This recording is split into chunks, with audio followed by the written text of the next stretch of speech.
Internet got everybody acting now. Everybody real till receipts pop out. Ooh. Whole time, half these wars got sponsorships attached. Facts.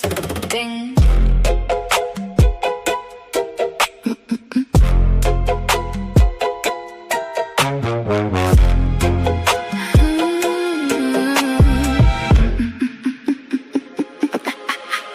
Came in humble, peeping vibes first. Everybody got a story who rehearsed worse. One live say villain, next string queen. Whole timeline living off clips and memes. Clock it, screenshot, checkers, crop context, then turn pain into profit monetized. Spinning if you say, let me hear both sides. Now they looking funny cause you think with your mind. Girl, bye. Whole sector built off selective outrage, fake tears, fake growth, fake healing stages. Everybody reach peace till the views drop low, then another fake fallout for the next show. Whole time, fat. I don't move with mobs, I observe first. Cause loud opinions don't decide what truth worth. Every villain ain't evil in disguise. Every angel ain't honest behind lies. Preach. I stand on business, not delusion. Half these friendships, strategic fusion. Views go up when the fake beef fly. Then they backstage laughing after live stream night. Facts. Stand on business, tiptoes planted. Everybody tough when attention granted. Wrong is wrong, right is right. Truth don't switch, cause emotions Some people don't want peace, they want leverage. Your platform, your audience, your presence. Soon as you distance yourself and move wise. Now they online remixing history with lies. Funny how boundaries reveal folks quick. Toxic people panic when they losing their grip. 1 week, enemies next week, friends again. Y'all don't got drama, y'all got marketing plans. Clicks, downloads, chats, reaction views. You become optional when money involved too. Everybody scream real to reality sting. Then honesty suddenly offensive again. That part. I don't hate you, I just see clearer now. Some people love chaos more than connection. Some people only loyal when they need protection. I stand on business, solid pressure. Can't buy integrity with views or extras. Everybody asking for digital consumption. Whole lot of chaos for online discussion. Facts. Stand on business, no pretending. Truth stay truth when the trending in. And I won't fall just to fit online. Cause truth don't pick sides. Truth survives. Truth survives. Truth survives. Truth survives. Survive. A lot of these friendships transactional. A lot of this outrage profitable. Truth survive. Truth survive. Truth survive.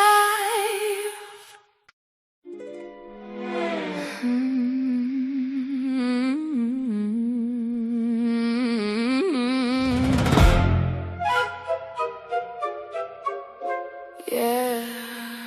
Internet got everybody acting now.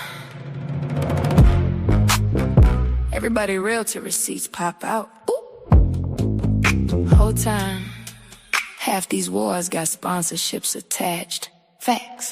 Ding.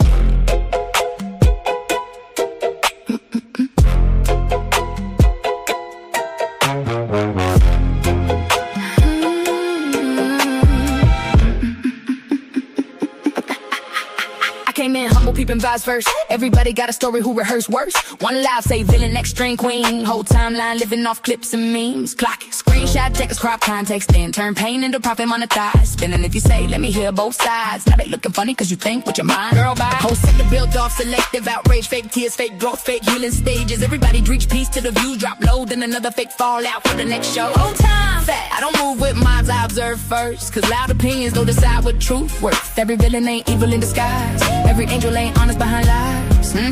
Preach. I stand on business, not delusion. Half these friendships, strategic fusion.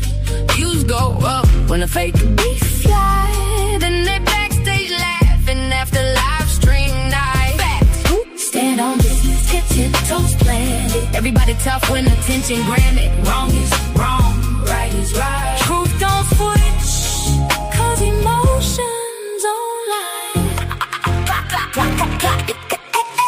Some people don't want peace, they want leverage. Your platform, your audience, your presence. Soon as you distance yourself and move wise, now they online remixing history with lies. Funny how boundaries reveal folks quick. Toxic people panic when they losing their grip. 1 week, enemies next week, friends again. Y'all don't got drama, y'all got marketing plans. Clicks, downloads, chats, reaction views. Truth become optional when money involved too. Everybody scream real to reality sting. Then honesty suddenly offensive again. That part. I don't hate you, I just see clearer now.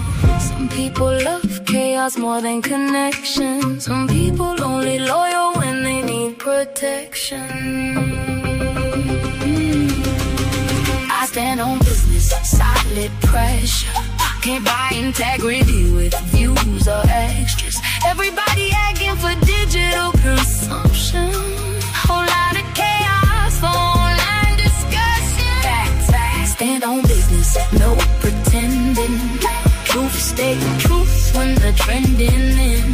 And I won't fall just to fit online. Cause truth don't pick sides. Truth survive. Truth survive. Survive. Truth survive. Survive. Truth survive. Survive. Survive. A lot of these friendships transactional. A lot of this outrage profitable. Truth survive. Truth survive. Truth survive.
Hey y'all, what's up?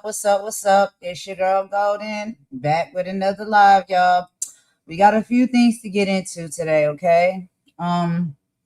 Where do I even start? Okay, so we're gonna do a very heartfelt and honest, accountable housekeeping, right? And it's gonna be me and Mama Warrior, and of course, I got my girl Imani here with me.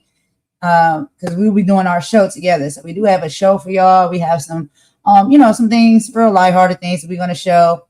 More so in the entertainment space. We do have one political update we'll get into for you guys in just a bit. But we're going to start off like we have been doing with housekeeping. And housekeeping segment that we do over here now is when we come and we speak and we address some things that may have happened, the day prior, throughout the day, throughout content, back and forth, things like that. Things that we want to, speak on, bring more clarity to, or address, right? And so today in our housekeeping, we will be addressing something that has been brought to my attention as of today, today or like late last night, whatever. And so when it comes to us, right, and how we move and we carry ourselves, and what we practice and what we preach has to be in alignment, right?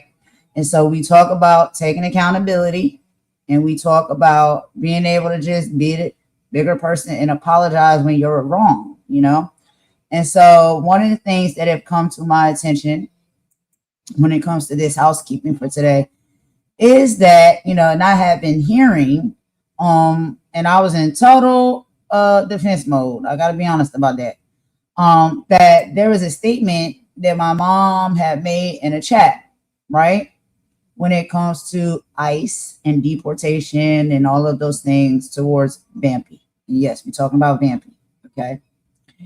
And so I was like, my mom didn't say that. My mom wouldn't say that, you know. And I know it is gives very much that we're always together. And we are. A lot of time we are together. But there are times throughout the day and in our lives where we're not together. I could be out. I'm out with my son. I'm out with my boyfriend. I'm not home. She's home. She could be on her cell phone. She could be on the computer doing whatever she does. She's grown. She's a grown woman. She do what she wants to do. And we're not always together. I'm not always up under her, watching her like a hawk, right? So at this time, y'all, and still consistently, Vampy and her channel and the people on her channel, they drag, they humiliate, they, say nasty, disgusting things about people. They make videos, songs, little AI images and stuff of people to laugh them and humiliate them and make fun of them. My mom has been dragged and humiliated for the simple fact that when she does her lives, when she speaks, sometimes her voice is a little bit slurred of speech, and that's because she's had a stroke. That has been made fun of. And she hears and sees a lot of these things. They make fun of me all the time, right? They try to make fun of our household. They try to make fun of my parenting skills. They make fun of just anything that they can grab a hold of to drag and and I'm not the only one. There, everybody out here, we all get done the same way. Okay, so no, I'm not the only one. But this has consistently been happening for a long period of time now, and my mom hears and sees these things as well. And y'all see that I have a temper. You have to imagine where I got my temper from. It comes from my mama, okay? And she is a sweet person. She is a kind person. She is a loving person. She's a spiritual person. She does read her Bible. She does go to church. She does believe in, her spirituality, okay? But every now and then, because we are human, sometimes, we fall short. Sometimes, we're not always going to be on the up and up. So in that moment, after considering all of these things that have been said and done towards us, my mama got mad. She had about enough. She was in her feelings. And apparently she put a comment in a chat. Okay. Now, what is problematic about this comment that was put in the chat? It is something that we do not support or stand for, right? We speak on it all the time with the political coverage that we do. We know that ICE is disgusting. How they are treating people is disgusting. And I'm not going to say that the overall system, just with this new administration and how things have been moving with ICE, it has been very disgusting. And we speak up on that. We shed a light on that. We talk about that, okay? Now, mama got mad and angry, and she said some very, made some comments or whatnot in a chat out of anger that, yeah, we don't approve of that. And accountability has to be taken that it's been said, and apologies need to be given because it was said. Yes, it was out of anger, but that's not nice. And my mom knows that. I know that. And we're big enough to apologize when necessary. Okay. So I'm going to read out, y'all, the comment that my mom made in these chats after. And again, this is on Vampy's channel because she's sitting there and she's listening and watching the dragging and the roasting and the clowning and all of the things that happens over there on Vampy's channel. And a lot of times it's geared towards me, my mom, all of that. They've pulled my mom into it now because she does YouTube. She has a channel as well. She's very much verbal. When it comes to my channel, she's with me. She rocks with me. And so she has been targeted as well. And they have said and done some really disgusting things towards her. And if anybody has witnessed or seen, y'all know that we're not lying about that. They've made cartoons. They made my mom some kind of squirrel or swamp or some type of, I don't know what the creature is, that's in a nun outfit, that's walking around with the Bible. They make fun of the fact that she speaks about scripture and she reads the Bible and she's spiritual. They make fun of that. They make all of these different type of cartoons and animation characters, to clown and humiliate. And yeah, my mom seen about enough and she got mad. She said some things, but we are going to discuss this and we're going to be apologizing for it because we don't stand for this. We really don't. But when you get angry, people strike back when they're angry and they're fed up.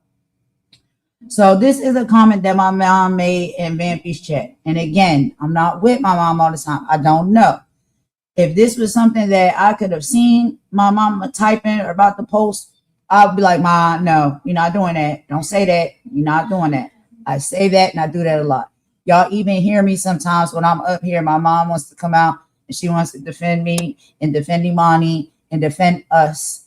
She'll come out and she may want to say some things. I'm like, no, you're not saying that. Don't say that. No, we don't do it like that.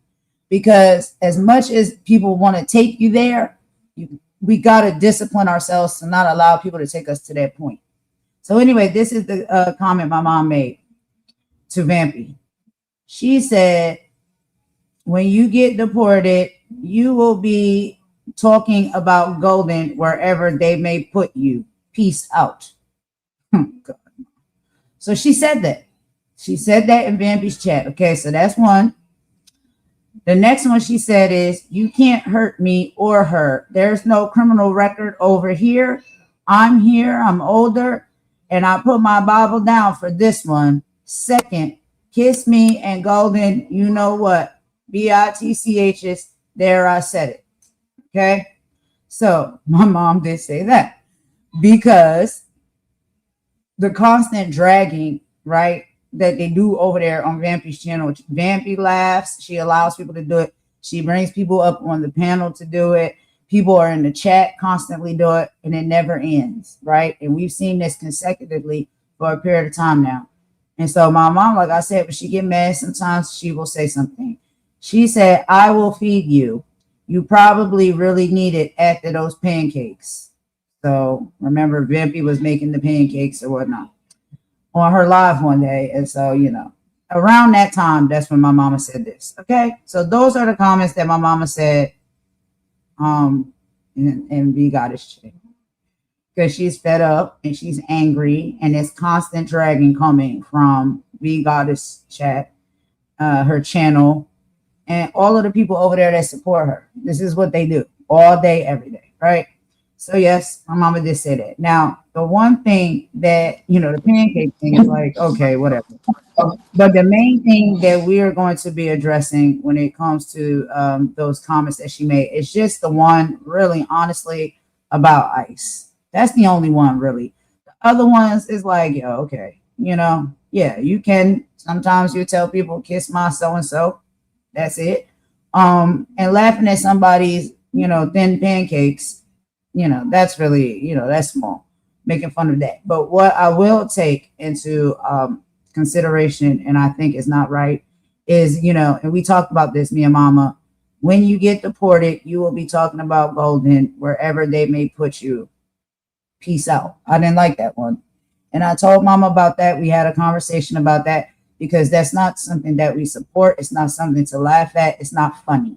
We don't like what ICE is doing, and we don't like the deportation type of stuff, But sometimes people want to go below the belt because, when you're constantly being attacked and people are going below the belt towards you, sometimes you have a moment of misjudgment where you say something and you snap and you take it too far. So that was a comment that was taken too far.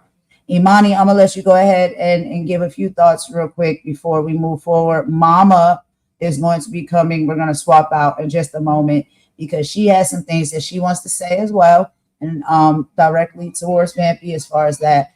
And then there's some scriptures and stuff that she's going to read as well. But go ahead, Imani, you can start. No, I just wanted to correct something that you said. It's not every person that is in Vampy's chat that does this. It's not everyone. Not all of them. No, certain ones. You're right. Yeah. And that was it. That was all. I'll do my part at the end after Mama has done what she needs to say. Okay, got you. Yeah. So that's perfect. Yeah. So in a gist, y'all, that's all it is. Okay. So we just stepping up to issue a sincere apology regarding Vampy. In moments of anger and retaliation, some hurtful comments were made. But y'all know, real royalty and standing on business and practicing what you preach is taking accountability when you have gone too far, right? Admitting when you are wrong and correcting your steps in front of the community. So, along with her apology, Mama will be coming in just a moment. We'll be sharing a few grounding scriptures today to bring some peace and alignment back into the space. Now, I have told y'all, Vampy has previously made fun of and ridiculed my mom and me, and even ridicule her for reading scriptures, such as she does, right? That's been made out to be a comedy or a joke or something, that they laugh about over there. They've turned into cartoons and characters and all of these things. But we choose to rise above the negativity and stand firm in our faith and our principles regardless. So y'all give me just a moment. I'm going to go ahead and do a switcheroo, right? Because, JJ child, he be around. So I'm going to go in the room with him for just a moment while I give Mama Warrior a moment to come to the mic in the computer so she can speak directly to Vampy, give her apologies, and, explain the situation and all of those things. And then after that, it'll be back me and Imani, and we're going to cover our topics for the live. So y'all, I'm going to play this quick song while I get Mama Warrior in position. I'll be right back.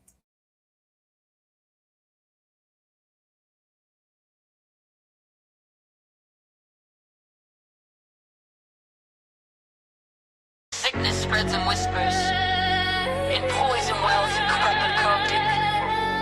But a community with a strong immune system develops its own antidote. This is the cure. Listen.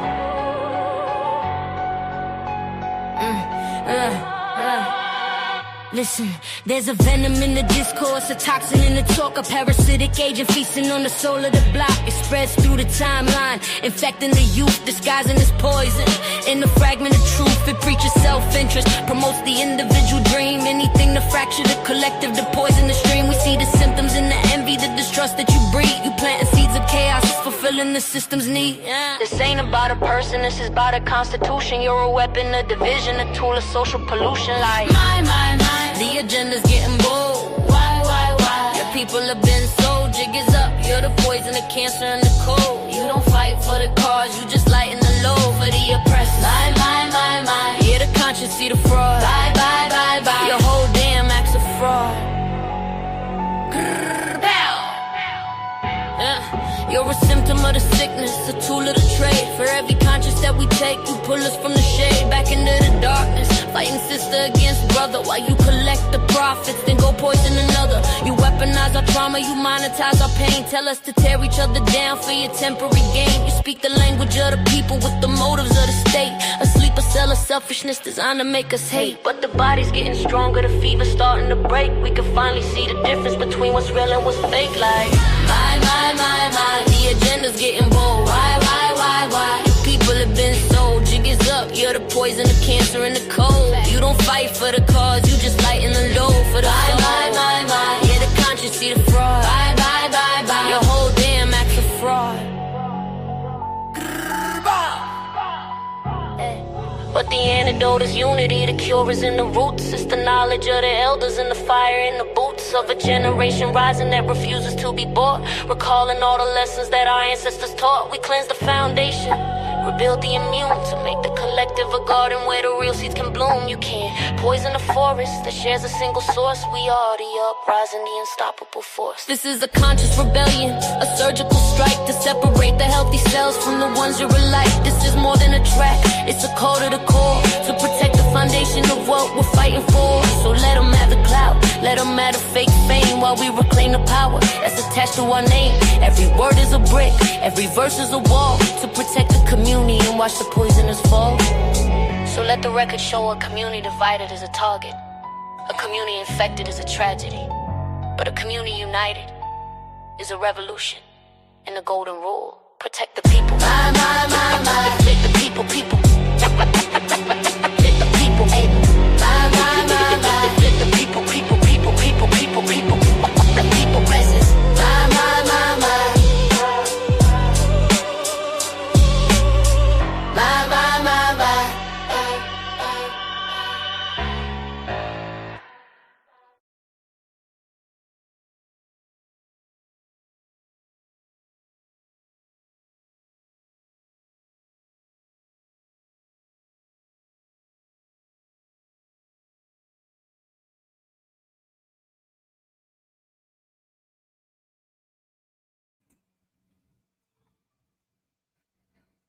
Well, good afternoon. This is Mama Warrior here. I am coming to you today because it is a necessity. I have found myself in a position where I have said something that was disparaging, very wrong, and very hurtful to Vampy. And this is for Vampy. I have seen the receipts of the remarks or what I put in the chat. The main one I'm concerned about is the one about deportation. That was a very ugly, insensitive, ungodly thing to put in the chat toward Vampy. And here today, Vampy, Mama Warrior is apologizing to you for that comment. As you know, Vampy, we have been head to head, bumping heads for a very long time. It started with the attack on Golden. I came in as a mother, started winging for her, and it got ugly. It's been ugly between you and me. You've said some horrible, disparaging things to me too, not making an excuse for that comment.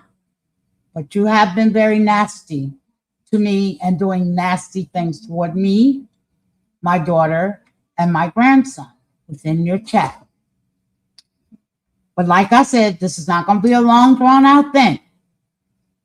Deportation is not for anyone. I don't want it for anyone. I don't want to see it happen to anyone. It's dangerous. It's a horrible thing.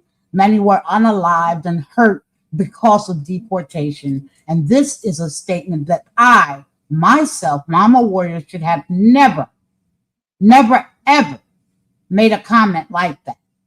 Now, before I came to you to apologize, Vampy, I have went to God to apologize.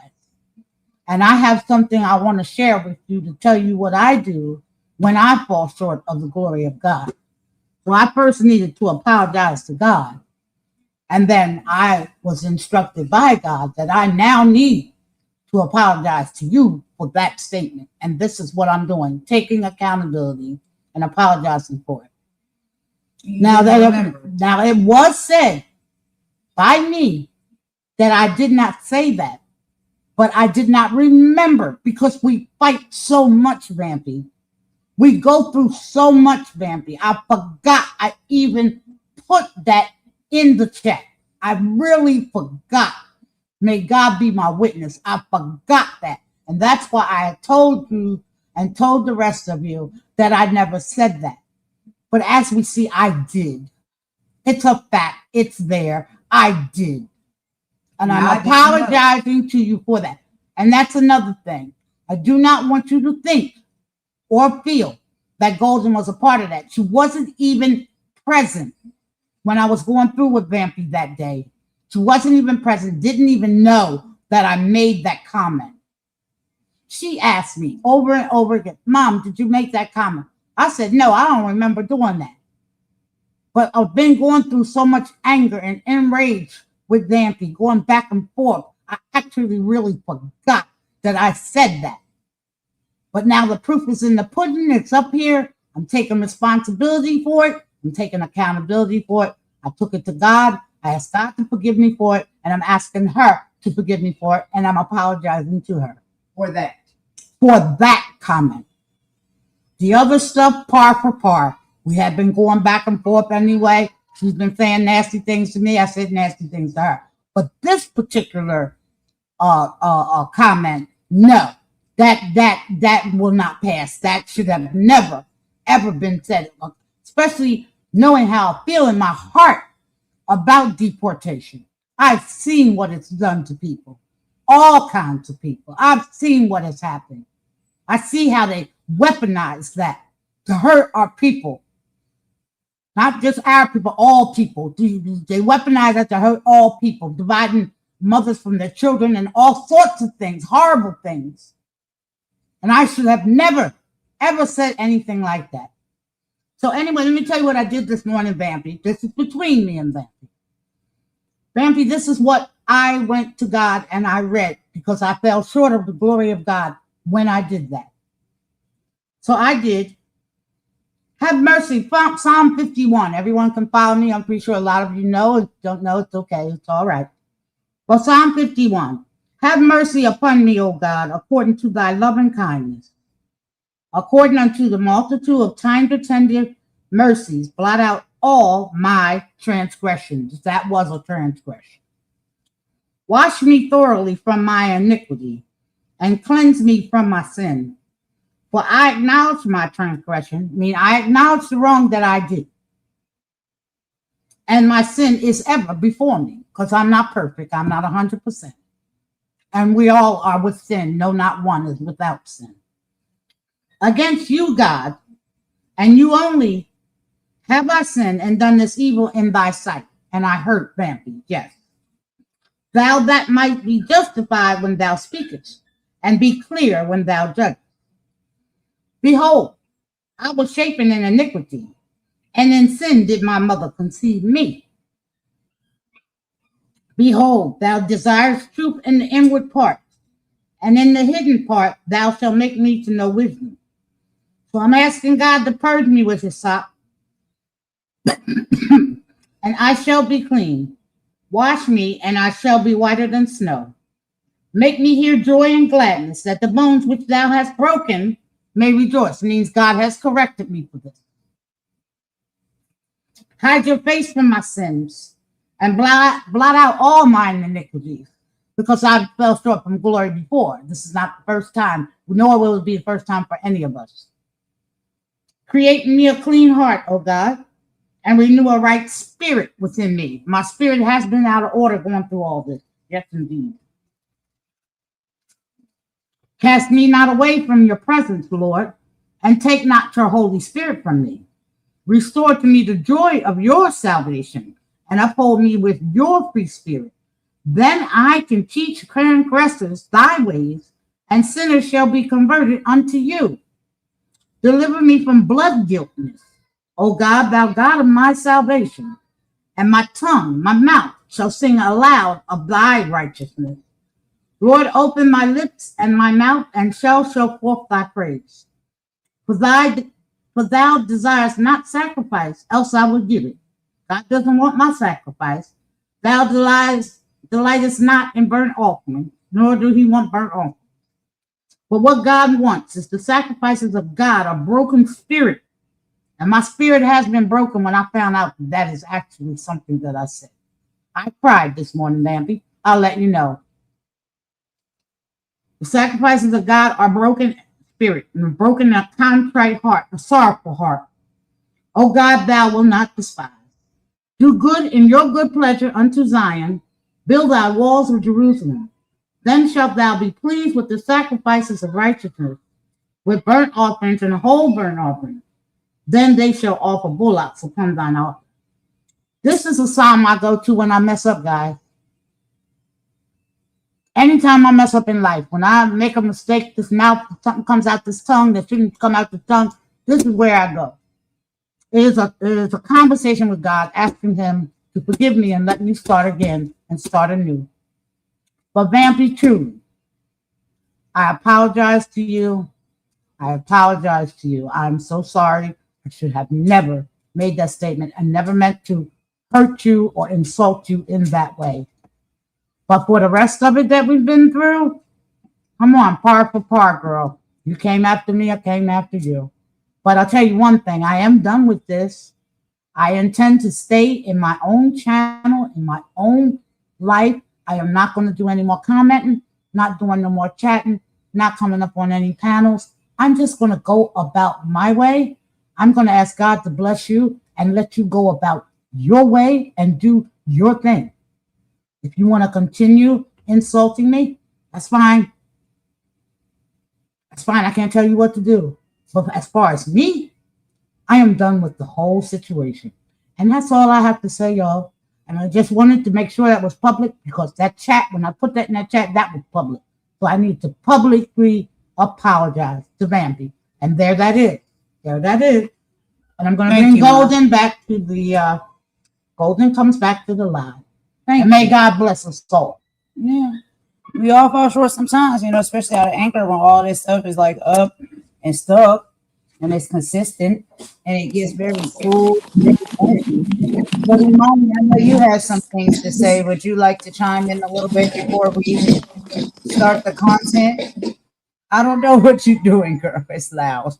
But anyway, you can chime in when you're ready, before we start the show for today. Okay, sorry, I was rustling papers.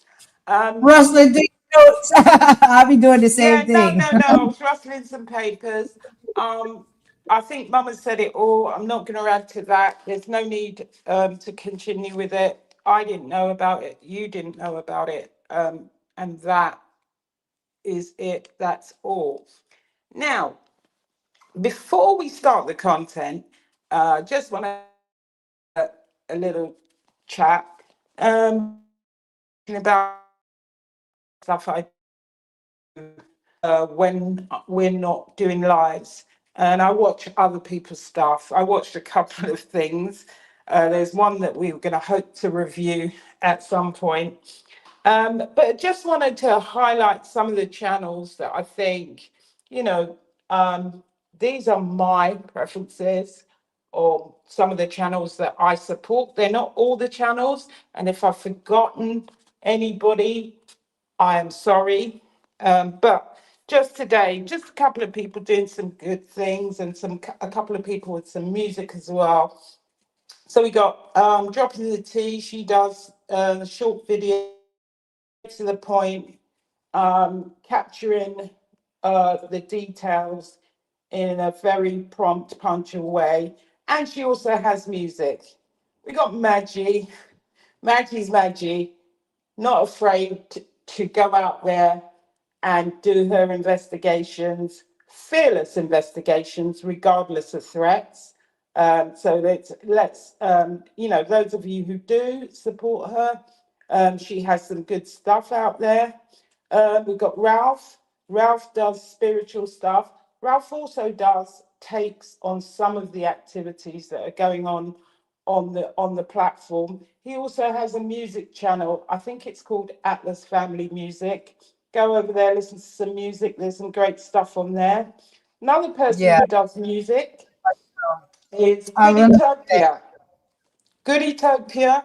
Gooditopia has some great music. She has some great drags. They're not that, some people may not like it. I can say some of the stuff she does makes me laugh. I do go over and watch some of her stuff. Cultivate with Kai, Real Talk with Kimmy Love, Unwind with Teddy, Cups of Conversation, We the People 2.0, Mel's World, Judge Shady Court, and 82 for updates. And he's also giving dates of elections. He said every Tuesday. He has other content and he's got two channels. So go over there and support him. These are some of the people I support because I think it's important to support our content creators. They're not always favorable to anybody else. It's personal choice. I'm not saying that if you don't support these people that you're terrible. I'm just saying these are some of the channels that I've been looking at of late because I go, reviewing stuff that's going on. And I think all of them, they've got something to offer, and it's all different because we're not all the same. Yeah, that was just the channel stuff. And then I found something because I like reading stuff that, gives me motivation. I like a lot of motivational books. And the thing is, this morning I thought I'd read something, and this is not a hint at anybody. This is just something I found resonated with me this morning. I do read a lot of stuff from this person. She was an activist, a poet, an author.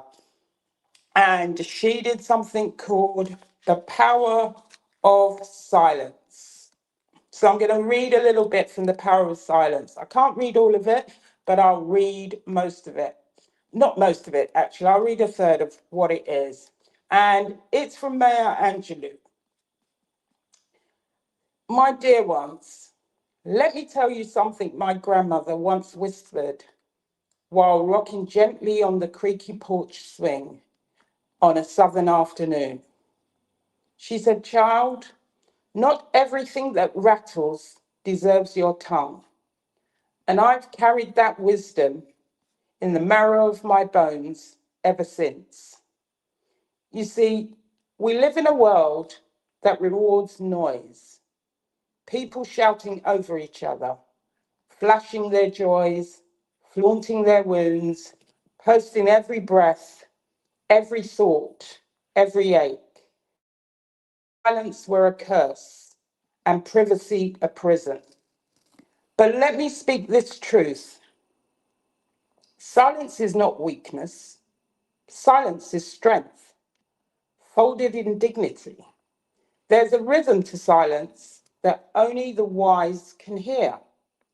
It hums deep in the belly of the earth and rests gently on the shoulders of the patient. It is not empty, it is full, full of understanding, full of listening, full of truth, waiting to be born. You see, in this world, folks will tell you to speak up before you're ready. They will prod you to shout your pain, parade your process, perform your piece.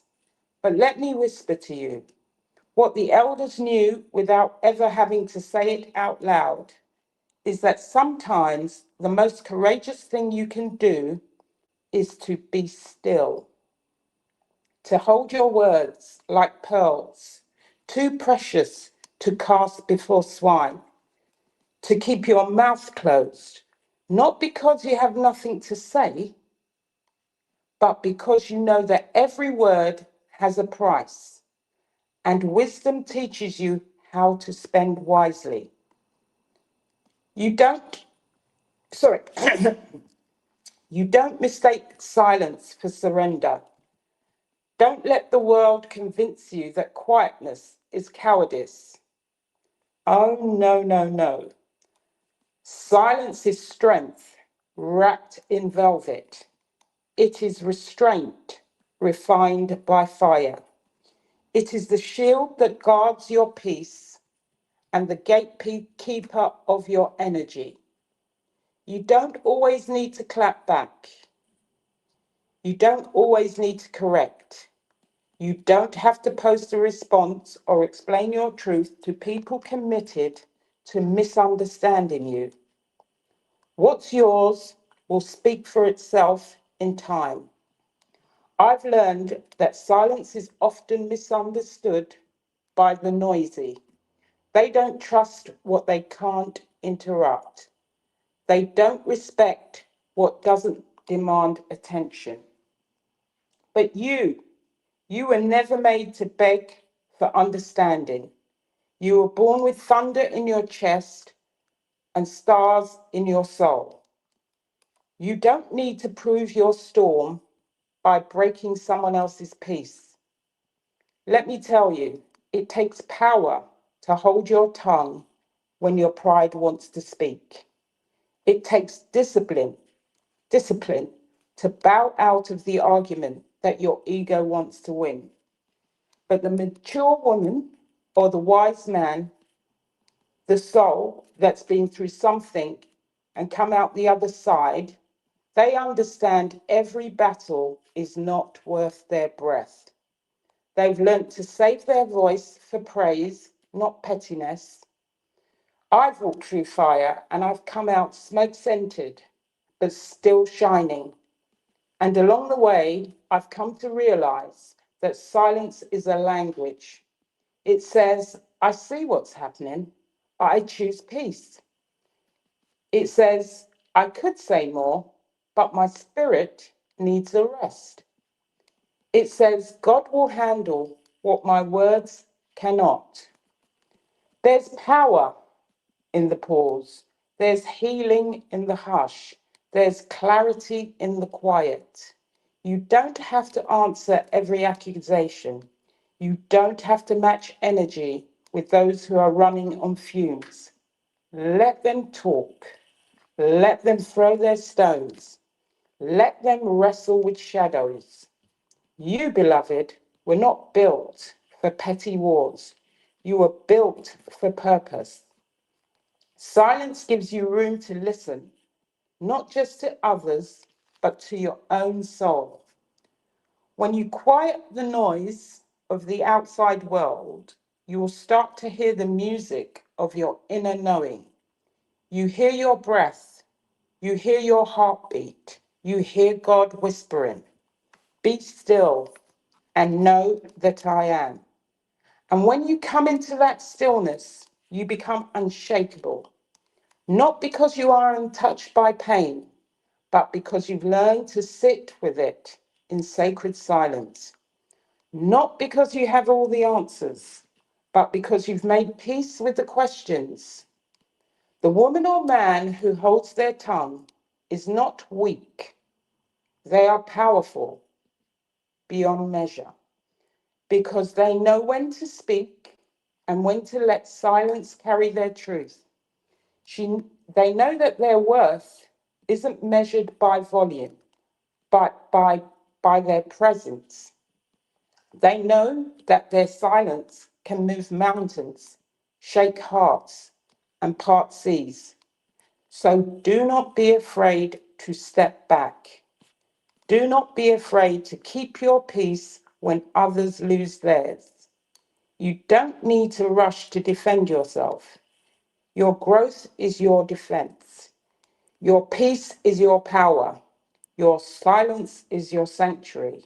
Let your actions whisper where your words used to shout.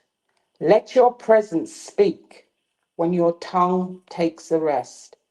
Let your silence remind the world that you are whole without their validation.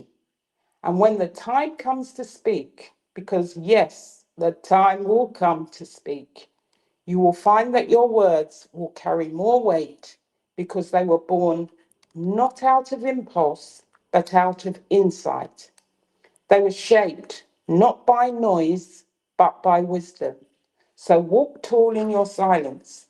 Hold your head high when others clamor for attention. There's a divine hush that surrounds those who are grounded. And if you listen close enough, you'll hear it humming around you, even now. It's saying, "You are enough, you are wise, you are strong, and you don't have to shout to prove it." Let the noisy ones chatter. Let the restless ones run in circles. You will rise in silence, and the world will watch in awe. And that's all I'm going to read of that. There is more. One day I will read the whole thing. And that is not to say that you always have to be quiet, but sometimes it is good to be still. And that's all I've got. I thought we'd start that with our lives with something positive to think about. And that's not to say, and that's not a criticism at anybody who's clapping back, that anybody who is in a beef. That's just something I saw and I thought it was really good. And I thought we'd start our live with it. I love it. I love every moment of it. I wanted you to read the whole thing because I love that poem. I love Maya Angelou. But yeah, we can read some more and we can, incorporate that into the lives as well, where we do some poetry and you know what I mean? Yeah, We I'm can gonna have I'm gonna include that as a feature in our lives. I'm gonna include that poetry reading because I do like sometimes poetry. read. I'll read from different poets and different people, but I think it's something I'm gonna include into the lives going forward. I used to write poetry a little bit, just a little bit. I ain't no professional or nothing like that, but I used to write poetry because I used to have a lot of thoughts and feelings.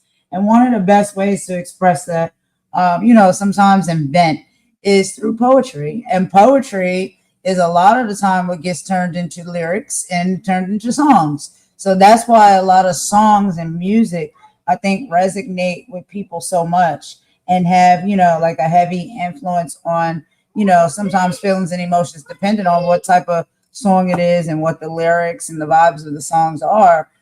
They can be, very healing, very enlightening.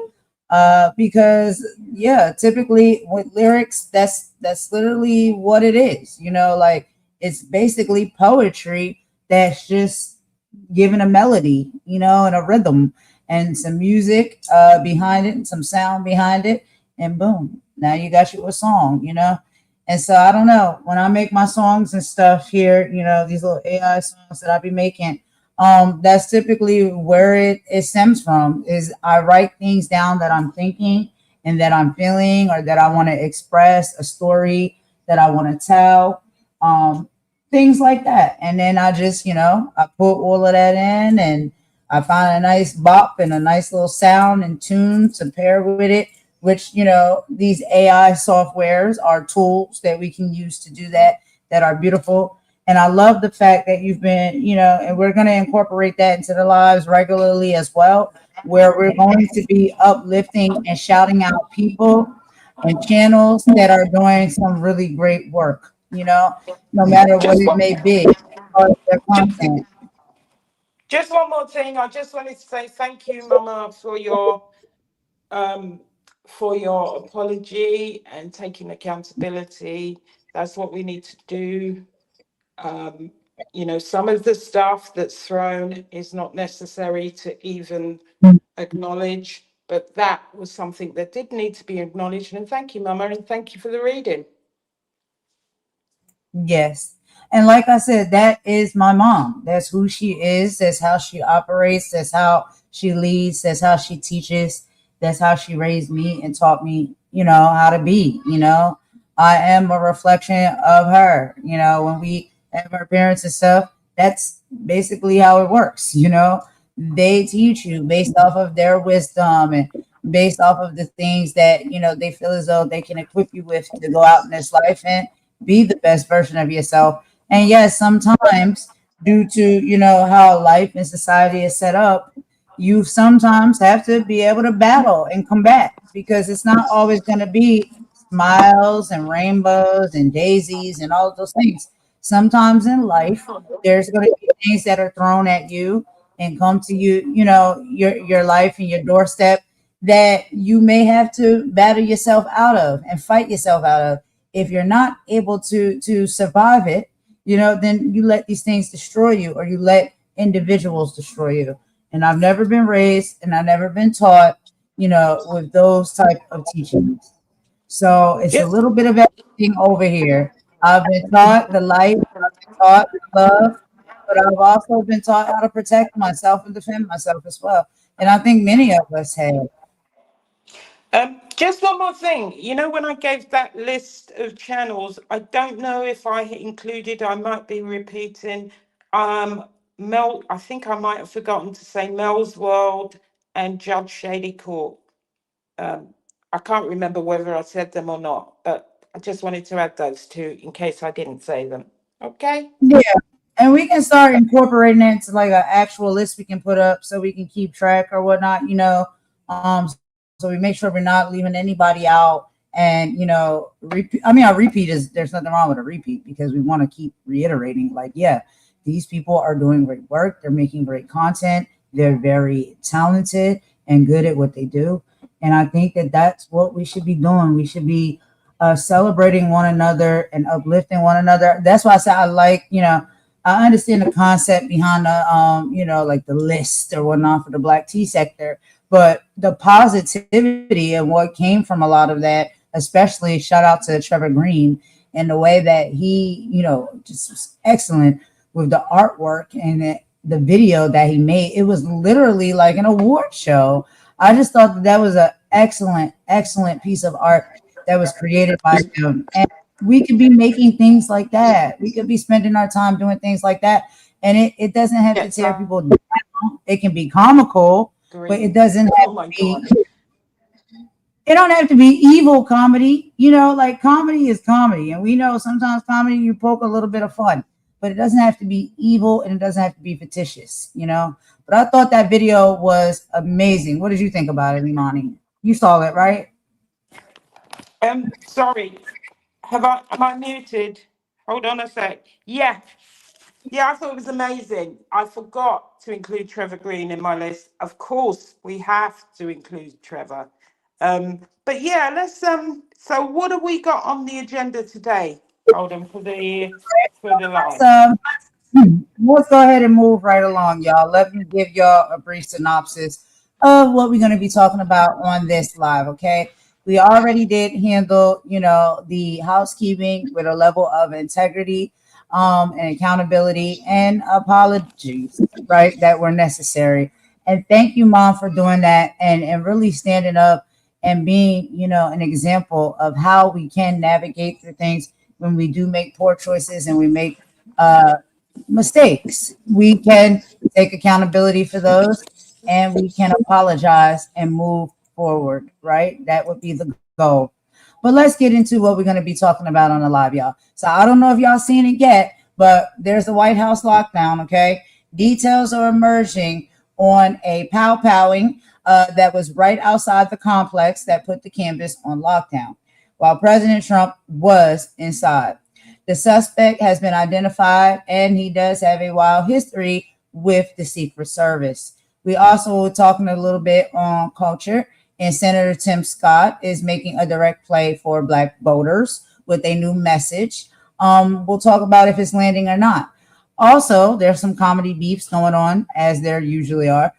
D.L. Hughley completely shuts down comedian Big J. Okerson in a viral back and forth that you guys have to hear to believe. But don't worry, we have the audio for you. And we're going to be ending it with a little bit more of, Sukihana. And she was sitting down with Shannon Sharp on Club Shay Shay. That was so great. We did the part one of that yesterday, where we played some minutes of that live and that conversation. And on today's live, we're going to play a little bit more of that as well. And so she'll be breaking down, certain things covering her pregnancy, reality TV drama on Zeus Network, and Love and Hip Hop. The speculations about her and Dr. Umar and those rumors, Cardi B and Ray J.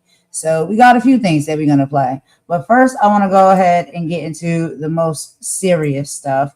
We'll get that out of the way. So we're going to be talking about, it's been yet another powwowing down at the White House, child. So let's get into this. I'm gonna pull this video up for you all and we will watch it together. Let's say I got a few of those actually. Let's start with this one. Hold on. Let me see. Yeah, we'll start with this one. And this is coming from Fox News. We try to keep it fair over here. I know there's left, right, comments and talking points and stuff like that, but we watch a little bit of everything. That's how it feels, so you can get the full grasp of what's going on. So yeah, this one is from Fox News. We do have one from MS Now, and then we also have one that I'm going to be putting up for you guys. That's from one of my favorites that's covering it, and that'll be Midas Touch over on the Midas Touch Network with Ben Masilis. So let's get into this first video, y'all. Let me pull it up. Give me just a sec here. There we go. All right, so let's go ahead and play this. We'll watch together and we will meet y'all in the chat.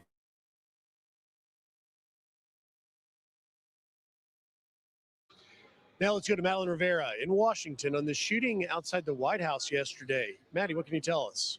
Hi, good morning, guys. So this happened around 6 p.m. local time. So for those that don't know, that's usually around the time that correspondents at the White House are preparing for their evening live shots. So many of them actually heard the shots and some of them scrambled to the ground for cover. The White House was placed on lockdown for nearly an hour. A Secret Service spokesperson says a person came to the checkpoint near 17th Street and Pennsylvania Avenue. And per their preliminary investigation, they say as the man walked up, he took a gun from his bag and began firing at officers. The Secret Service, they shot back and hit the suspect, who later died at a local hospital.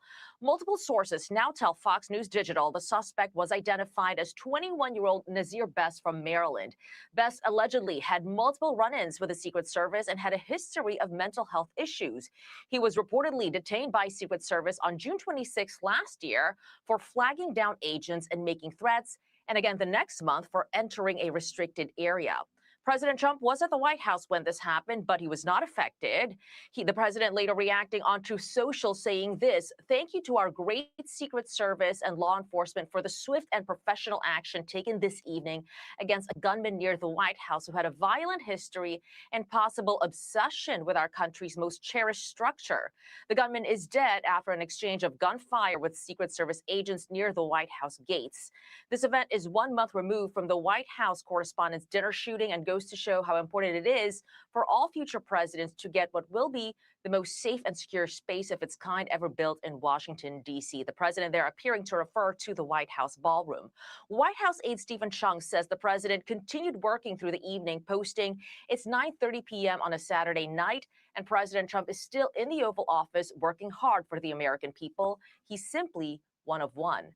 The Secret Service says a bystander was shot during the incident, but it's unclear whether they were initially hit by the suspect or during the crossfire. Charlie, Rachel, and Griff. Thank you, Maddie. With that, let's bring in retired Secret Service agent Jeff James. Joins us now. Thank you for joining us this morning, Jeff.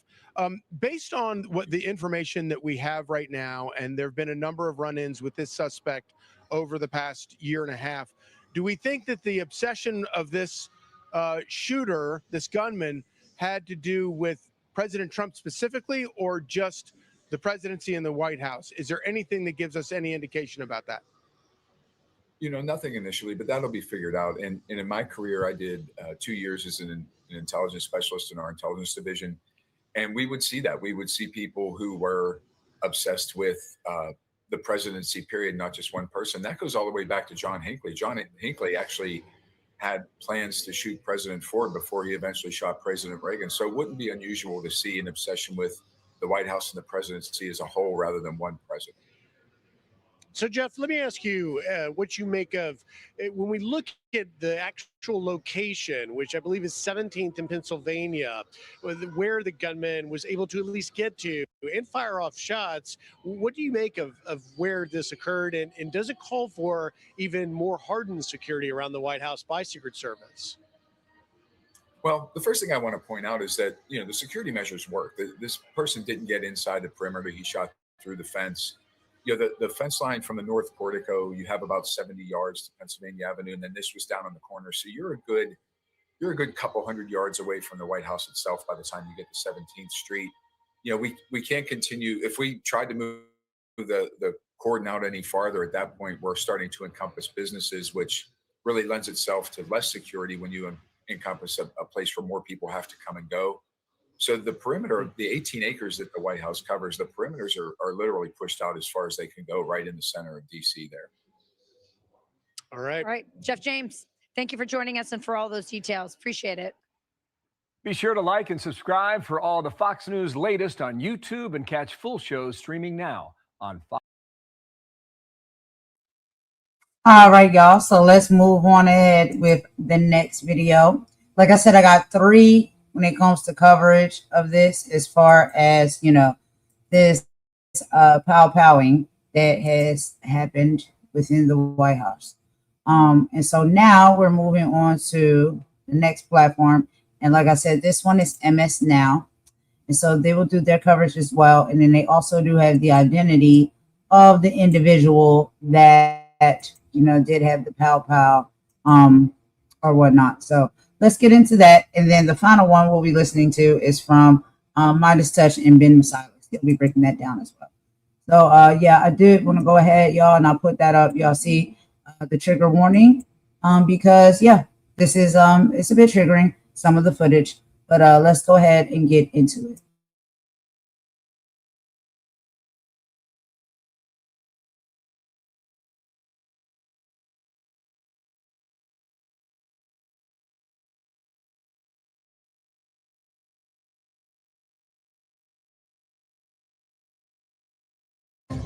Welcome back, everyone. We continue to follow the breaking news out of Washington, D.C. It is 8:30 p.m. Eastern time. We're getting some new details about the shooting that took place on the corner of 17th Street and Pennsylvania Avenue at about 6 p.m. Eastern time. Let's cross over now to our senior law enforcement correspondent, Mark Santillo, has more details. Mark, what have you learned? Even we just from two sources briefed on the incident, as well as an internal law enforcement document, we know now that the suspect is Nasir Best, who was transported to George Washington Hospital. As his Secret Service said, he has passed away. The suspect previously approached the White House. There was interaction in the past between the suspect and law enforcement in June of 2025. There was an order for him to stay away from the White House. That incident in June of 2025, from an internal law enforcement document, according to sources, it happened on the last summer near the White House. An officer in police uniform, full police uniform, was working at a pedestrian access control post at the White House when he observed Best, the suspect, walk into a restricted area by using the exit turnstile lane that was located at the post. And apparently that restricted area had multiple signs there, Eamon, stating do not enter, exit only, police line, do not cross, pass holders and appointments only. Again, this was near the White House area. The suspect was immediately told to stop. The suspect did not listen to the verbal commands from the officer, did not stop, and continued to go further into the restricted area. The suspect was arrested, according to multiple sources. The suspect had no prior arrests at that time.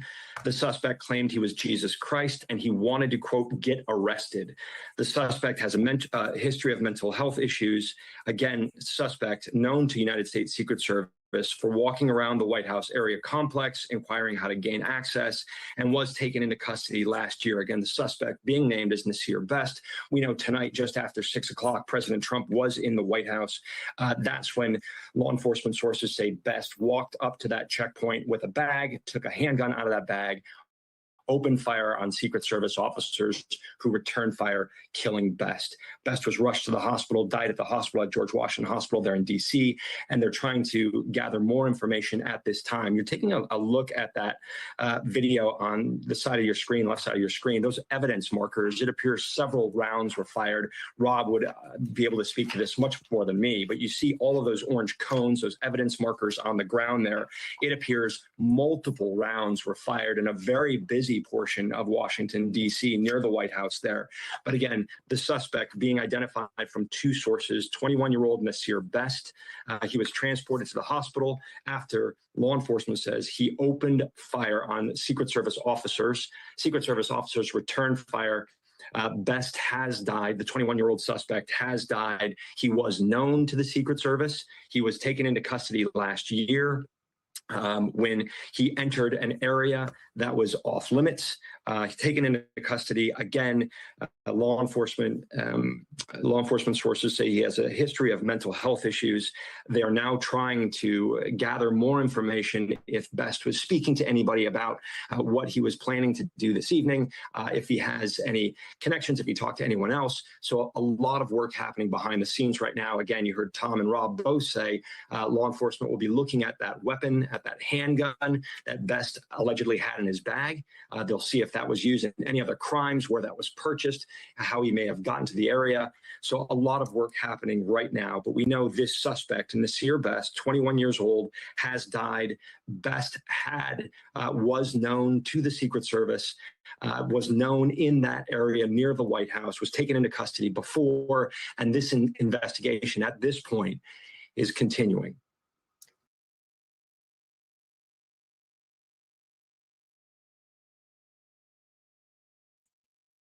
All right, so that was a quick report from MS Now that's giving us a little bit of an additional information as far as, you know, this powwowing at the White House. Let's go ahead and get into this next video, y'all. And like I said, this one is from Ben Masilas over on the Modest Touch Network. If y'all have not checked out that channel, you really should. Subscribe, support, become a member. Some really, really great content over there. I love me some Ben. And we can learn a lot from listening to his channel, because not only is it just him, he has so many other correspondents that come on that are, you know, professionals and all different things, psychologists, lawyers, doctors, anything, you name it. He's friends of friends of friends and friends of friends. And a lot of the people that he's friends with, they are professional and can give you, rundown, a breakdown of a lot of different things that's being discussed at the time. So I really love checking into, his channel and his podcast. But let's get into this, y'all.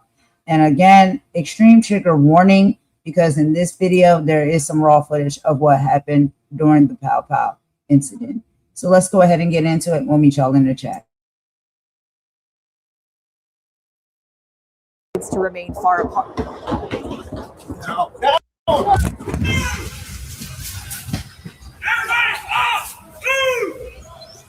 This is a breaking news alert. Shots fired at the White House moments ago. Dozens of shots were being fired in and around the White House.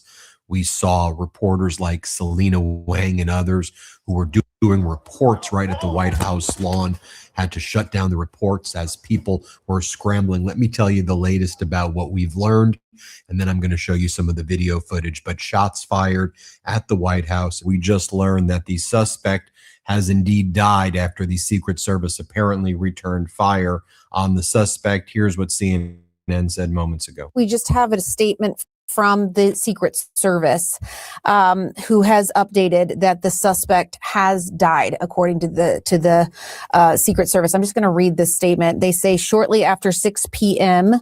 Saturday, an individual approached a Secret Service checkpoint in the area of 17th Street and Pennsylvania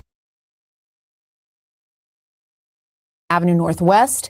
A preliminary investigation indicates the individual approached. He removed a weapon from his bag and began firing at posted officers. Secret Service officers returned fire, striking the suspect, who was transported to an area hospital where he later died. They also confirmed that a bystander was struck by gunfire. They say it remains unclear whether that bystander was struck by the suspect's initial gunfire or during the subsequent exchange. No injuries were sustained by Secret Service. The president was at the White House and was not impacted. Again, this is coming from the White House press office and from the U.S. Secret Service spokesperson. But again, the news here, adding to what we had already known, is that this suspect has died. The other person very seriously injured. Secret Service agents say they were fired at and returned fire. Between 15 and 30 shots were fired. Several officers were evaluated at the scene. None were hospitalized. That's what CBS is reporting. Here's what state regime media Fox is reporting. A gunman approached the White House near Gate 17 around 6 p.m., fired 3 shots toward the building. Secret Service agents returned fire, taking him down. A civilian was also hit during the exchange. Officials say the suspect never breached the White House perimeter. They're saying that Donald Trump is safe as of now. Let me show you this video right here. The moment the gunfire started, we started hearing this gunfire. Reporter Selena Wang of ABC, she was filming this social media video from the White House lawn when dozens of gunshots rang out. Let me show you what went down. That President Trump has said a deal is close, only for the two sides to remain far apart. No.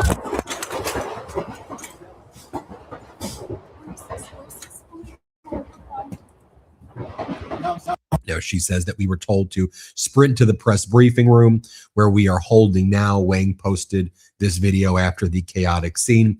Moments ago, we also saw this footage when the gunshots were ringing out near the White House. News reporters were live on site. Here, play this clip. Memorial Day since 2022. President Trump promises the prices will go down, but his grip on Republican support on Capitol Hill is weakening.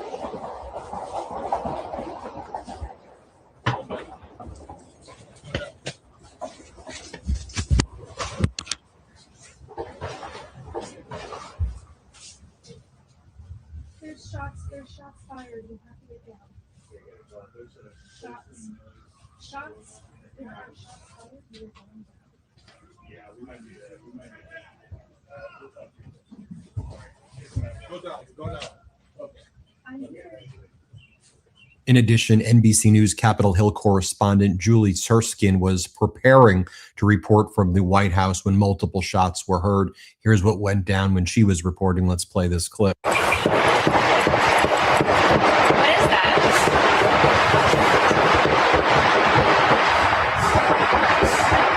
What is that? Sounds like fire.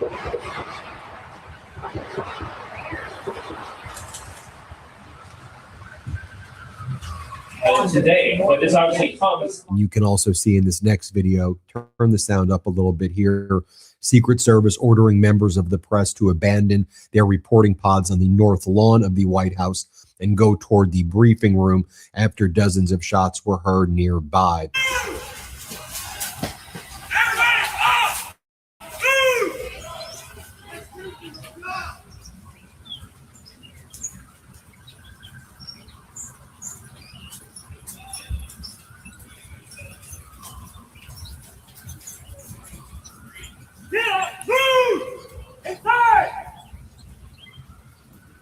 Now, Jennifer Jacobs of CBS writes, 2 hit by gunfire outside the White House. The suspect and the possible bystander taken to the hospital. The Secret Service posted the following. We are aware of reports of shots fired near 17th Street and Pennsylvania Avenue Northwest and are working to corroborate information with personnel on the ground. Additional information will be provided. Take a look at this map right here.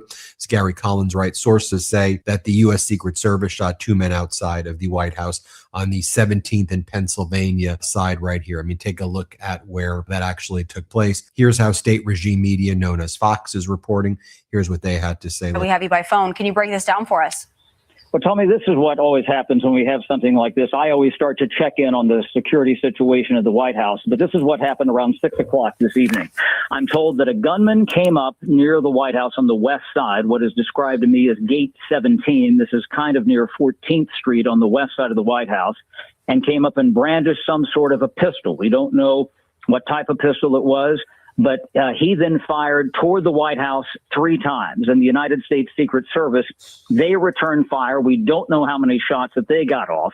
And they apparently took the gunman down. Now, sometime in this gunfire exchange, a civilian on the street was struck by this gunfire, and we do not know the condition of that person right now.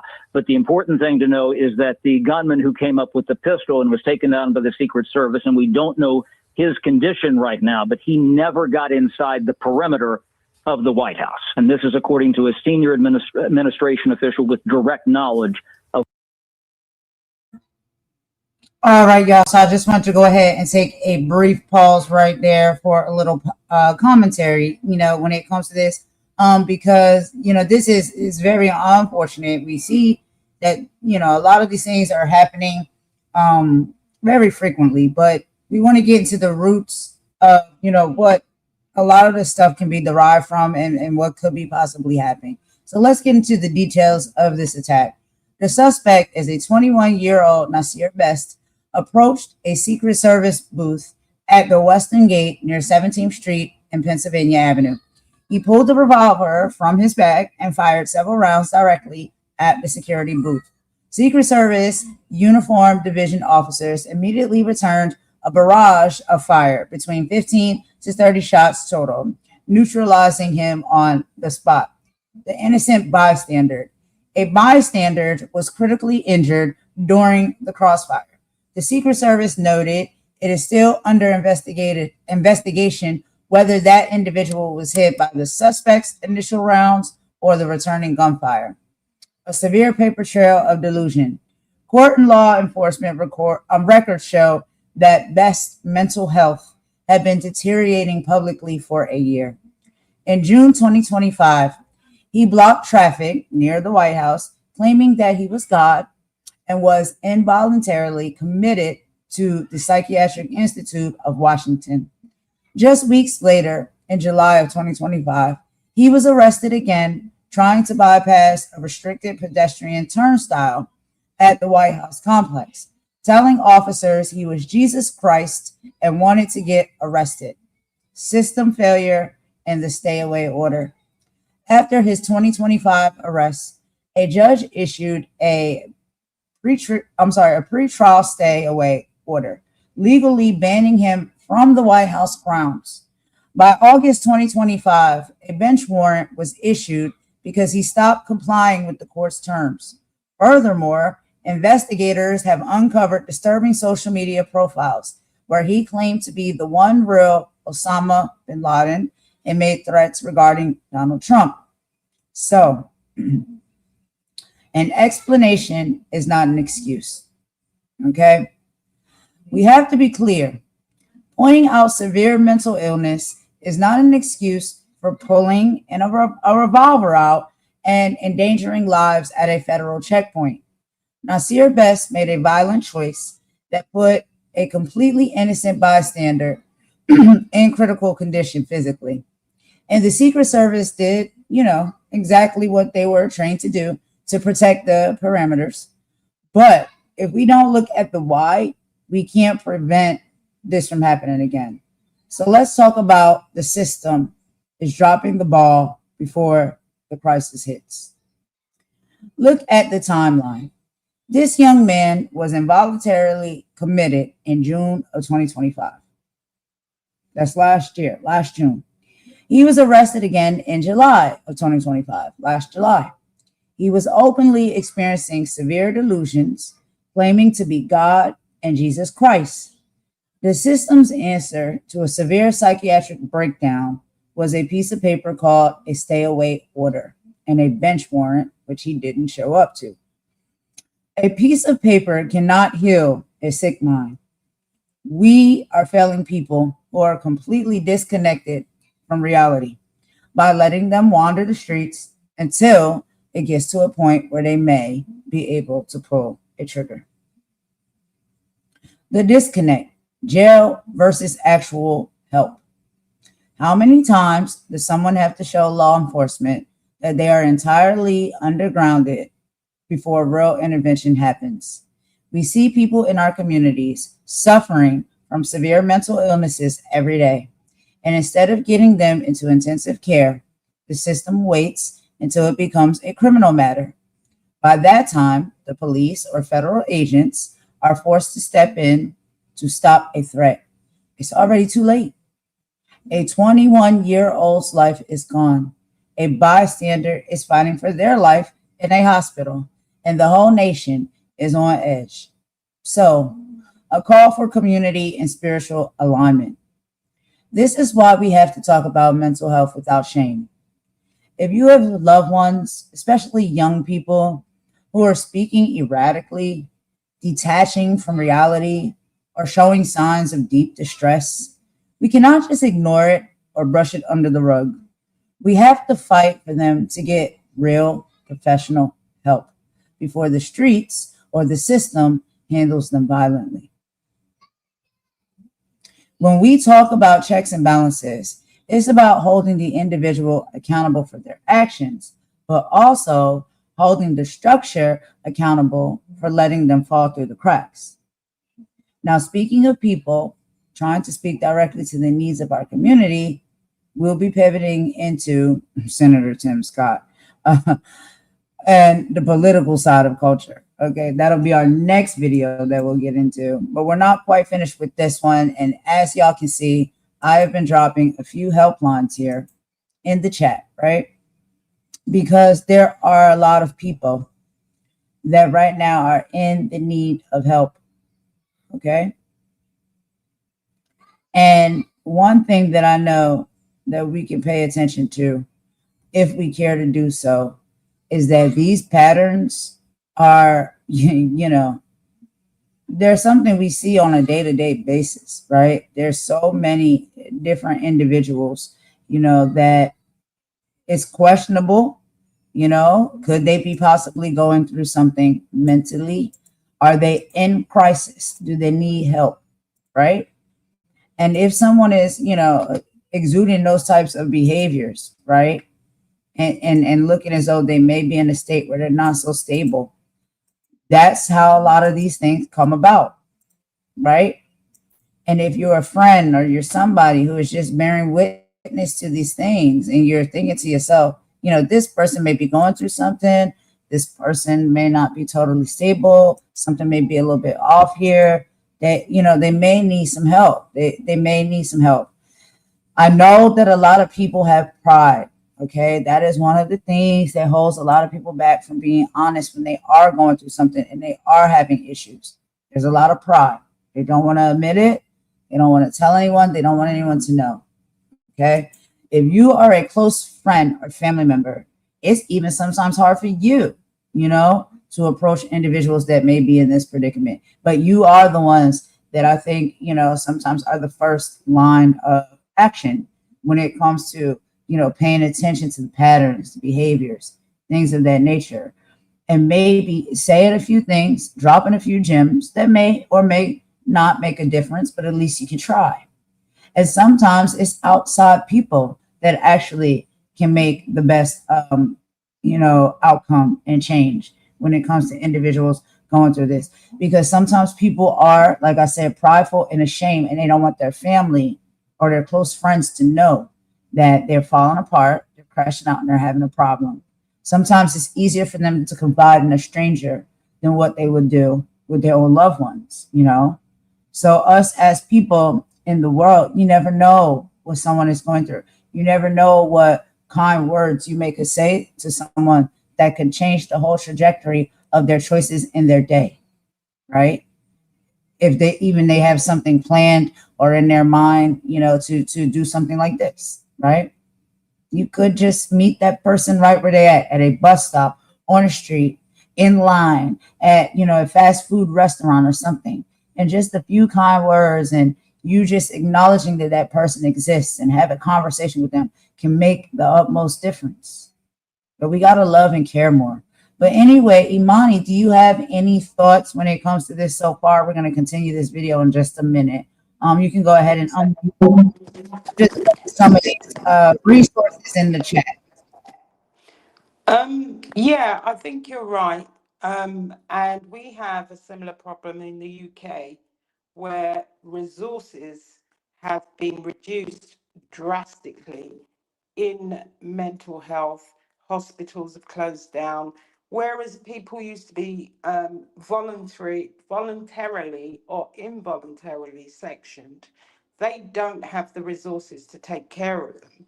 And there are a lot of these people, there's no follow-up, they're running around, on a day-to-day basis. I mean, I was walking down the street the other day,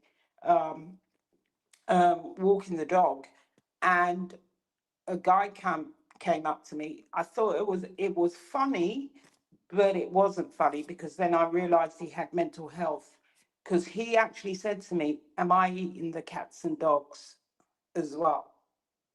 And I immediately knew he had a mental health problem. The reason why I found it funny was because it fed into the politics that we talk about. Right. But I will say money is being spent on wars, on billionaires' needs, and not on the people. We have cuts in the resources that we used to have. And I think you're right. We have to look at the community support. When you have a family member, and I've had, family members, friends, who have had mental health issues. And it really is about picking up on stuff that is going on when they start, making wild accusations and, speaking to you like they don't normally speak to. It's about trying to get them help. It's about trying to get the resources, if the resources are available. But it is the government that chooses to spend or waste money on things that we don't need and we didn't ask for and we didn't vote for. Frivolous. But we need to use the power of our vote, and we need to look at policies, and we need to look at local government and how they're spending money, and we need to use our voice or our vote to vote them out when they're not doing what we need. And this is why I say it's important for everybody, because people fought for these rights years ago, not only in the United States, they were in the UK. People fought for the right to vote. Right. And you need to be able to use it, and you need to educate people who are not using their vote, because I don't want to hear from anybody complaining who does not vote and they are old enough to vote when they see that resources, be it education, be it hospitals, be it food in general, be it some of the resources, because this is a real attack on the social economy. It's a lot of it is attack on, we think it's only race. It's attack on the poor. It is attack Yeah. on the needy. It is attack on those that need. And it is the have-nots that are controlling our system. Sorry, the haves that are controlling our system, and the have-nots who are not taken into account. So we need to look at this stuff, and we need to be serious about it. And that's really all I've got to say. I absolutely agree. Yeah. I'm going to go ahead and play some more of the video, and I'll meet you guys in the chat. It's almost done. It's about halfway through, and then we'll get into some lighter topics for the rest of the live, But we always, do the updates, especially when, it's something that has just happened. It's very fresh. We try to come and we try to share some. Yeah, go ahead. Sorry, and it might be lighthearted, and I'm not implying that there is anything nefarious about this incident, but this president has had more attacks or shots taken at him than Doc Holliday. I swear to God. I mean, every now and then you have to you have to admit to the fact that there's a little dose of comedy. And I'm not saying that it's funny, but I'm just saying that yeah, you are right. Come on, sir. Really? So many people are really, really trying to take you out like this. And I can't be sure. Some of these people may really mean it and have their mind set up. And to be honest, in my personal opinion, y'all, some of this stuff I think is staged. Not all of it, but some of it. Some of it I think is real, and some of it I don't think is real. But yeah, he's had the most assassination attempt that I've ever seen or heard about from any president. And we can't be sure what is really going on. We don't want to play with it. We don't want to make light of it or make fun of it. But all I will say is, oh God, I don't even want to say this. I really don't even want to say this. Let's move on, please. Let's keep it moving. We're not implying that these events are not real. We'll keep it moving. Yeah. Keep it pushing. All right, let's go. All right. What went down at the White House this afternoon. This was right around 6 o'clock Eastern time. Here's how they were reporting it on CNN. We have breaking news. CNN reporters heard what appeared to be dozens of gunshots near the White House a short time ago. Julia Benbrook is now inside in the press briefing room. Julia, bring us up to speed what you heard and what you know. Yeah, I'm here with other White House reporters, photographers. We are now in the briefing room. This is where Secret Service rushed us to after we heard what appeared to be dozens of gunshots. And I want to paint the picture for you a little bit. We're here in the briefing room, and then you can kind of see out the window. Secret Service is currently working the north lawn there to make sure everything is okay. But that's where we do live shots, is those green tents out there. And I was just speaking to you from out there just before this happened. And then reporters were rushed into the briefing room after, again, what appeared to be dozens of gunshots. Now, we have reached out to Secret Service and the White House for more information. This is all still unfolding. It is really unclear right now if anyone was injured. These gunshots, though, to be clear, appeared outside of the grounds closer to the EOB building, which is on the west side of the White House. So while we could hear them, we're not exactly sure where these took place. Again, if anyone was injured, we are waiting on more information.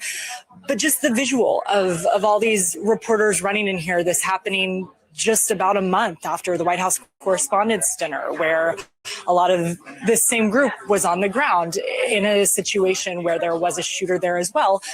a scary moment. And we are looking for more information, trying to understand exactly what happened here. What we do know is that we heard what appeared to be dozens of gunshots very close to the White House grounds. So apparently they got the all clear sign right here after the White House was indeed on lockdown. The lockdown order had been lifted. Reporters were cleared to leave the press briefing room after shots were fired near the White House. Let me share this with you right here. We're taking a live look at this picture of the reporting teams now apparently cleared to leave that White House press briefing room. That's obviously a good sign, right, Jeffrey? That would be a good sign. That means that the initial threat that they believed is either incapacitated or no longer present, or has been detained. More footage over here of police responding to the scene close to the White House. Now, the incident over here took place at the exact same time that we learned about a potential peace deal that seemed to be going through between the Trump regime and Iran, which appeared to have been a total capitulation by Trump, basically surrendering everything to Iran. I'll do a whole other video on that. But the news was coming out that the U.S. was going to give Iran at least $25 billion, let Iran control the Strait of Hormuz, remove military presence in the area, permanent ceasefire, basically, and then agree maybe in 30 to 60 days to possibly talk about Iran's nuclear capabilities, but really push that back into some time in the future, maybe discuss it, but really give massive amounts of money to Iran and sanctions relief. You had lots of people coming out being very critical of a lot of Donald Trump's inner circle being very, very critical. Lots of the war hawks very critical, and people were saying that this was just another disaster. You had that happening. Also, let's not forget that today Donald Trump said that he was going to be, well, it was his son's wedding today, Don Jr., and he said he would not be going to his son's wedding and he would be staying in Washington, D.C. and not going to Bedminster. That's why Donald Trump was in Washington, D.C. today, because he said that he was dealing with things relating to the government. Here was his post Friday. Well, I very much wanted to be with my son, Don Jr., and the newest member of the Trump family, his soon-to-be wife, Bettina. Circumstances pertaining to government and my love for the United States do not allow me to do so. I feel it's important for me to remain in Washington, D.C. at the White House during this important period of time. Congratulations to Don and Bettina. So he was there at this important period of time where then this incident took place. You also have the Iran's military spokesperson posting the end, and it's a photo of AI image of Donald Trump kissing the Ayatollah's feet and bowing down to the Ayatollah. So that's the latest of what's happening right now. We're going to keep you, of course, posted as we learn more. But that's the most up-to-date information. Again, these gunshots outside the White House, dozens of gunshots, 15 to 30 gunshots. White House on lockdown. They say 2 people were shot, one likely a suspect, the other maybe an innocent bystander who was shot as well. Apparently, the story is that the person shot at Secret Service. The Secret Service shot back. That's why we heard the dozens of shots. And now we know, and by the way, that all happened when this horrible deal, or apparently this utter surrender by Donald Trump was announced. There's a lot going on right now. I'll do an entirely other video on the Trump surrender. I predicted it was going to happen this morning, and it seems to have happened. So you make your own informed judgments about all of this, but that's what's going on right now. Hit subscribe. Let's get to 7 million subscribers. Thanks for watching. Love this video? Support independent. All right, y'all. So we're back. We just do a little bit of commentary here. And then after that, we'll take a quick song break. And after the song break, we'll come back with our next topic. But Imani, I'll let you go ahead and lead on this. Do you have any final thoughts or words about, this unfortunate incident at the White House for Lord knows how many times these attempts have been made towards Trump? And then also, the take on what they are not speaking, but some platforms are speaking more so on the fact that this man did have severe mental illness. What do you think about all of that? Like, what are some of your thoughts when it comes to it? You can unmute. Well, as I said before, I think, the resources have been cut. Money is being spent on things that don't benefit the people. I think we have to, as a community, look after our own, because the government isn't going to look after them. We have to try, there has to be more prevention and less, action or deterrence after the fact. And we need to look at the policies and where the budgets are being spent. And that's why the vote, not only here, anywhere in the world where you can vote freely, is important. Like I said, I don't want to speculate about mental health, his mental health. That's what they're actually saying.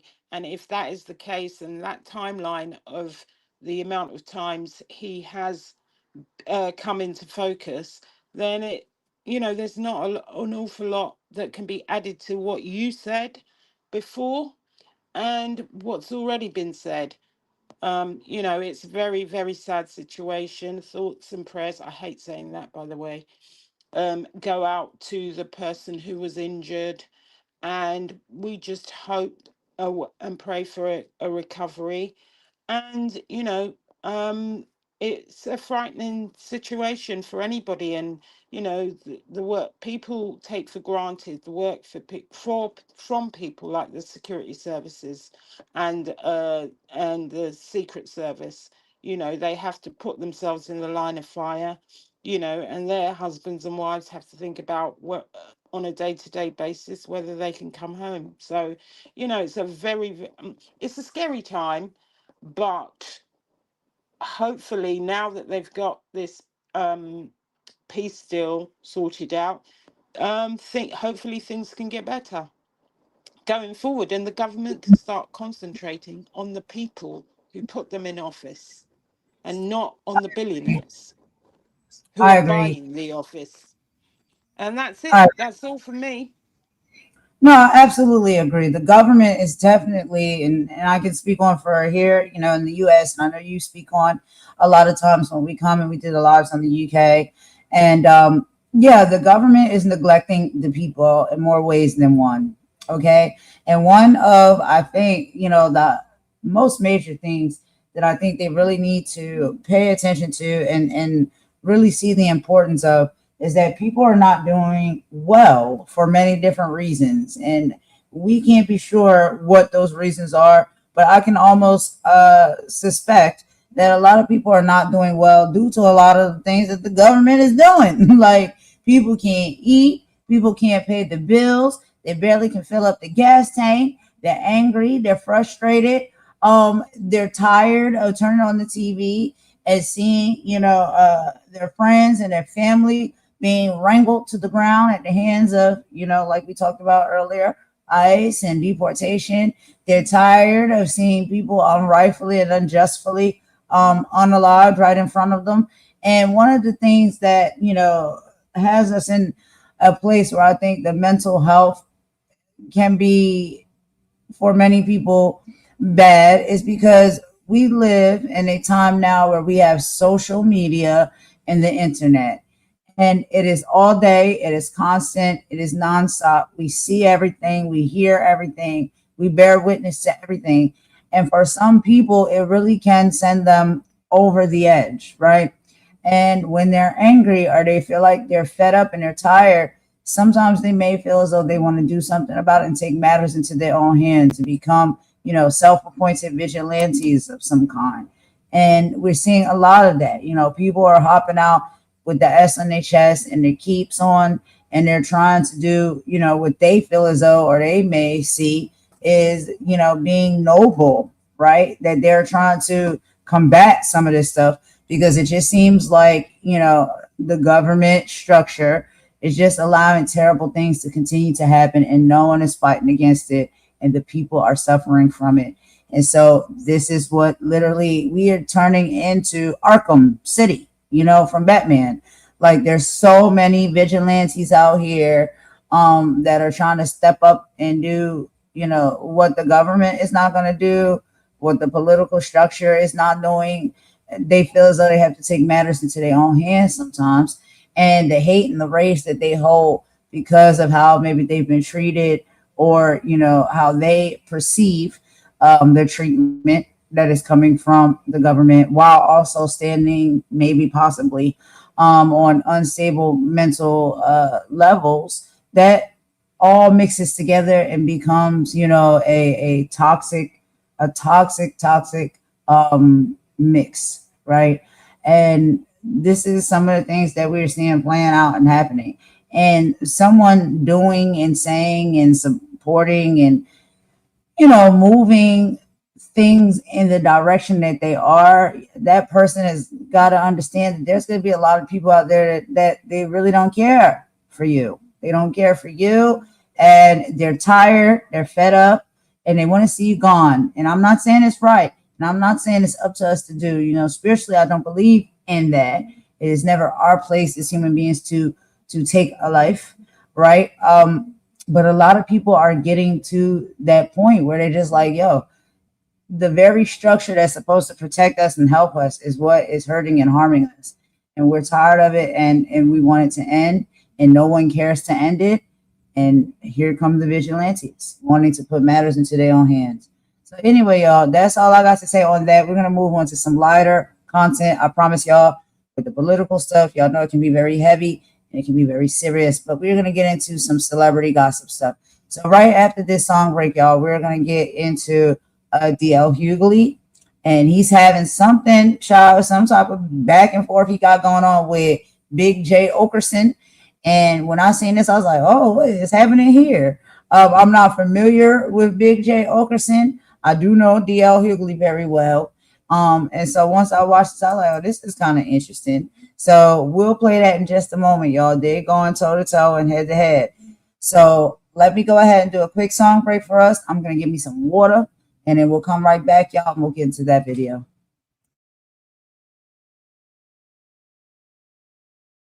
They told you stay entertained, stay distracted, stay divided. I said stay dangerous.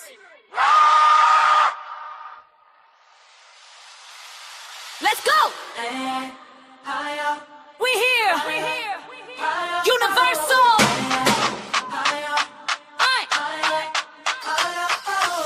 You want the tea, you want the beef, you want the who said what? When it's time to build a life, you keep your big mouth shut. You binge watch chaos, call it keeping informed. But when it's time to grow, suddenly you're bored. Addicted to the circus, dancing for $1 bill. While they're harvesting your focus, popping every kind of pill. The real got you trapped, the digital lobotomy. You rattle, watch a dummy captain claim your sovereignty. You feel it, don't you? That pressure in your chest. Don't wait, let a whisper saying you are built for more than this. Breathe it in. High frequency, we don't vibrate low. Cut the signal noise, let the real waves grow. Wake up, stand tall, break the spell. We ain't building our minds in a digital cell. No walls. High frequency, crown don't tilt. Truth so heavy, make the weak ones wilt.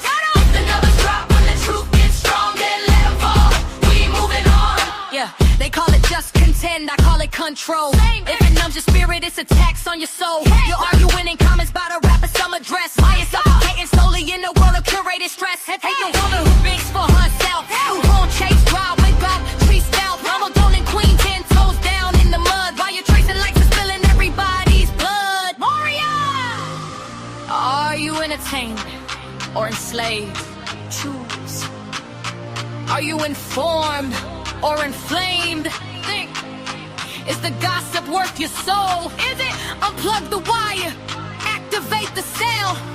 Mama Warrior told you.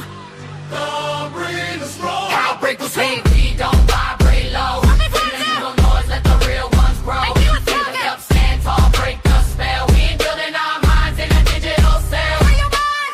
High frequency, crown don't tilt. Truth so heavy, make the weak ones wilt. Heavily the few who see and rule a million sleeping sheep. Not a sheep and I'm a queen. If the numbers drop when the truth gets loud, don't see them. I'd rather have the crown than a brainless crowd. Cut them off from the mud to the throne, from silence to signal. Mama Warrior, golden queen. Signal strong, static gun.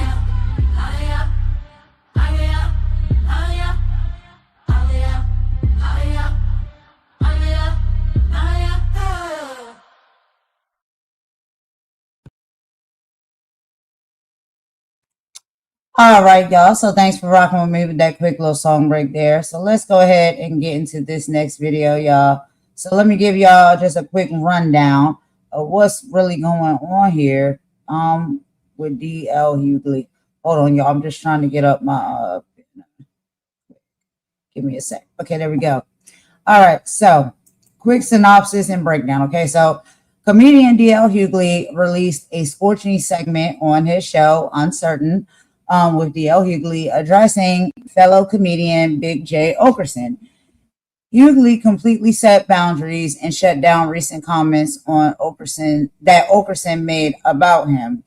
Launching the episode titled "Take My Name Out of Your Mouth," Fat, you know what, D.L. Hughley didn't hold back, bringing his signature sharp wit and veteran status to completely dismantle Okerson's critiques, making it clear that he isn't the one to play with when it comes to the industry's respect.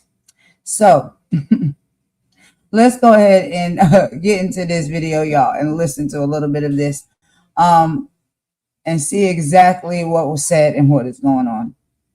I'm going to meet y'all in the chat. Let's get into it.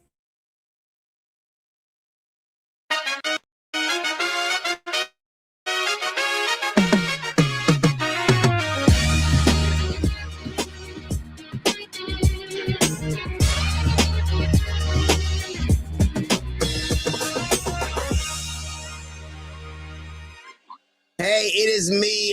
Welcome to Uncertain. I am D.L. Hughley, and these are the people that they're the wind beneath my wings. That was nice. Notice how we were all silent. Y'all act like it's a sweatshop. Like, I struggled to get that out though. I got illegal child laborers. And, y'all act like y'all got sewing machines under your desk. I'm not doing that. Can you see them? Somebody's out there making a Nike. Very, very sad news to report. There are a lot of noteworthy passings. One in particular is Barney Frank, who was the very first openly gay congressman. And he came out in 86, 87. when he was by himself. It wasn't even no closets to come out then. You just had to walk out. But I did Bill Maher's show with him a couple of times. He was always like very funny, very witty, very acerbic. And to be openly gay back then, I would say you were a bit of a trailblazer. Yeah. You're like a civil rights leader with a boa, but he was very colorful, very out. And he really, I think the first time we were talking about this earlier, he was a champion of civil rights, that he was inspired by the death of Emmett Till. We're going to talk about how all that correlates later on, but he was inspired by the death of Emmett Till and went down, became proud of the Freedom Summer of 1964. 1964 is a very interesting year because 1964, I was the very first one of my mother's 4 children that was born with the full rights of an American citizen.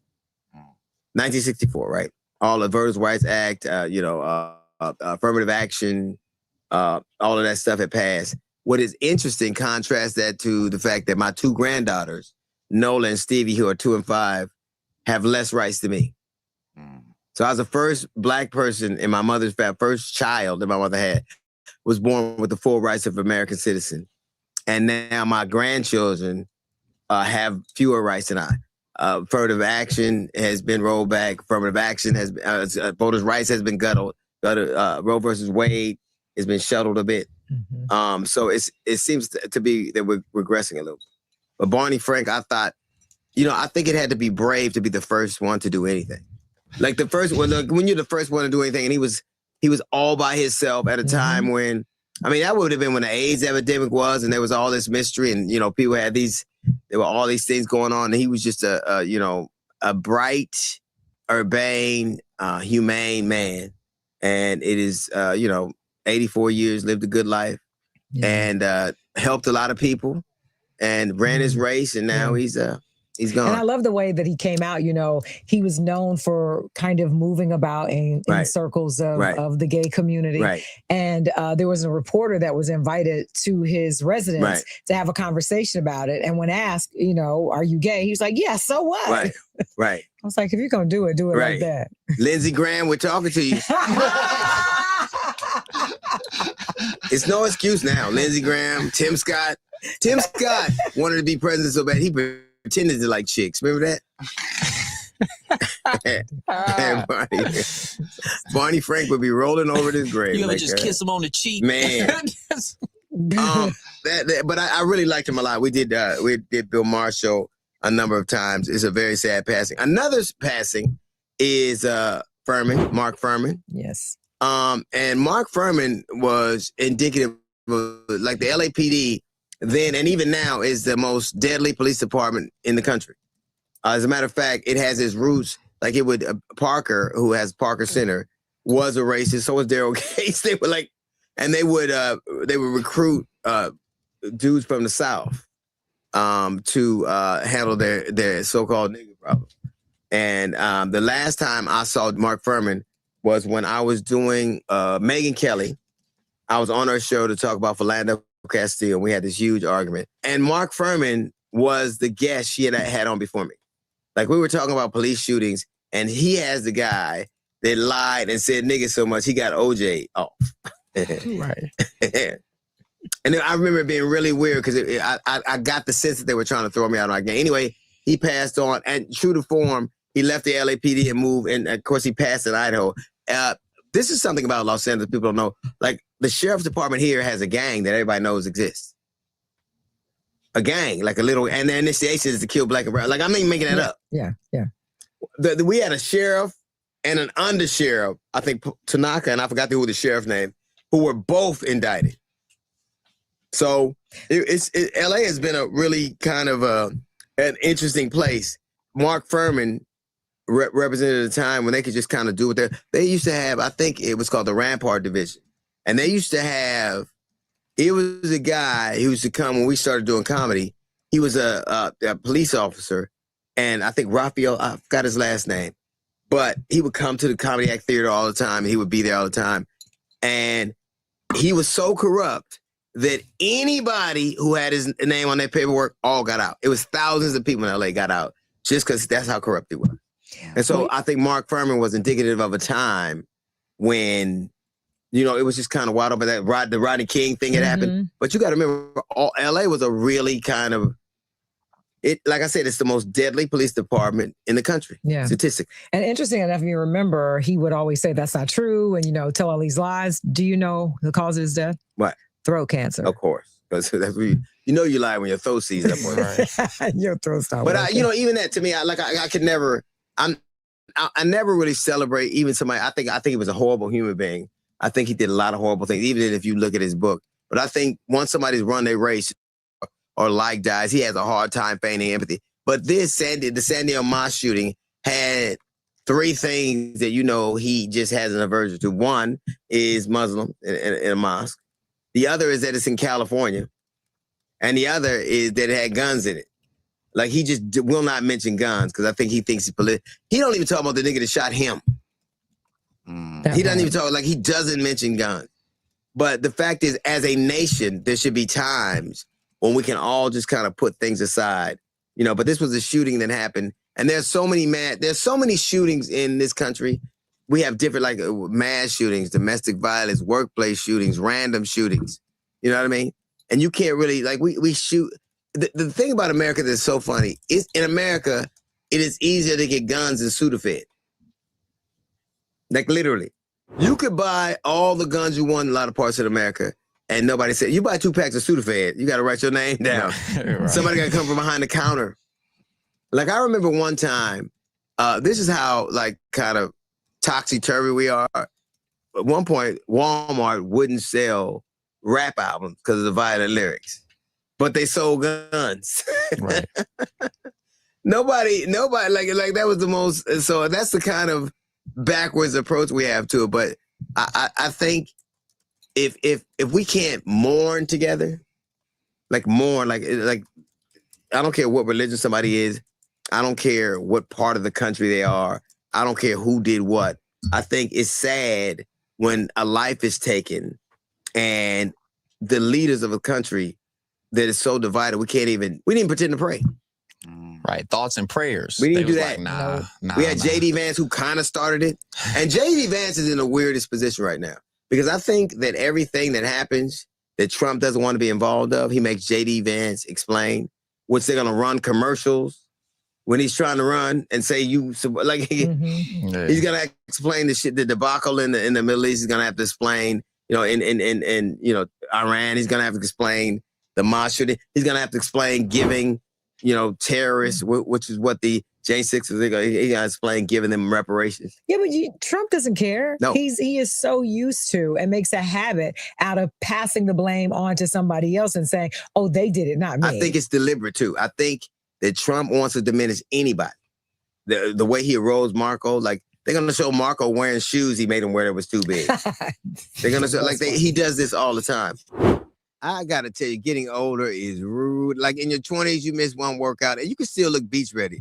Now, one burger has a zip code. I'm still working out, still eating mostly the same, but my body just doesn't bounce back like it used to. That is real life, fellas. That is why I'm obsessed with Mars, man. It is a natural supplement designed to support healthy testosterone levels with Tangat Ali, Shilajit, zinc, and boron. I've noticed steadier energy, better focus, stronger lips, and better recovery. For a limited time, our listeners can get 50% off for life plus free shipping and 3 free gifts at mengotomars.com.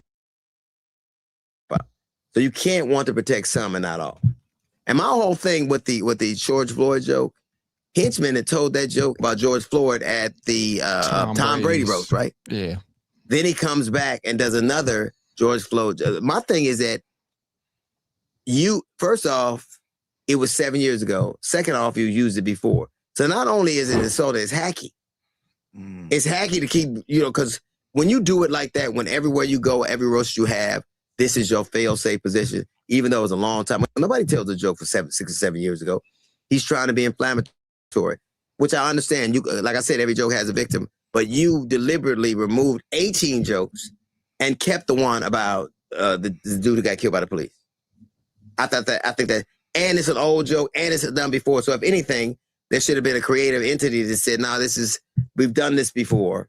Even if you're not trying to be politically correct or woke, it's just been done before on one of your other programs where 14 million people watch.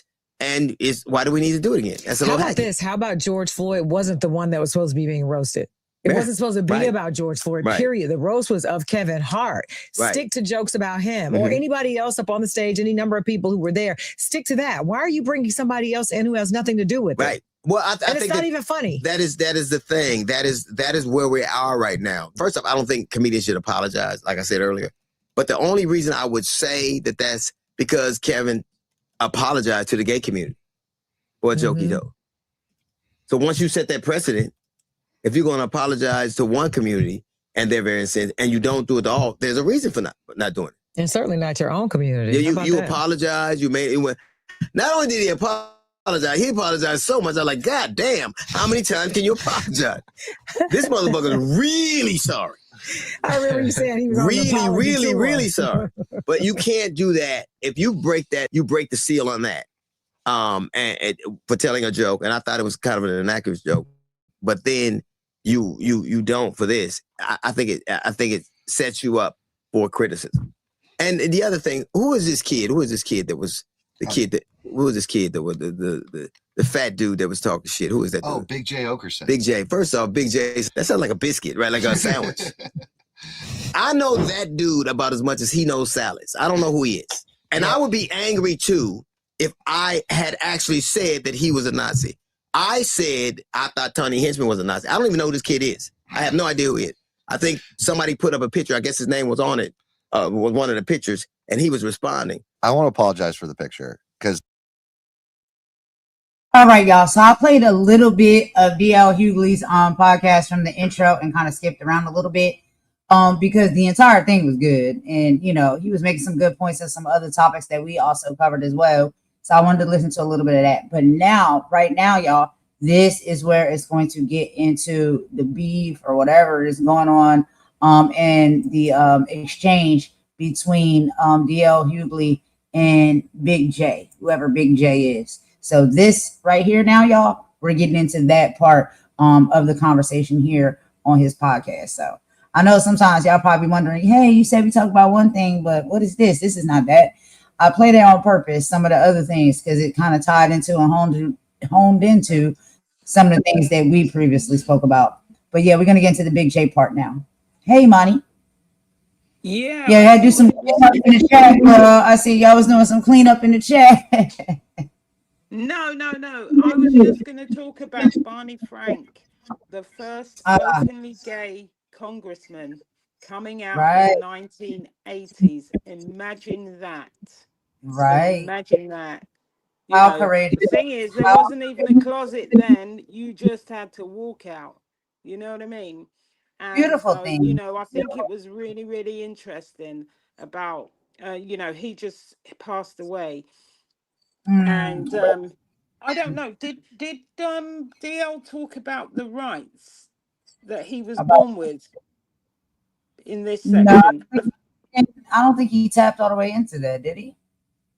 I didn't hear him. Well, one of the things he did say, and I don't know which part of the video it is, but what I thought was interesting, that he was the first of his mother's children, and he was born in 1964, born with full rights. Yet, his granddaughters have less rights than he had in 1964. Makes that make sense? So basically, the rollbacks in affirmative action, voting rights, Roe versus Wade, have made his not his daughters, his granddaughters have got less rights than he had in 1964. This is the stuff that people need to be looking at and looking into, rather than whose coochie smells and all the rest of the BS that we hear, because this is way more important than anything else that's going on. You're right about that. You know what I'm saying? Like, there's so many more things that you could, shine a light on that is actually, historical, that is beautiful, that is inspirational. You know what I mean? Like, there's so many other things that we can discuss and talk about. And that's another reason, like I said, with this podcast, which I love to listen to as well, they talk about a plethora of topics. And it's like, it's always something that's like very deep. Like, it's good. And it can teach and give information and knowledge, about different things. So it's like we could listen to those things and we could come together as a group and talk about it. That's what I'm trying to do. That's what we're trying to do and aim to do here with our content. Is like, there's so many great conversations being had. We can join in on them. Like, there's so much pride. There's so much, there's so much more things to be proud of. And one more thing I wanted to say about Barney Frank, R.I.P., that he wasn't just a politician, he was a civil rights disruptor. And the thing is, people have to think of how courageous he was, because there weren't hashtags or safe spaces when he came out in the 80s. Just think about that. There wasn't Twitter, there wasn't Instagram. He just had to come out and be himself. So, that is courage. And R.I.P. to Barney Frank. Exactly. I agree. All right, y'all, let me go ahead and get back into the video. We'll be right back. It's like, technically, I told my editor to put in 3 photos of famous racist people from the roast. Because he's not a famous racist. No. He's just racist. He's not famous. Now, I don't have a problem with a dude having, like, to me, if somebody had said something I didn't say, or if somebody had impugned my integrity in a way like that, I would react the same way. But now I have this fat dude who looked like Roseanne Barr talking shit to me. And I'm not going to have a fat dude. I'm not going to have a dude who lactates talking shit to me. You can't talk to me and you at a C cup. I don't even know you. I didn't insult you. I don't know who you are. I think, but my problem was that he took the bait and started talking slick in a way that he thought he was. I don't like that. Like, insult me and intimate that I'm feminine in some kind of way when you wear nail polish. You can't be the only reason a fat dude wears nail polish so he'll know when to stop chewing. You can't be a fat dude with red hair and nail and talk about somebody else. The only reason he wears a nail polish so it looks like a girl is touching his dick. That's what. Are you crazy? The one thing nobody can ever say about me is that I'm not intelligent. You can say whatever you want. I never said anything about this cat. I don't know who he is. I don't know how that picture got up there. I said what I said, and I stand by what I said. But I'm not going to have a dude with smiles on his knees talking shit to me. I'm not going to have that. One of the other things that Big J brought up, which we never even discussed, was like him being on the roast, you know, and him being picked for the roast. And he said, of course, I'm from Philly. That's kind of like my cousin claiming to be in the Wu-Tang Clan because he's from Staten Island. His fat ass probably thought the roast was Arby's. We got. He's the only dude that showed up with a napkin and a fork. Oh my God. Fat ass. Here's the thing. If I said something about you, like that's a very incendiary thing to accuse somebody of being a Nazi, which I didn't do. Yeah. But you took the bait and started doing the black voices and talking. He would never say that to me. And after he did that impression, you made yourself look like a Nazi, you dumb fuck. Stop it. Yeah. I don't know you. Look it. Don't tell me I'm dumb when your diet lets me know you make shitty choices. Don't tell me that. Also, I'm not. You know, you can't be a 40-something-year-old dude with nail polish and fingerless gloves talking shit about somebody. You can't do that. I don't like how fast white dudes get to whiten. Like how fast a dude who ain't racist turns to something racist. Like I don't know who he is. I don't know what he said.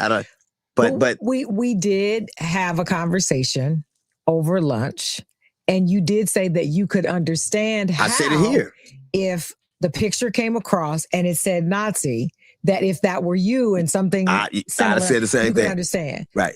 But the line was drawn.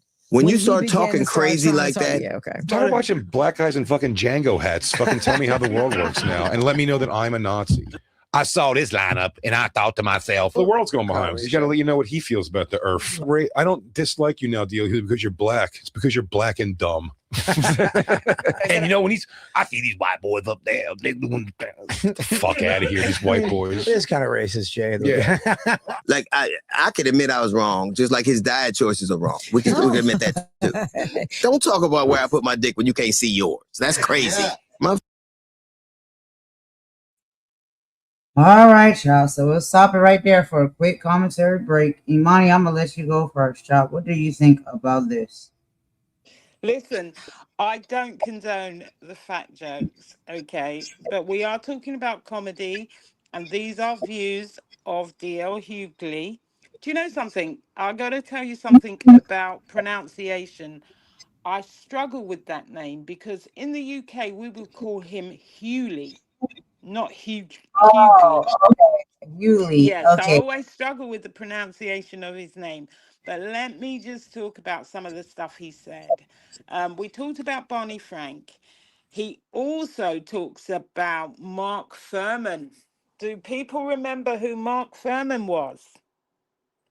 Mark Furman is the reason that OJ got off. He passed away. Rest in peace, Mark Furman. Regardless of whatever he did in the police force, you know, we're not going to sing. But he was the reason that if the glove doesn't fit, you must acquit. Remember the famous case. Yeah. So, yeah, he lied so much. Basically, he got OJ off. But he died of throat cancer this week, and rest in peace. You know, that illness is, you know, it's like the devil. And, you know, it's like the devil. But I do want to, you know, I do want to say to people, there is a trigger warning if you're going to watch this, because there is a lot of comedy, and sometimes we like to watch, because D.L. Hughley for the Americans and Hughley for the UK guys, he does put a lot, he speaks a lot about politics, but he does add a lot of his comedy in it, and he does joke about things. And I know that people have body dysmorphia and they have problems with their weight, and I don't normally make jokes, about people's weight. But this is part and parcel of his show. I actually Right. watch it because he mixes the comedy with the very serious stuff, because sometimes you need a balance between that. Yeah. He's a comic that I like. So, but It makes it's it not sometimes a everybody's lot cup of tea. more. It makes it sometimes a lot more palatable, like the serious things that are going on, the heavy things that are going on sometimes politically and stuff like that. If you can deliver it away comically to where it's not offensive, it can sometimes make it more palatable for individuals to be able to receive and learn what is actually going on, right? Because it comes with a dose of comedy on the side. So yeah, I like DL Hughley for being able to do that. Dave Chappelle is also really good at doing that. Cat Williams is also really good. Like their comedy styles are very much, similar when it comes to that. They talk about the serious things, but they deliver it with a dose of comedy, and it makes it very much more palatable for people to receive. That's what I think. But you know what I can't believe? I can't believe all the money in the world, all the research we have, and we still haven't solved the problem that is cancer. Right. I personally think, and this is my personal opinion, especially with a lot of how the drug and the pharmaceutical industry works, it serves them more to give people medication than it does to cure it. Because after you cure it, you don't need to medicate people. You don't need to give them all these drugs. But And I they don't cannot believe in back for as many. 2026, we still don't have a cure for any of these cancers that are unaliving people day by day. And this just goes to show they put the money where they want to, not where it's needed. And that's just me today, because obviously I've had a few family members that have, suffered from this terrible, terrible disease. And this is part and parcel of why we do this politics, because we want to shine a light on what's really going on out there. But Right. here we are. We can do almost anything. We can see countries far away and what they're doing, but we don't have enough money to put into a cure for cancer. Make that make sense. Right. I absolutely agree with you 1,000%. I have an aunt right now that, she's at stage 4 is what they call it. And, she's made her peace and stuff like that. She knows it could be any time now. And I don't think it's right. But I also don't think it's real or true, because I believe that they do have a cure for cancer. But I just feel as though the way the system works is certain people are, privileged enough to get it and certain people aren't. And that all ties into, like your income, how much you make, your insurance coverage, things of that nature. What can they get out of it? Can you pay us enough? Can you make it beneficial enough for us? And are you important enough for us to, save your life when it comes to this? The same thing when it comes to HIV and AIDS. Okay. There's cures for that as well. But is everybody, going to be able to get those treatments? And then now they found it to be very marketable. Like you said, when it comes to just having hold on, Golden. I think we got to be careful when we're talking about these medical things. We really do. We can't be sure, and we don't know that there are cures for these. I'm just going based off of research that I've read, so I'm just not talking. Yeah, there is research, but we don't know for sure, and no one has categorically come out and said that, because that will mislead people. We can't say that kind of thing. All right, let's move along with the video. I'm gonna just keep playing the video. I get what you're saying, though. Don't worry. I'm picking up what you're putting down, girl. Thank you. All right, let's move along. We'll be right back. 40-year comedy career will last longer than your heart. That's for sure.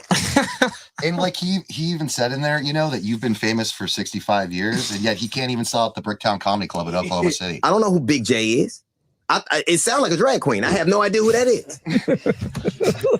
But I will grant you this: if somebody had said, because that's really incendiary. It's just like it's also incendiary to do the the kind of voices and insult somebody's intelligence, which racist white people do all the time. I'm not saying you are. I'm just saying that it's amazing how fast you got to acting like one.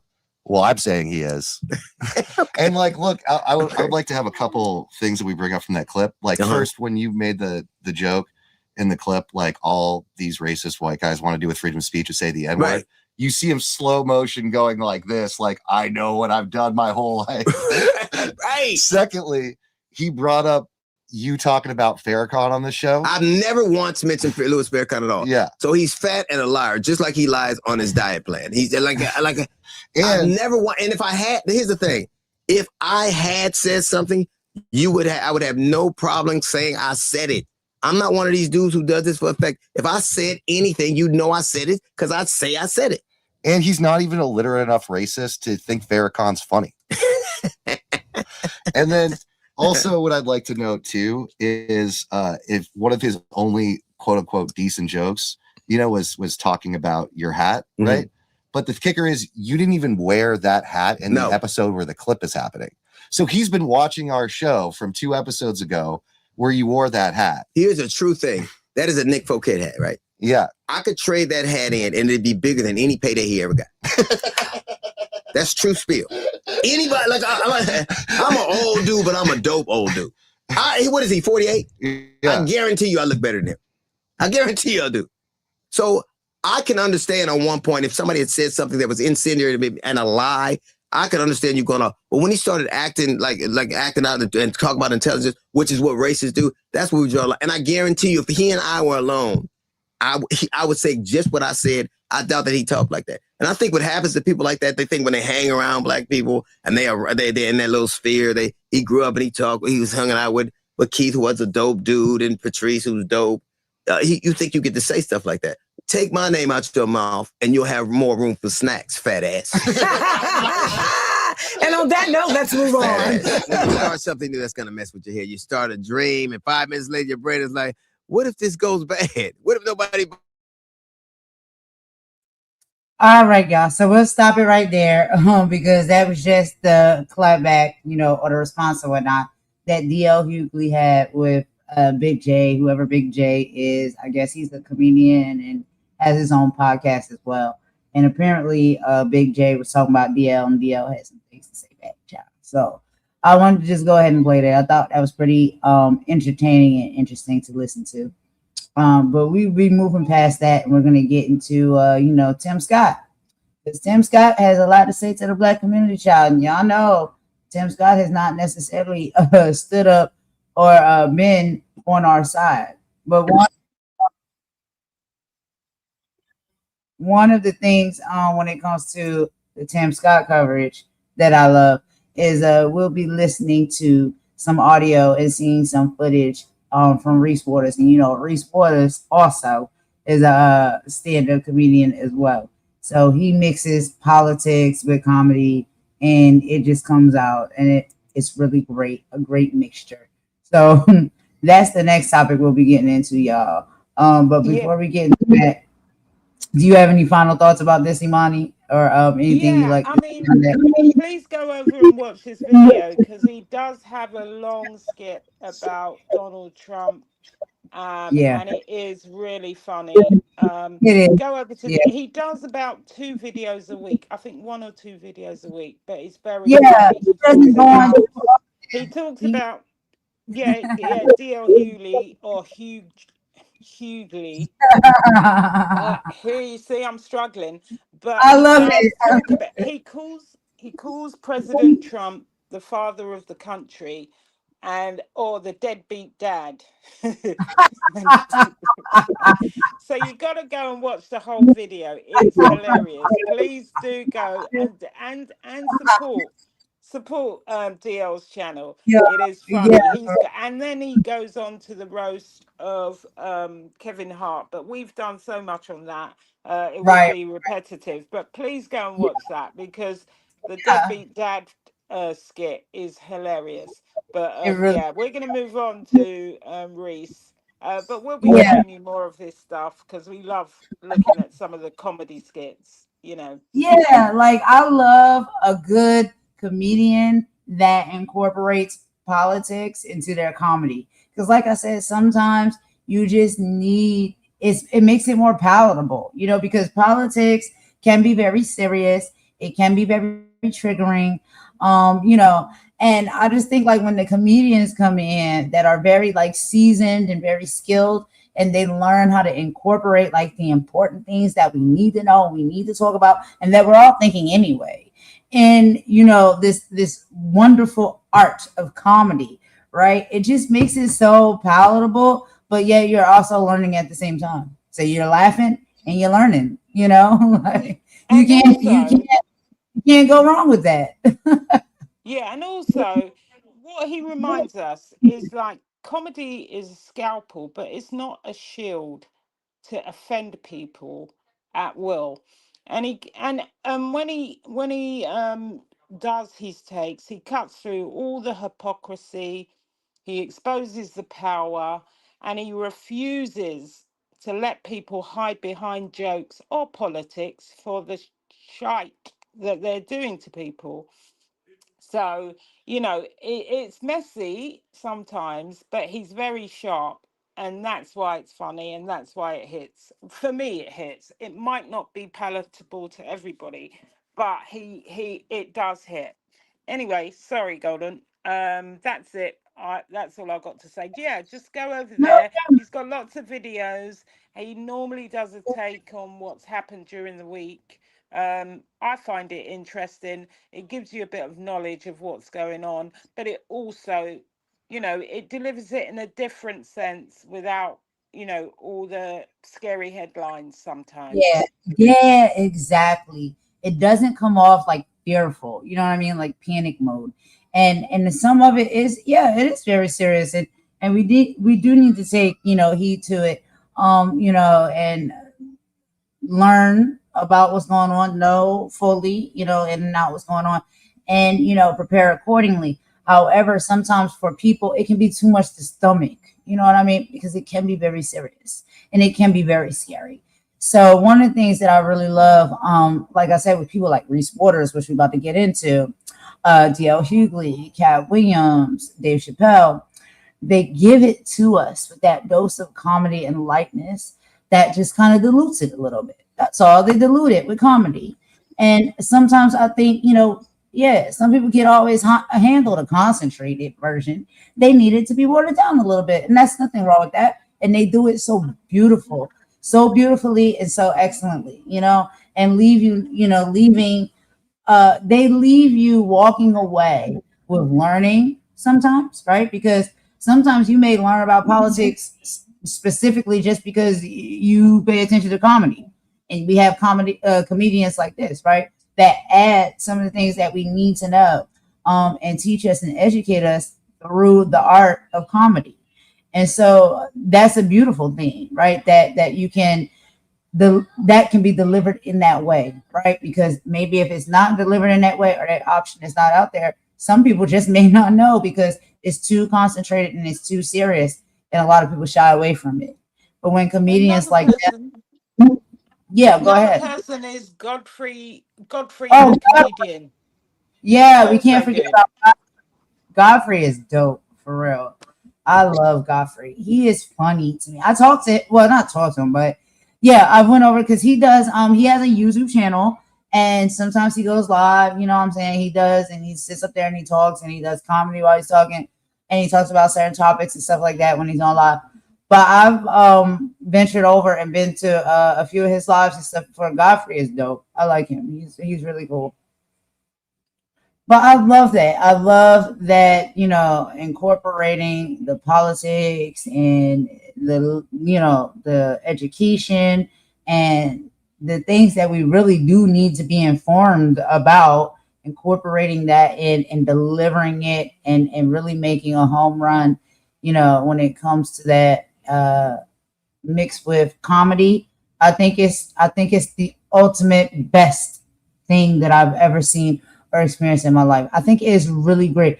Like when you have a kid, because Imani, I got JJ, he's 3.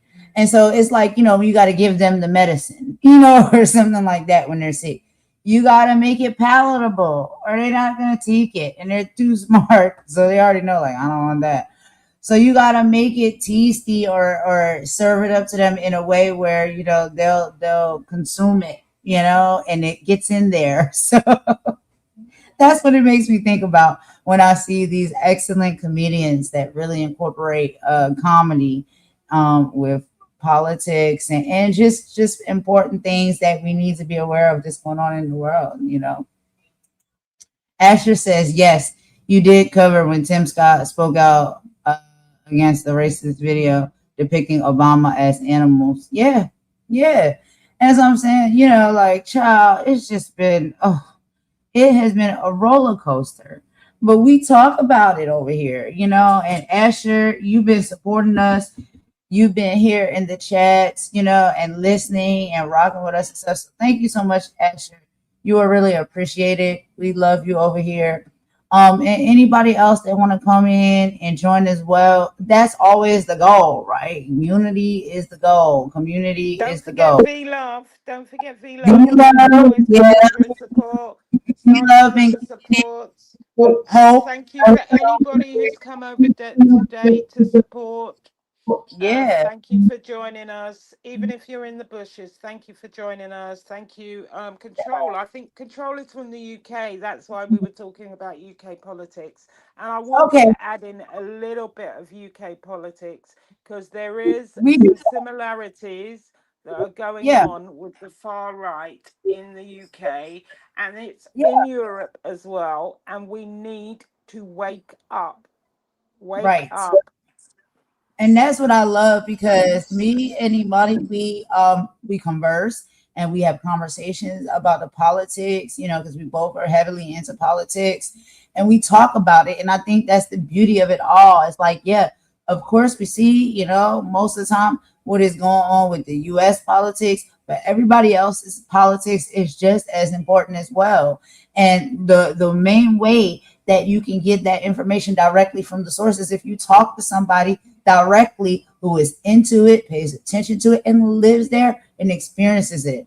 And I think that these conversations are like so important for us to have. So we're gonna have some UK stuff coming up. You know, we mix a little bit of everything in there because it's not just about US politics when we do our political coverage. This is worldwide.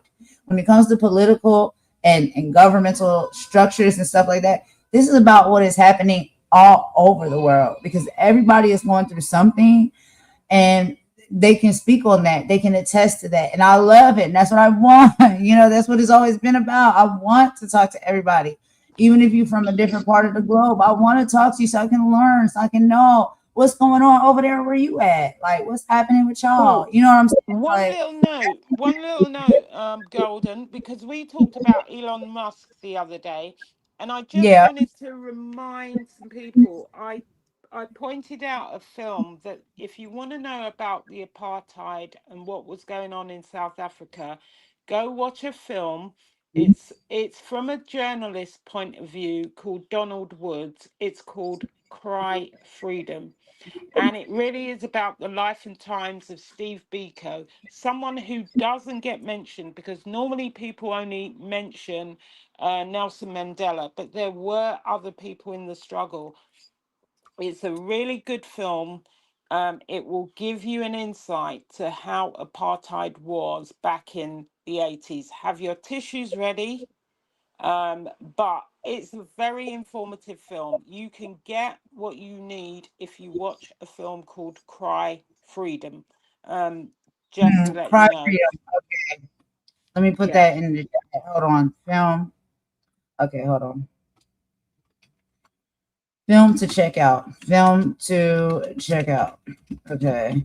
And you said it's called Cry Freedom. And it covers heavily the apartheid, right? It covers South African apartheid. You will see the Soweto uprising. Like I said, trigger warning on that film because only watch it. Don't watch it before you go to bed if you're a person who has nightmares. But it's very informative, and I would advise anybody to sit through that film and watch what was happening in South Africa up until about 1994. Okay. That is the reason why I think it's important for people to become knowledgeable when you have this space Karen walking around in the government saying that there's white genocide in South Africa. And I'm talking about Elon Musk. But watch Cry Right. Freedom. A really good film. Okay. All right, there. We got that. I'll put that in the chat. So if anybody is watching or listening, if you're interested in checking out that film, okay, it is a film to check out. Cry Freedom. Trigger warning. It covers a lot about the apartheid, and Cry Freedom focuses on 1994 and the apartheid. So if that is something y'all No, interested it in doesn't watching, focus on 1994. It focuses on the apartheid era. But I was just saying, up until 1994, a lot of those rules were in place in South Africa. So think about it. Up till 1994, people were going through this stuff until there were the change of government, and then Nelson Mandela became the president. So think about whilst we were walking around free as a bird, this is what people were going through in places like South Africa. Okay? So just to right. let you know, I think it's a good film. It may not be to everybody's palate, but it is an informative film. And I'm only saying that because we were talking about Elon Musk the other day. Gotcha. So Control, I know, has some things that they're saying. And Control, as you can see, like you've been in here the entire live, right? You've been in the chat. You've been conversing with me, Imani, and Asher. And you see that we're not attacking you. You haven't been blocked. We haven't been mistreating you or saying anything bad to you, but we are calling out some things because, you know, we're having such a great live and such a great conversation, right? And the thing is, that is the goal. Like, we want to have those moments and those times, and multiple people and everybody is welcome when it comes to that, right? But sometimes people are very standoffish and have to ask questions and get clarity, because sometimes when we see certain individuals such as yourself on other channels and in other chats, some of the things that you comment and you say are, you know, targeting and disrespectful towards us. And so that's all. Like, literally, that is it, and that is all. And Asher sees it, we see it, many of us see it, we bear witness to it, you know. And it's just like, I don't know, you know, that's it. But let's move on, y'all. We're gonna take a quick song We're break, and moving then, like, forward. We're moving forward. We are trying to move forward in a peaceful way. And if people come here and they want to listen and they want to take part in the content we have, they are welcome. If you're coming here to, if I know that's not huge Control because you have not been disturbing the live. If people are going to come here and disrupt and troll, they will be banned because we're not interested in that kind of activity. It's going to be new for people, and I'm being very patient, and I'm understanding of people's feelings. I personally, which is why I read that poem, I do not get as upset. I get upset for other people, but I do not get upset myself about what people say about me in these chats, because do you know what? You don't know me. You don't pay my rent. You don't pay my bills. And that's not you to anybody out there. So you're not that important, and you don't have impact on my life. And I think that sometimes people need to look internally. But anybody who comes here to actively participate in the discussions, in the lives, is very welcome. Anybody who wants to come here, troll, and talk foolishness, I will ban you as soon as I see you. And Archangel Michael, don't even think about coming to this chat. I will tell you that now. You're banned for life. All right, let's take a quick song break, y'all, and we'll be right back with the next topic. We got to get into, some of what Senator Tim Scott is saying to the Black community and Black people. We'll get into that, y'all. That'll be very funny. Anyway, let's play a quick song, and I'll be right back.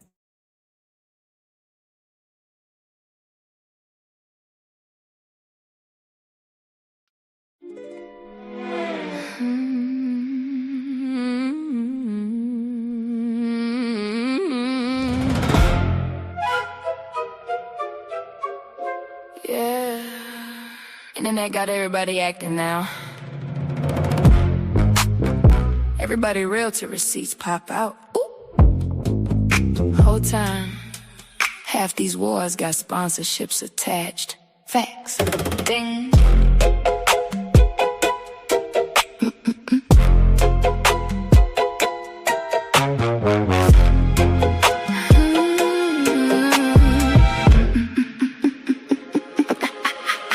Came in humble, peeping vibes first. Everybody got a story who rehearsed worse. One live say villain, next string queen. Whole timeline living off clips and memes. Clock it, screenshot, checkers, crop context, then turn pain into profit monetized. Spinning if you say, let me hear both sides. Now they looking funny cause you think with your mind. Girl, bye. Whole sector built off selective outrage, fake tears, fake growth, fake healing stages. Everybody reach peace till the views drop low, then another fake fallout for the next show. Whole time, I don't move with minds, I observe first. Cause loud opinions don't decide what truth worth. Every villain ain't evil in disguise. Every angel ain't honest behind lies.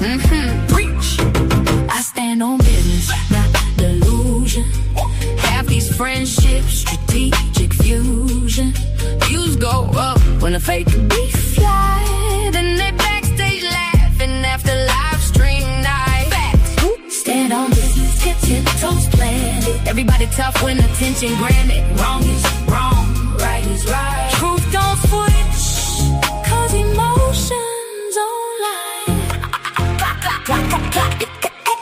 Some people don't want peace, they want leverage. Your platform, your audience, your presence. Soon as you distance yourself and move wise, now they online remixing history with lies. Funny how boundaries reveal folks quick. Toxic people panic when they losing their grip. 1 week, enemies next week, friends again. Y'all don't got drama, y'all got marketing plans. Clicks, downloads, chats, reaction views.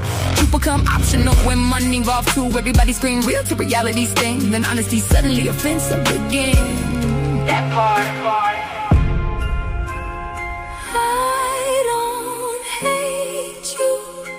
I just see clearer now. Some people love chaos more than connection. Some people only loyal when they need protection. I stand on business, solid pressure. Can't buy integrity with views or extras. Everybody asking for digital consumption. Whole lot of chaos for online discussion. Facts. Stand on business, no pretending. Truth stay truth when the trending in. And I won't fall just to fit online. Cause truth don't pick sides. Truth survive. Truth survive. Survive. Truth survive. Survive. Truth survive. Survive. Survive. A lot of these friendships transactional. A lot of this outrage profitable. Truth survive. Truth survive. Truth survive.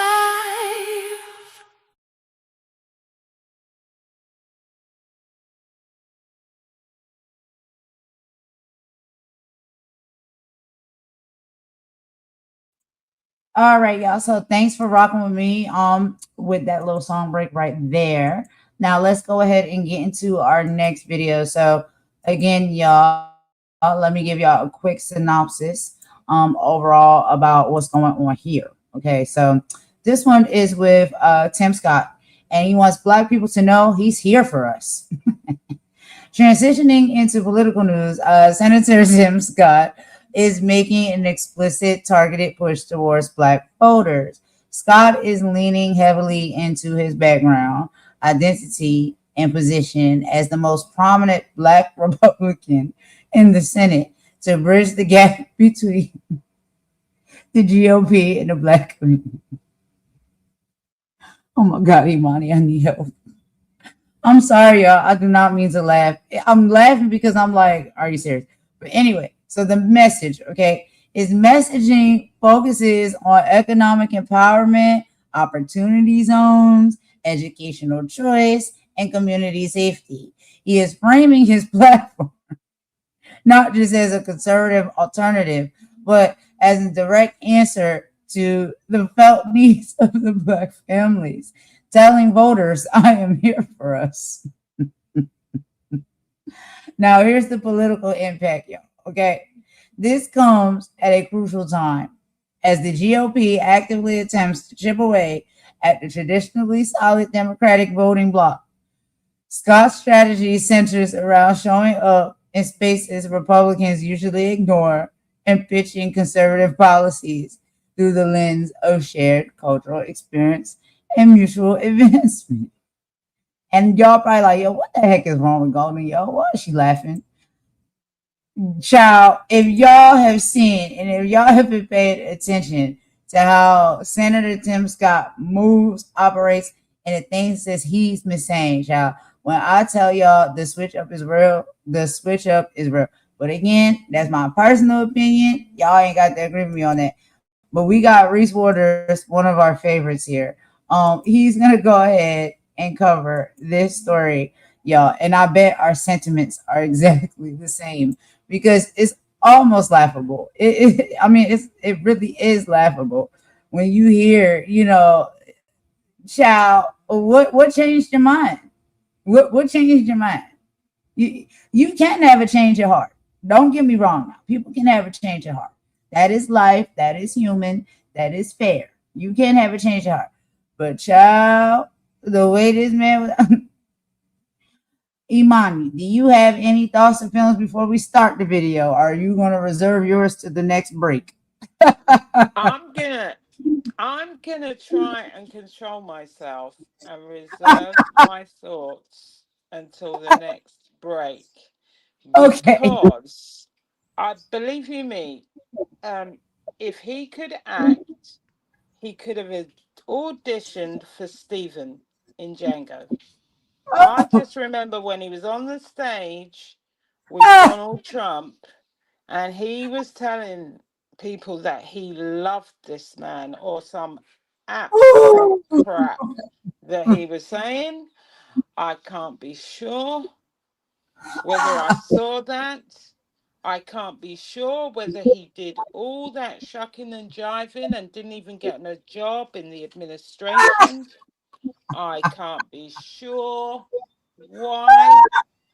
why he decided not to face up to him. Hired. He didn't even get the position, child. He was just out here doing Hold on a second. He went to the lengths, and I can't be sure because everything is alleged. He decided to go as far as getting married, even though he has other preferences, to try and get a job, and he still didn't get the job. I mean, he got himself a beard, and he still never got the job.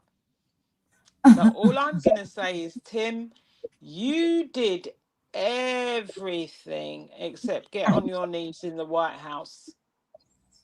Seriously. You know that cute little jingle that what's that child, my mind. That cute little jingle that what is her name? She's so Tisa cute. Tells. Tisa Tells. Yeah, that cute little jingle she was doing, shucking and jiving and doing the Tim. That's what I'm gonna add to it. I'm not gonna say theme. I'm gonna say Tim. Shucking and jiving and doing the Tim. Let's get into the video, y'all. We're gonna meet y'all in the chat.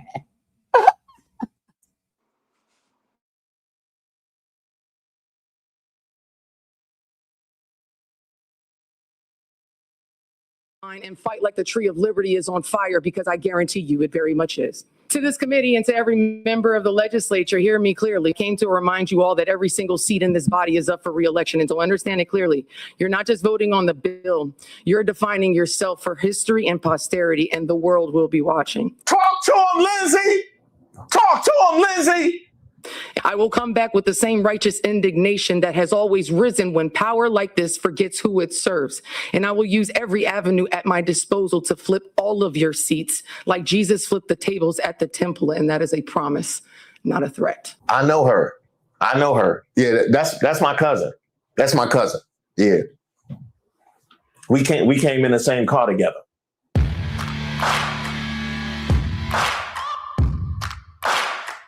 Shout out to all the subscribers and the members here on the channel. Don't forget to like the video. My name is Reese Waters, and this is Racist of the Week, where we explore the stupidity and hypocrisy of discrimination in hopes we can build a more perfect union. And also laugh. As usual, I would like to thank today's sponsor, Racism. And of course, if you see any nominees, you can drop them in the comments. You can email me at admin@reesewaters.com. Now I would like to address the deluge of comments that I've received at just how many Racists of the Weeks there have been lately. I know you're 1,000% right. And we might have to go to Racist of the Day if they keep moving like this. And yes, I'm talking about y'all, Supreme Court. Oh, here we go again. And yes, I 1,000% agree. This is the most accurate portrayal of the pro-Jim Crow white nationalist Robert Supreme Court I've seen yet. It's the kind of thing that even Black MAGA can explain, which is why we haven't seen Tim. No, I didn't call you. I didn't call you. We know with clarity and certainty as a Black person, yes, look at me, I'm still Black,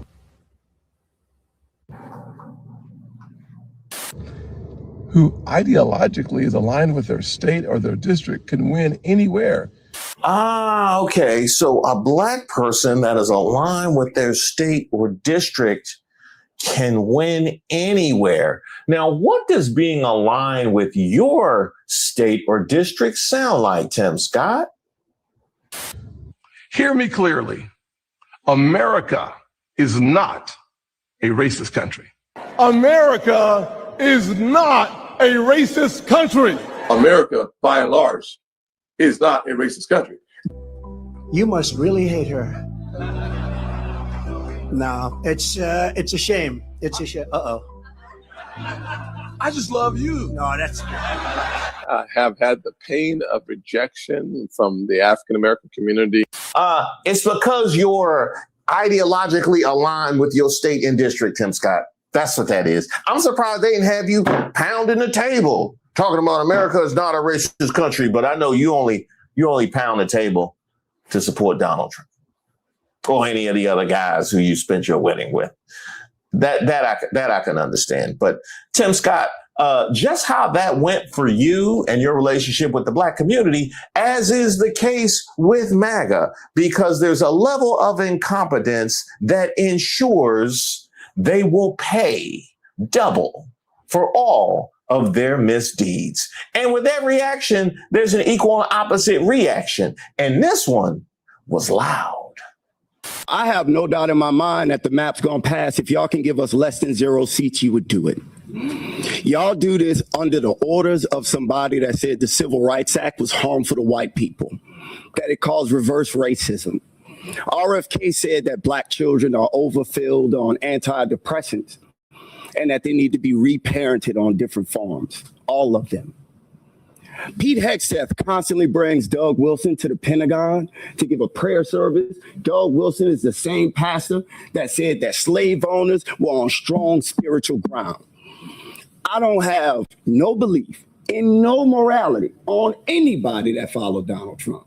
If you wasn't with this map, you wouldn't be underneath this president. You wouldn't be in your party. You would stand up, you would stand against it, you would speak out about it. That's my cousin. That's my cousin. So as far as I'm concerned, if you here as one of these Trump Republicans, you already showed us who you are. You showed us what you want to do. And I believe the country as a whole is rebuking your party. Y'all are in a death spiral.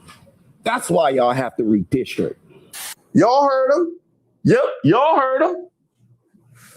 I just want to see these faces. That's why y'all have to cheat.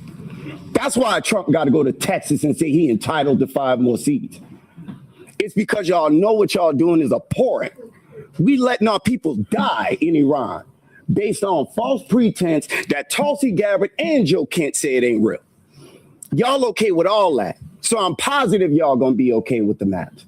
But the beautiful thing is the children that y'all have made and the people that's younger than y'all don't support none of this racism that y'all want. Talk to them, Pastor. The MAGA party is the last breath of the Confederacy. And I'll be happy to see millennials and Gen Z bury y'all. There will be no more of your party. The midterms gonna come, y'all gonna get wiped out. Trump gonna get dragged out of the White House, and I'm gonna love every second of it. Because y'all loved every second of the suffering that he caused to everybody in this country. And worldwide, we starve in Cuba. We bomb Nigeria. We holding Zimbabwe and Zambia hostage for their minerals. We don't want to give them aid support. The pro-lifers that say all life is special, y'all letting kids die of AIDS. What part of your Bible say that? Point out the scripture. I think everybody would love to see it. And we would love to see y'all in the midterms. Hey, y'all gonna let him talk to you like that? No, I'm just trying to line them up because I know they come back gonna be trash. Hey, y'all gonna let him talk to you like that? Your hat says Trump was wrong about everything. It should say you are wrong about everything. That's adorable. All right. The board is clear. The board is clear. Burn. Andy wrote that for you?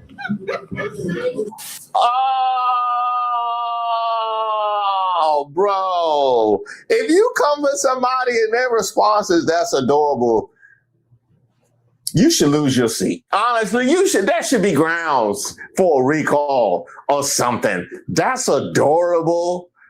Oh my gosh. I remember somebody told me that. That's adorable when I tried to come for him when I was in 10th grade. I just got up and left the lunch table. I said, I'm not even hungry no more. You know what I mean? I'm probably going to take the week off. I'm not even coming to school tomorrow. And you shouldn't either, sir. You shouldn't either. And by the way, it only got worse. And just because it's skin folk don't mean they got your back. Oh, no, it's a whole lot of allies out here that can see exactly what you're doing. My name is Lindsay Garcia. You may not know me today, but I hope by the time that I'm finished, you will remember how much of a problem I can become for each and every one of you. You have ignored the voices of lawyers, judges, advocates like myself and Mr. Duncan himself, and I've watched you ignore the will of tens of thousands of voters in New Orleans. People far more patient than me, people with far more measurement than myself. And I need you to understand this. If I am the one standing here now, it is because every other reasonable voice has already been dismissed. We saw a man who was wrongfully convicted, who lost nearly 30 years of his life, who used the law, your law, to prove his innocence. And instead of respecting that outcome, you are enabling someone to try to eliminate the very office he was elected to hold. Do not mistake what this looks like, because it does not look like efficiency. It looks like the retaliation that it is. And I'm going to shift because part of this message isn't even for any of you here. It's for the people in Louisiana who are going to be watching this message. Do not be discouraged. Do not lose hope. Do not allow them to convince yourself that your voice does not matter, because the very existence of this legislation here before you proved that it does, because you spoke, and now they are trying to silence you. Talk to him, Lindsay. Talk to him, Lindsay.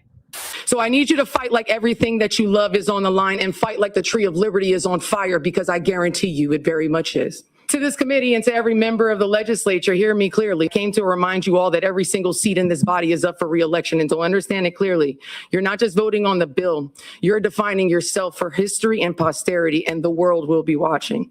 I will come back with the same righteous indignation that has always risen when power like this forgets who it serves. And I will use every avenue at my disposal to flip all of your seats like Jesus flipped the tables at the temple. And that is a promise, not a threat. I know her. Yeah, that's my cousin. That's my cousin. Yeah. We came in the same car together. This is Lindsey Garcia, and she's become the hero everyone needed in New Orleans to speak up and let all the Republicans know that taking the rights away from Black Americans is a huge mistake because people will show up like never before now. Just watch. Our voices matter. Shout out to Lindsey Garcia and everybody who spoke up on behalf of Black folk and democracy. And she brought up so many points. But let's start with the fact that she talked about what they're doing proves just how much our voices in fact matter, as much as they try and spread the message that it does not. You wouldn't be engaging in all of this if that was the case. And speaking of said voice, it's not exactly going your way now, is it? Huh? We ain't lobbying the refs in the midst of a sweep. Oh, no, we on the wrong side of that thing, are we not? Oh, yeah. Yeah, I can hear it loud and clear. She mentioned associating y'all with this for history and posterity, a point I bring up as much as humanly possible. Take all the photos, take all the video, and keep them under lock and key. We will remember. They gonna look as bad as all the parents out there parading against integration in the 60s, 70s, and even the 80s. I saw y'all out there. I think it. Hey, Alabama, you see what's going on in Louisiana? I know y'all about that action. There's a major civil rights protest taking place in Selma, Alabama right now in response to the SCOTUS decision that weakened the Voting Rights Act and the ongoing attack on Black Americans' political power. Come on!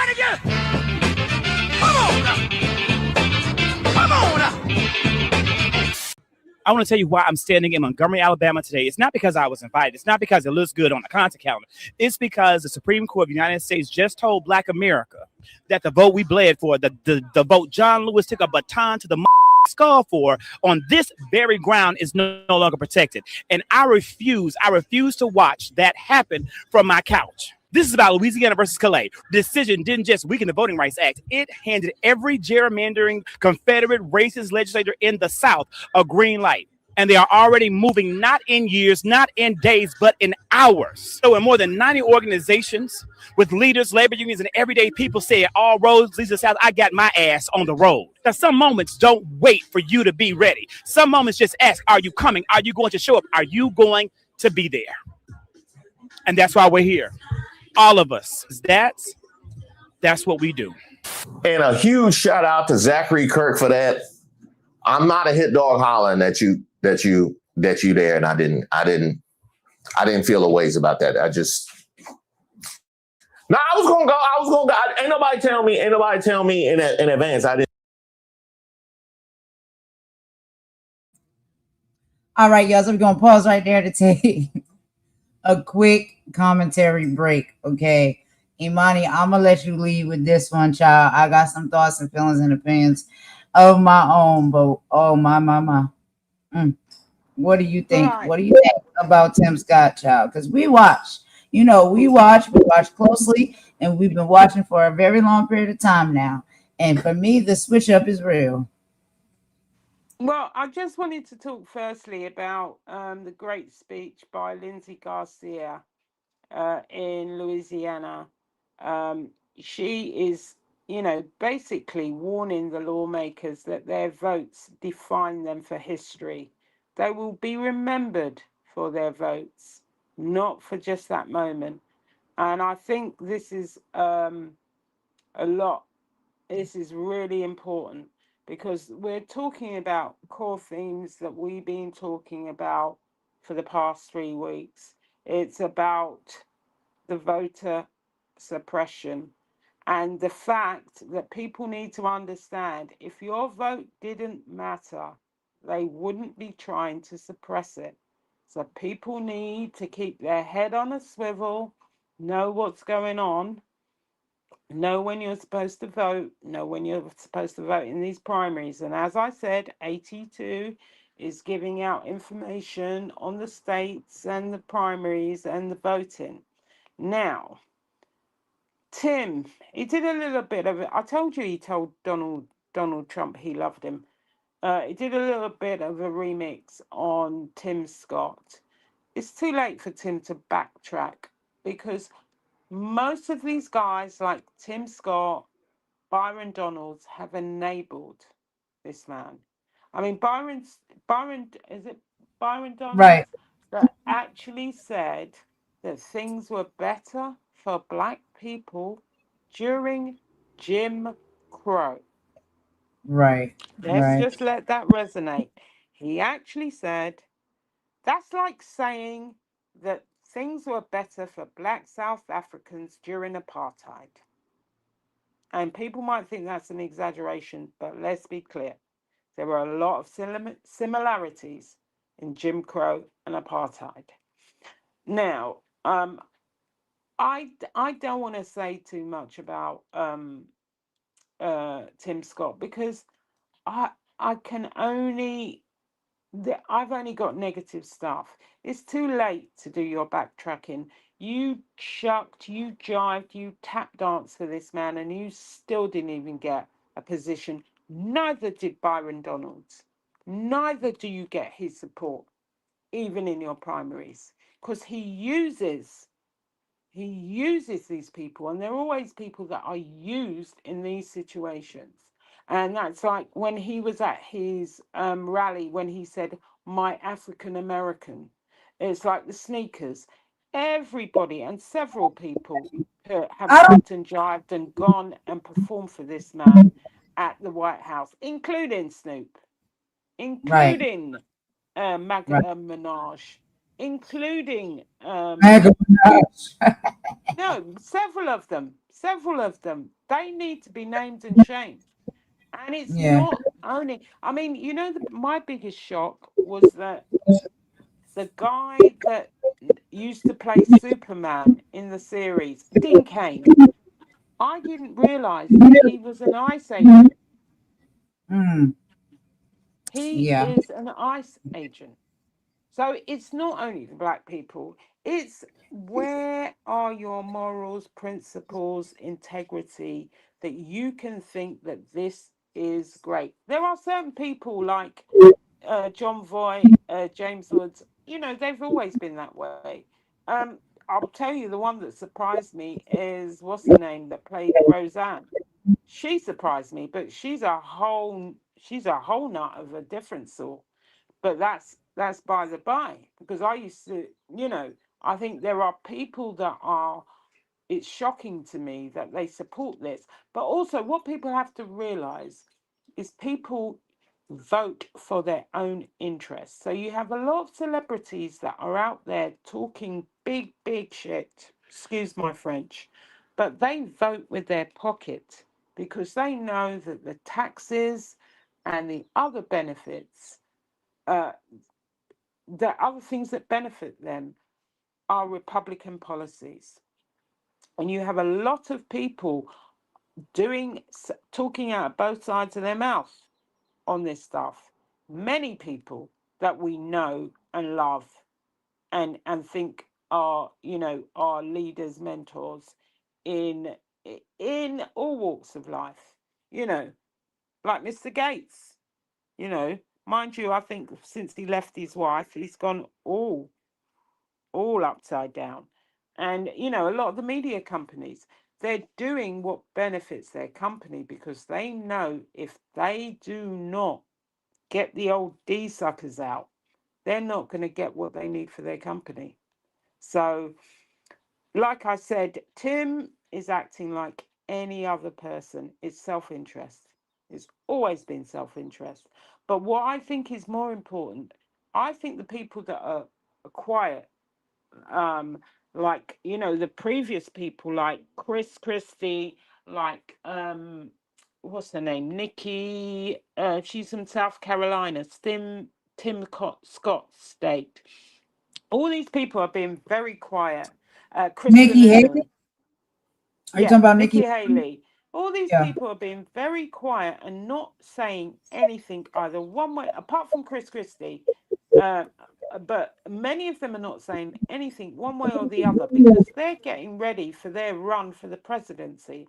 But we will remember that you haven't spoken out about any of these atrocities, be it ICE, be it what he's done with the budget, be it the corruption, be it everything that he's doing. History will remember what you have done. The same as the woman who's head of that security agency, who's from Hawaii.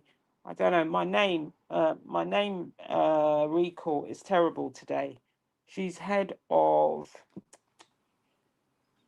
Tulsi Gabbard. Tulsi Gabbard. All these people, history's going to remember them. Yeah. And I just think this is about how people vote. It's about self-interest. They thought, I'm going to get low taxation, small business, I've got a business, I'm going to be well off. They didn't realize this man cares about nobody but himself. Nobody. Cares about nobody but himself and his family. And he is looting the government coffers to the tune of I don't know what. I mean, his sons have got drone companies now. We're in a war, and they've got drone companies. You've got his daughter's husband as this Middle East attaché, doing what? Absolutely sweet bit F all. All they're doing is enriching themselves. And unfortunately, the next president is going to be like Joe Biden. Remember that famous song, The Cleanup Woman? The cleanup man or woman. For the cleanup woman. Yeah, they're going to have to just clean up a lot of mess. And they get no credit about what they've had to do and the mess they've had to clean up. And all he did was take a really good, thriving economy and destroy it. Right. He's destroyed it. And we can't say it was perfect, but it was doing a lot better than what it is doing now. It took us like 20 pieces back. It's like, bro, you dismantled that entire thing. And how long has it been now? Like what? Like a year and a half? Bro. It didn't even take him that long to dismantle everything. And it's just, you think that people don't feel that, they don't see that, they don't feel a type of way about that, And when it comes to Tim Scott and others like him, child, we laugh at y'all. We laugh at y'all because y'all was shucking and jiving and doing a thing, thinking you want to get a spot or a position or something like that, or some type of respect, whatever it is you was in it for. You thought you was going to get it and you didn't. And now that you didn't get out of it what you thought you was going to get out of it, now you want to run back home. No, it don't work like that. Sometimes we got to laugh to keep from crying. Okay, that's just life. We know that, especially when it comes to Black people, the Black community. But yeah, all people, sometimes we have to use that tactic. And Senator Tim Scott is out here putting out a message saying, I'm here for us. I'm here for us. When did he find out there was an us? Because for the last several years, every time the topic of systemic racism came up, he was the main one holding the microphone, child, saying America isn't a racist country. Now suddenly it's us. It's a us season because it's campaign season. You want the vote. You want the support of your people. Your same people that you didn't give a damn about when you was over there tap dancing to get through the doors and get up under breasts and nestle with individuals that don't like you. What do you don't understand about that? They don't like you and they don't respect you. Just because you think they're letting you around, that means they respect you and they like you. No, they don't. They can use you. And that's why you're there. And they use you up. And once they use you up, they'll throw you away. Then now you out here running back home to the community. Oh, I'm here for us. No, you're not. You're not. You're here for whoever it is you need to be there for to get whatever it is you're looking to get. The checks and balances are on his record. Back in 2021, okay, when he gave the official Republican response to the State of the Union, He stood up on national television and explicitly said, America is not a racist country. He told the world that treating racism as a systemic issue is just a talking point. So if the system isn't broken and racism isn't real, what exactly are you coming to save us from, Senator Tim Scott? You can't deny the problem exists for a decade and then show up asking to be the solution to it. That don't make no sense. Make it make sense, because it makes no sense. And with these type, it typically doesn't. And the joke isn't that Tim Scott has spent so much time being the safe, comforting voice for people who don't want to deal with racial reality. Remember when he single-handedly let y'all don't want me to go in the way I can go in, because we watch and we pay attention. When he single-handedly let's keep it moving. Otherwise, I'm gonna hit. Otherwise, I know what you're gonna go into. I mean, if the comedians can talk about it, why? You shouldn't shy away from it. I do know, and I do understand. It's just that it's getting a bit late for me, so I need to keep it moving. You know what he did. You know what he did, but we'll keep going with the video. We'll keep going with the video. Sorry, I know you want to go on. Because the boat bus don't go down there no more. The boat bus used to go down there, and now you got to do mega bus, and that was sold out. So that was all I had. Imani, you were saying something. I'm sorry. Before I started the video, at the end there, I thought you were saying something. No, did I cut you off? No, I didn't. I didn't mean to interrupt you, but it's getting a bit late for me today, and I want to finish up the politics and make sure I say goodbye to the peoples before I have to jump off, and you finish up the I think you gotta go. I'll do the Sukihana stuff solo dolo. I know you gotta go. You gotta take care of. I gotta jump off. I gotta call some family about some stuff.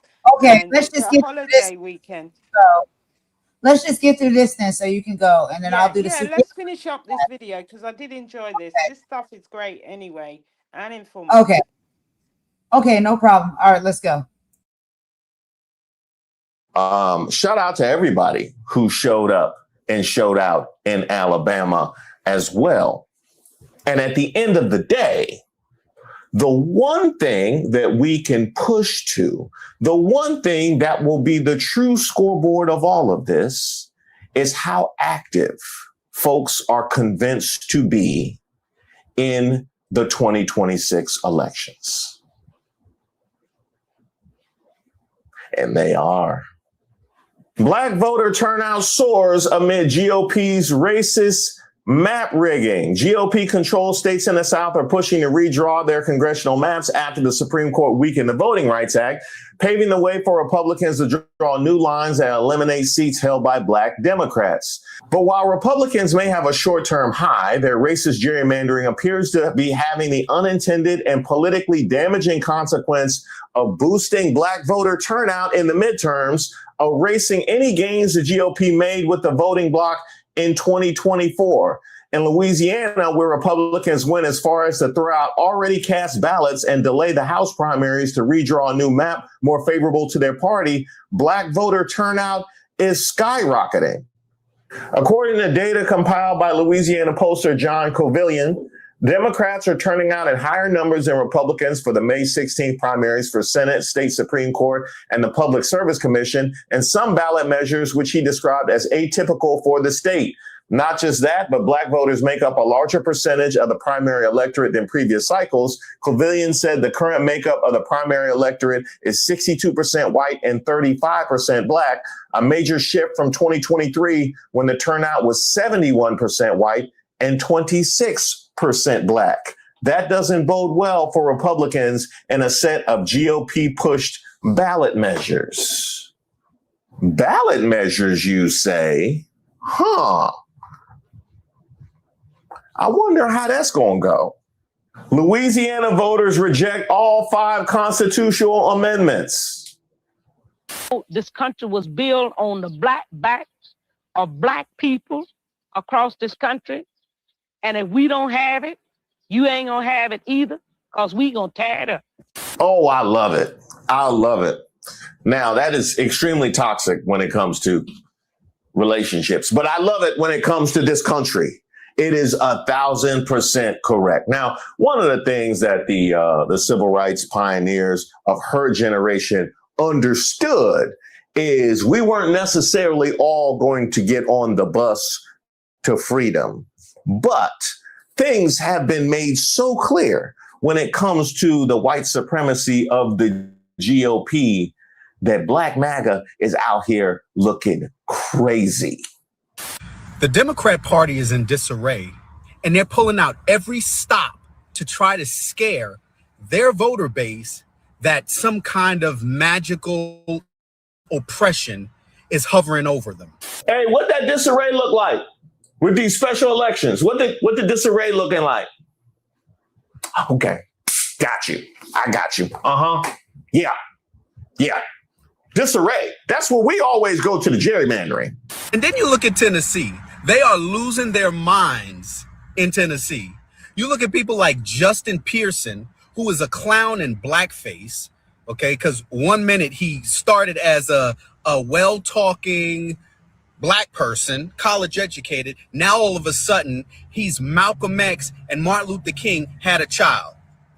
Were Malcolm X and Martin Luther King well-talking, educated black people? They would be. That seems like a natural landing spot for. Maybe he don't know the meaning of words. That's why he projecting the whole like educated. Yeah, okay, I got it. Yeah. This shit is hilarious. And one thing I do know is that Democrats, they buy and they dress up their constituents. The people that they select and put out there, like the Jasmine Crockett's and the Hakeem Jeffries and the Justin Pearsons, these people are handcrafted by the Democrat Party because they play the part well. They love to push victimhood. And then they always gotta act as though they are under oppression, because that is what sells in the Democrat Party. That is what wins votes. Let me think about this. Now, I don't think you meant constituents. I think you meant representatives. But we already established that you don't know the meaning of words. One of the attacks that they like to level at Jasmine Crockett is talking about her education. So why would she need to be dressed up and made to be something if she came from an educated background? You've already established that about Justin Pearson. So what are we talking about right now? What are we talking about right now? You talking about somebody being dressed up and made to push a narrative? You mean like America is not a racist country? America is not a racist country. Oh, brother, this guy stinks. Same one you doing, ain't you? Same one you doing. Okay, you look at people like Kamala Harris, who was not black. She was an Indian. Now all of a sudden she's a black woman and she has all these different accents. This is the shit that you see. Okay, so for people like Justin Pearson to be there calling state troopers boy, can you imagine if a white state trooper called him a boy? Oh my God, the city of Memphis would be burned to the ground. This is hypocrisy. These people are jokes. I love that he went to Kamala Harris being Indian. You don't want to bring up like Rodney King. You don't want to bring up George Floyd. You want to bring up Jussie Smollett. Anything else that you want to bring up? Huh? You want to talk about Hattie McDaniel not earning her Oscars? Is there anything else not at all related to the racist gerrymandering? What do they say? If you have the facts, pound the facts. If you have the law, pound the law. If you have neither, pound the table. You pounding Kamala Harris being Indian. That's the lengths you will go to obscure the fact that this party has been moving in white supremacy for over a year, and you didn't address not one thing. Yes, Kamala. Man, this some old bullshit. I ain't seen deflection that obvious since me coming home late in my 20s. And that didn't work then neither. What do you mean by that? I just got one question for y'all. I'm arguing yes. So if black people are still voting, what are we talking about? Because Democrats up in Tennessee are acting like these Tennessee Republicans have snatched ballots out of black folks' hands, padlocked the polling places, and put Jim Crow at the front door with a clipboard and told these Memphis voters, I'm sorry, y'all, democracy is closed today. Y'all, that is not what happened. Oh, no. What actually happened is they changed folks' districts, gave them different polling places, and then included in the law, they didn't have to notify them of the new polling places. And since you brought up Jim Crow, you mean the exact language that was used in Virginia when they were sending mailers out to black folk to convince them not to go along with that gerrymandering. They were willing to call that Jim Crow.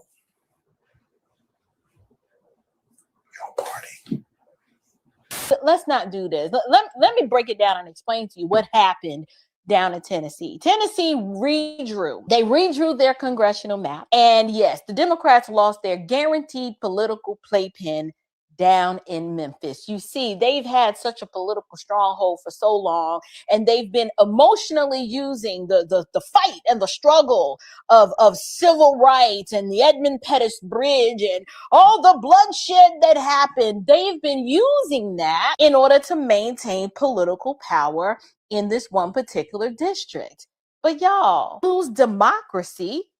They just lost control. You know, they didn't lose any voting rights. Everybody can still vote. Your voting rights are still intact. Now, this is absolutely perfectly said, perfectly articulates the Black MAGA mind, because according to this woman, they just lost control. I believe guaranteed political playpen, she said. Now, keep in mind, we're talking about states that are already gerrymandered to suppress the Democratic populace. They want to go all red and suppressing the Democratic populace. But all of a sudden, having any Democratic representation or any Black representation becomes a guaranteed political playpen. You don't find that suspicious? But not the gerrymandering we already see all over the state. That wouldn't be a guaranteed political playpen, but any Black or Democratic representation would be. Now you see the lengths they are willing to go to uphold white supremacy all the way. Oh, no. And I know these defenses are coming, too. Reaction to Tennessee redistricting and expulsions. We are hearing reaction to the recent expulsion of some Tennessee House Democrats from committees. That decision was made by Republican Speaker of the House, Cameron Sexton, in response to various disruptions during last week's special session in Nashville regarding redistricting. Hey, Black MAGA, we need some more. Bring the white paint. We need some more whitewashing on this one. You're going to need a lot of it. Update. Reportedly, all Dems were stripped of committees, but white male House Dems are still listed. Only Black reps and women removed. Sexton and Tennessee House Republicans not beating the "it's not about race" allegations. P.S. It's all standing committees. We have screenshots. So let me get this straight. This was supposed to be a move to punish Democrats, but only the Black Democrats were removed from their committees. It's 2026, and we're back to having white people in power in southern states punishing Black people for being, quote, too uppity. Oh, no. It wasn't just the Black Democrats. See Democratic white women, how dumb y'all look, pooping on Black people and your own party. They're coming after y'all as well. I mean, because what would the racism be without a sexism chaser? All right, y'all. So we're gonna go ahead and end it right there. Okay.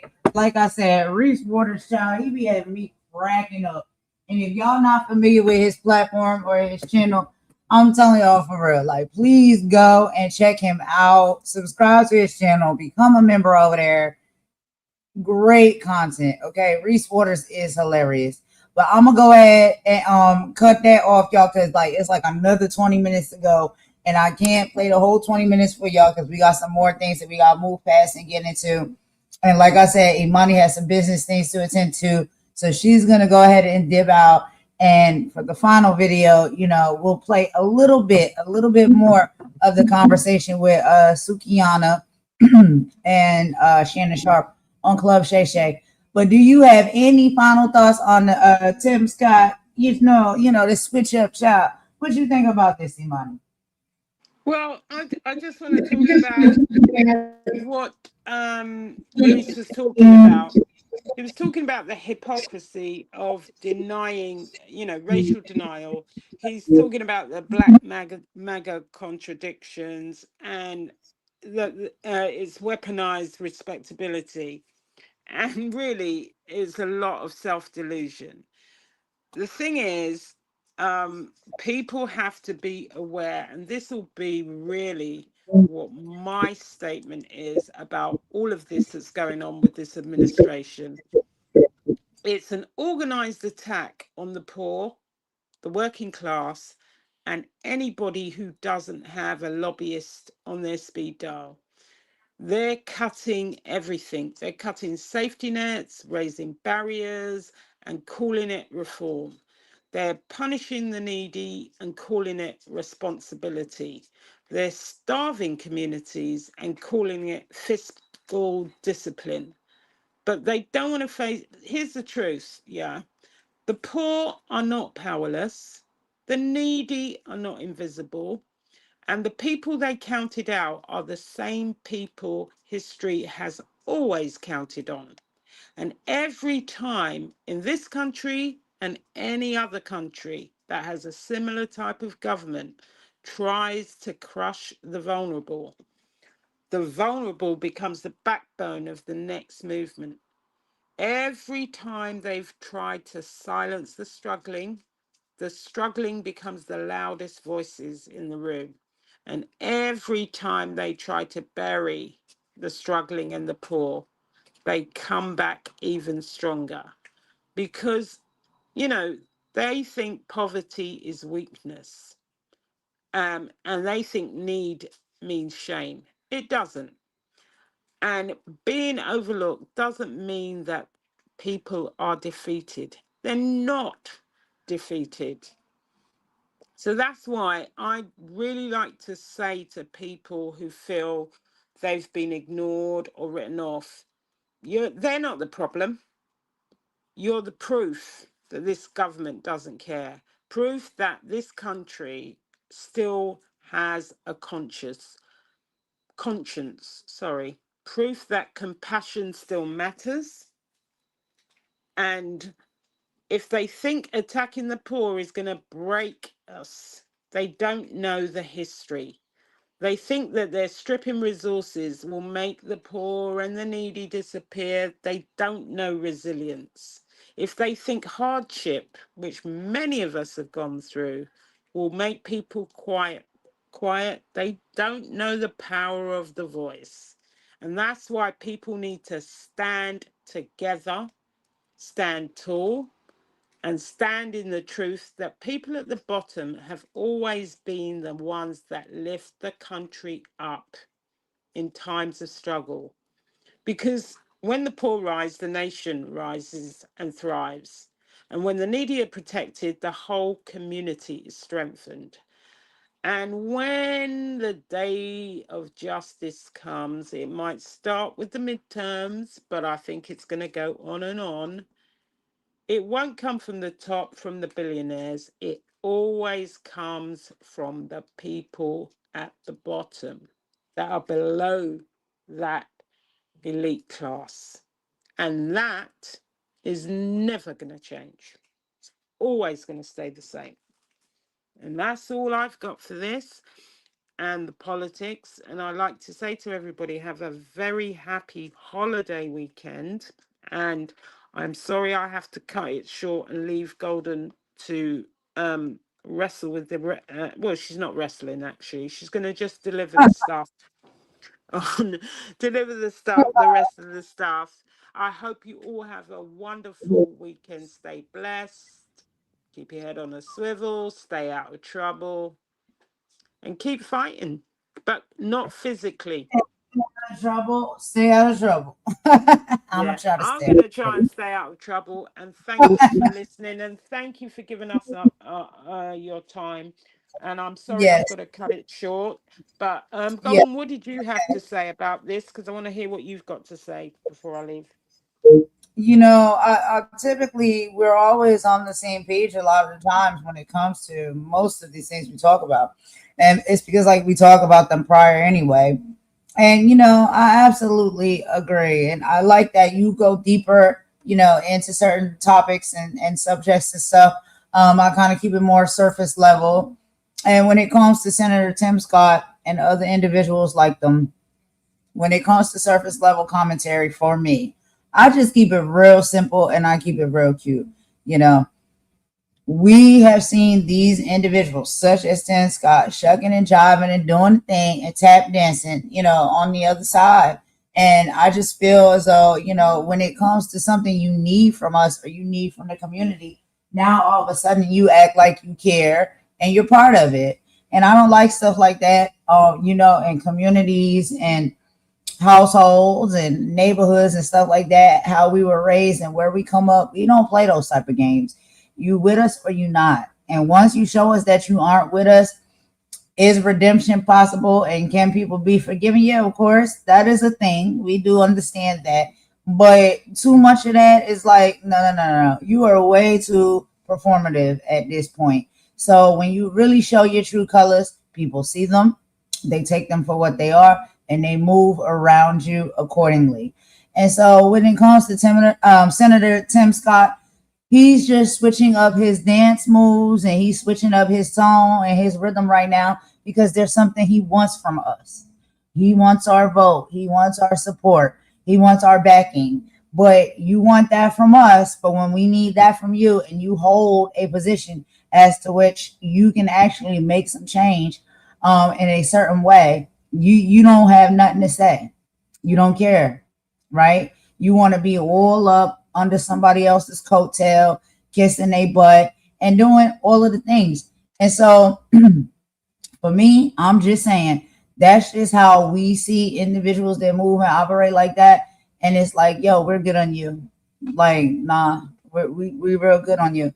So, you know, I just thought that was hilarious. It's really funny because he's been one of the biggest tap dancers like throughout this whole campaign and administration when it comes to Trump. And we've watched it.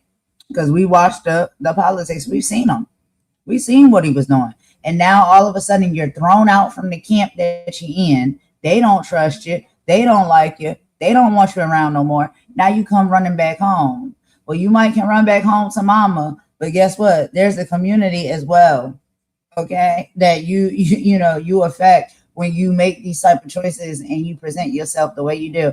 That community is not going to allow you back home. You can always go back to mama house. You know what I'm saying? Mama always going to bring you back in.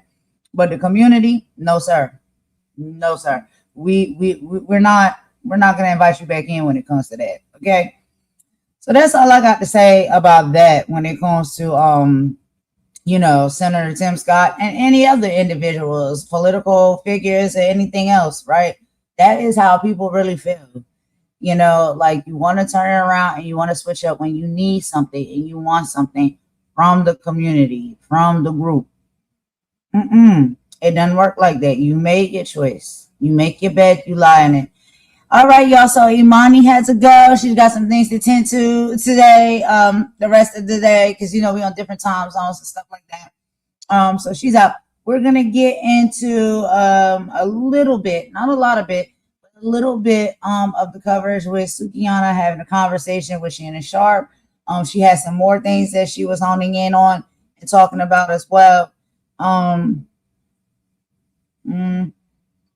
Yeah. And so we'll get into that video in just a moment, okay, with Sukihana, because you know she's hilarious, but she also kind of, you know what I'm saying? She just keep it real. She tell her how it is, and she sometimes don't have no filter. And you know, that type of stuff to me is, I love it. I love it because it's raw and it's real. So we're gonna get into that, but that interview in just a minute. Let's take a quick song break, y'all. I'm gonna go use the restroom, and I will be right back. After I come back, we'll watch a little bit of that for a few minutes, probably to about 4-hour mark, and then we'll get up out of here, you know. But thank y'all so much for rocking with us and spending some time with us, you know, today. I hope everybody is enjoying the content. We will be right back after this song.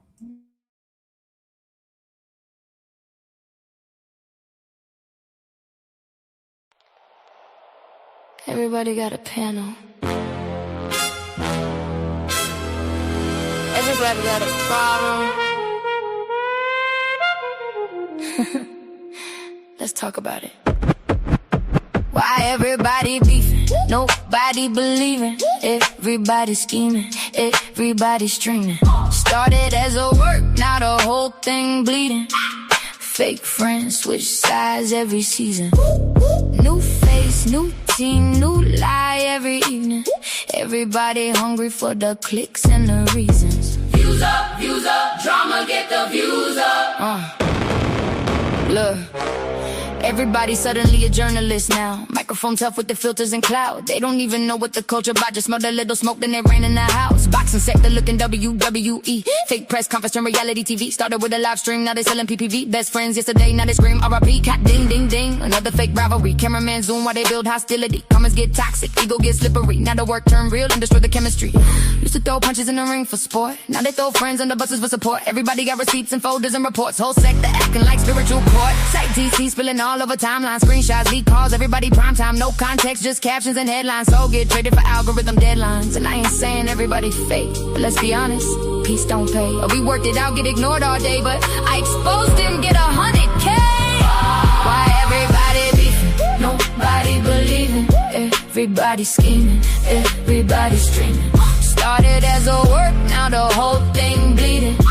Fake friends switch sides every season, switch sides. New face, new tea, new lie every evening.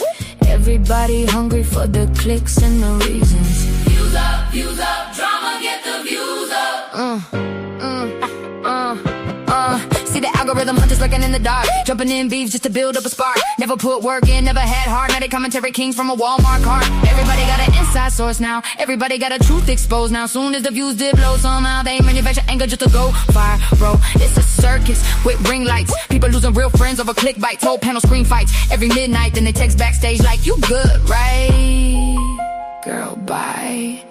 But the fans can't tell where the script ends. Creators crash out just to trend again. You can see the pain underneath the grin. Souls exhausted, but they live stream again. How many friendships gotta die for content? How many people gotta bleed for engagement? How many ops y'all gonna create before y'all realize the audience addicted to the chaos too? And the algorithm know it. Why everybody beefing? Nobody believing. Everybody scheming. Everybody streaming. Whole internet war, but nobody winning. Everybody loud, but nobody listening. Cloud got them spiraling, crashing, tripping, turning fake smoke into real life endings. Views up, drama get the views up. Maybe the real fight ain't each other.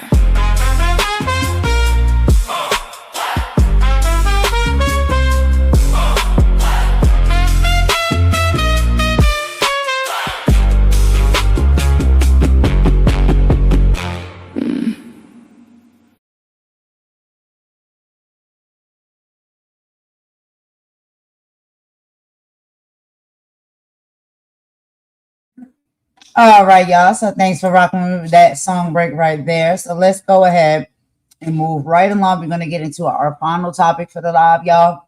And like I said, we're just gonna play a few minutes here and just listen to some of the conversation that I thought was pretty interesting, with Sukihana, because Sukihana be keeping it real for real.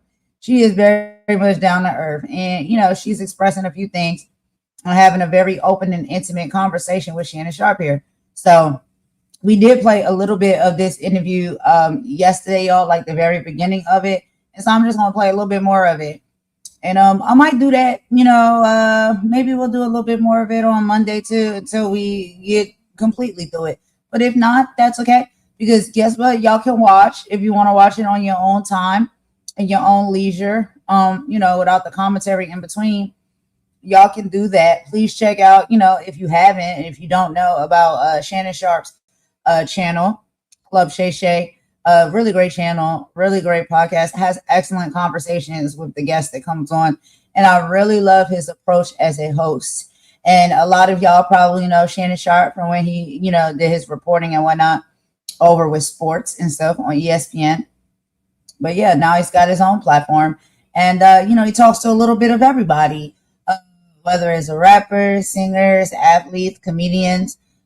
Great, excellent conversations that he has there because, they kind of just chop it up just like regular conversation. You know what I mean? It's not really an interview. It's like you're just talking with people. And I love that. I love that dynamic. And I really, really hope like that's my goal. Honestly, like I wish I could have like a show or a platform, something to that level. You know what I'm saying? Like that, where I can, invite people on my show to just come and sit down and meet them and chit chat. So I love those type of platforms because they give me inspiration. But anyway, y'all, let's go ahead and get into this next part of the conversation. And I want to thank Asher and Control. You've been here the whole time too. My girl Imani's with me. She got to go handle some business, so she's out for now, but she'll be back. We'll be back tomorrow, y'all. And Mama Warrior is always in the background. You know that. But yeah, for everyone who's been rocking and kicking it with us this entire time, I really appreciate it. And even if you was listening or you are listening from the bushes and doing whatever it is you're doing, if that's, a more comfortable place for you to be, no problem either. Thank you so much for that as well. I hope everybody knows that they are welcome here, for real, for real. It's just like, as long as it's not don't come with craziness and all the chaos and all the confusion and stuff like that. That's just the only thing that we really don't like. But come on in. Everybody's welcome to come on in. You can chit chat with us. You can kick it with us. You can laugh with us and have a good time with us. It really is a good time over here, for real. But anyway, y'all, let's get into the rest of this video. And I'm going to meet y'all in the chat. And we'll chit-chat about it as we watch. And then we'll stop at the 10-minute mark and do some commentary. Play another 10 minutes, then do commentary, and then end it. I'm only going to play 20 minutes because it is a long interview. So I'm not going to play the whole thing, y'all. All right, let's get into it. I'll meet y'all in the chat. Can't just put 30 kids in a class and have one teacher and think that everybody's going to learn at the same pace, So school was hard. I was different. I had ADHD. Yes. So you were somewhat challenged learning. Yeah. And you needed special attention. I definitely needed special attention. Okay. And I got it. I did get special attention. I had some really great teachers, that But you had to go to a different class to get that, right? Yep. Until they said, you know what? I realized that what they would do with kids who needed extra help, they would take us and put us in a smaller class. Yes. Where I realize now that it actually hurts children because you got people in the schools that make fun of kids. Yes. So I see that they put more teachers in a class to make everybody feel, So they don't have. So there's no more like if you're challenged, somewhat learning challenged. There are no more like you go to this class. Yeah. So they said. All right, so y'all, real quick. So just like a tie-in, right? So this part right here. I did go back just a little portion of it from yesterday's part that we played. And so where we at right now and what y'all hear them talking about is exactly that, right? Like when it comes to schooling and stuff like that, and students and children, Sukihana is speaking and being open and vulnerable about her experience when she was in school, as far as her, she's saying she had ADHD or, whatever. Maybe she just couldn't sit still, or maybe the the subjects and stuff was too, boring for her, whatever like that. Their child, I had a really good live that I wanted to do, and I'm still going to do it. I'm just trying to get all the proper people with me, right? So we can do this together. And I want to bring some professionals and some educators in when it comes to that. But we're going to talk about this ADHD. We're going to talk about this, okay? And we also going to talk about some other things, okay? When it comes to diagnosis and labels and stuff like that, that sometimes the children are getting that have been pushed and continue to be pushed, and there's dollar signs behind that, okay? But there are some kids and whatever that may actually really do need some help and may have some learning disabilities and issues and things of that nature. But there was, and Dr. Umar does talk about this a lot. That's a whole nother conversation for a whole nother day. But there was a push with the money, right? That all of the children, majority Black and impoverished communities and things like that, child, they were getting labeled, entitled, ADHD or, any of these things, because when they do, the schools get paid more money. They get paid for kids who are diagnosed that way. Okay, so that's a whole nother conversation for another time. But anyway, I love the fact that Sukihana, she's, she just tell it like it is. So she's being very open and honest about the fact that, when she was young and stuff like that in school, that is the experience that she went through. And around her age range, yeah, that makes sense.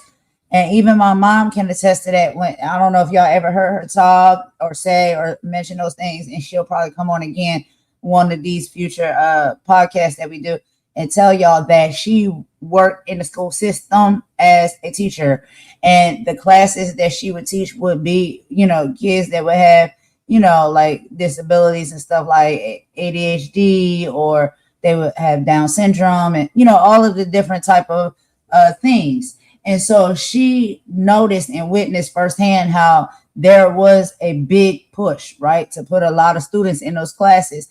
Because if you're already working in those classes with students that you see that, they may actually really have something going on or whatever and need additional help or something like that.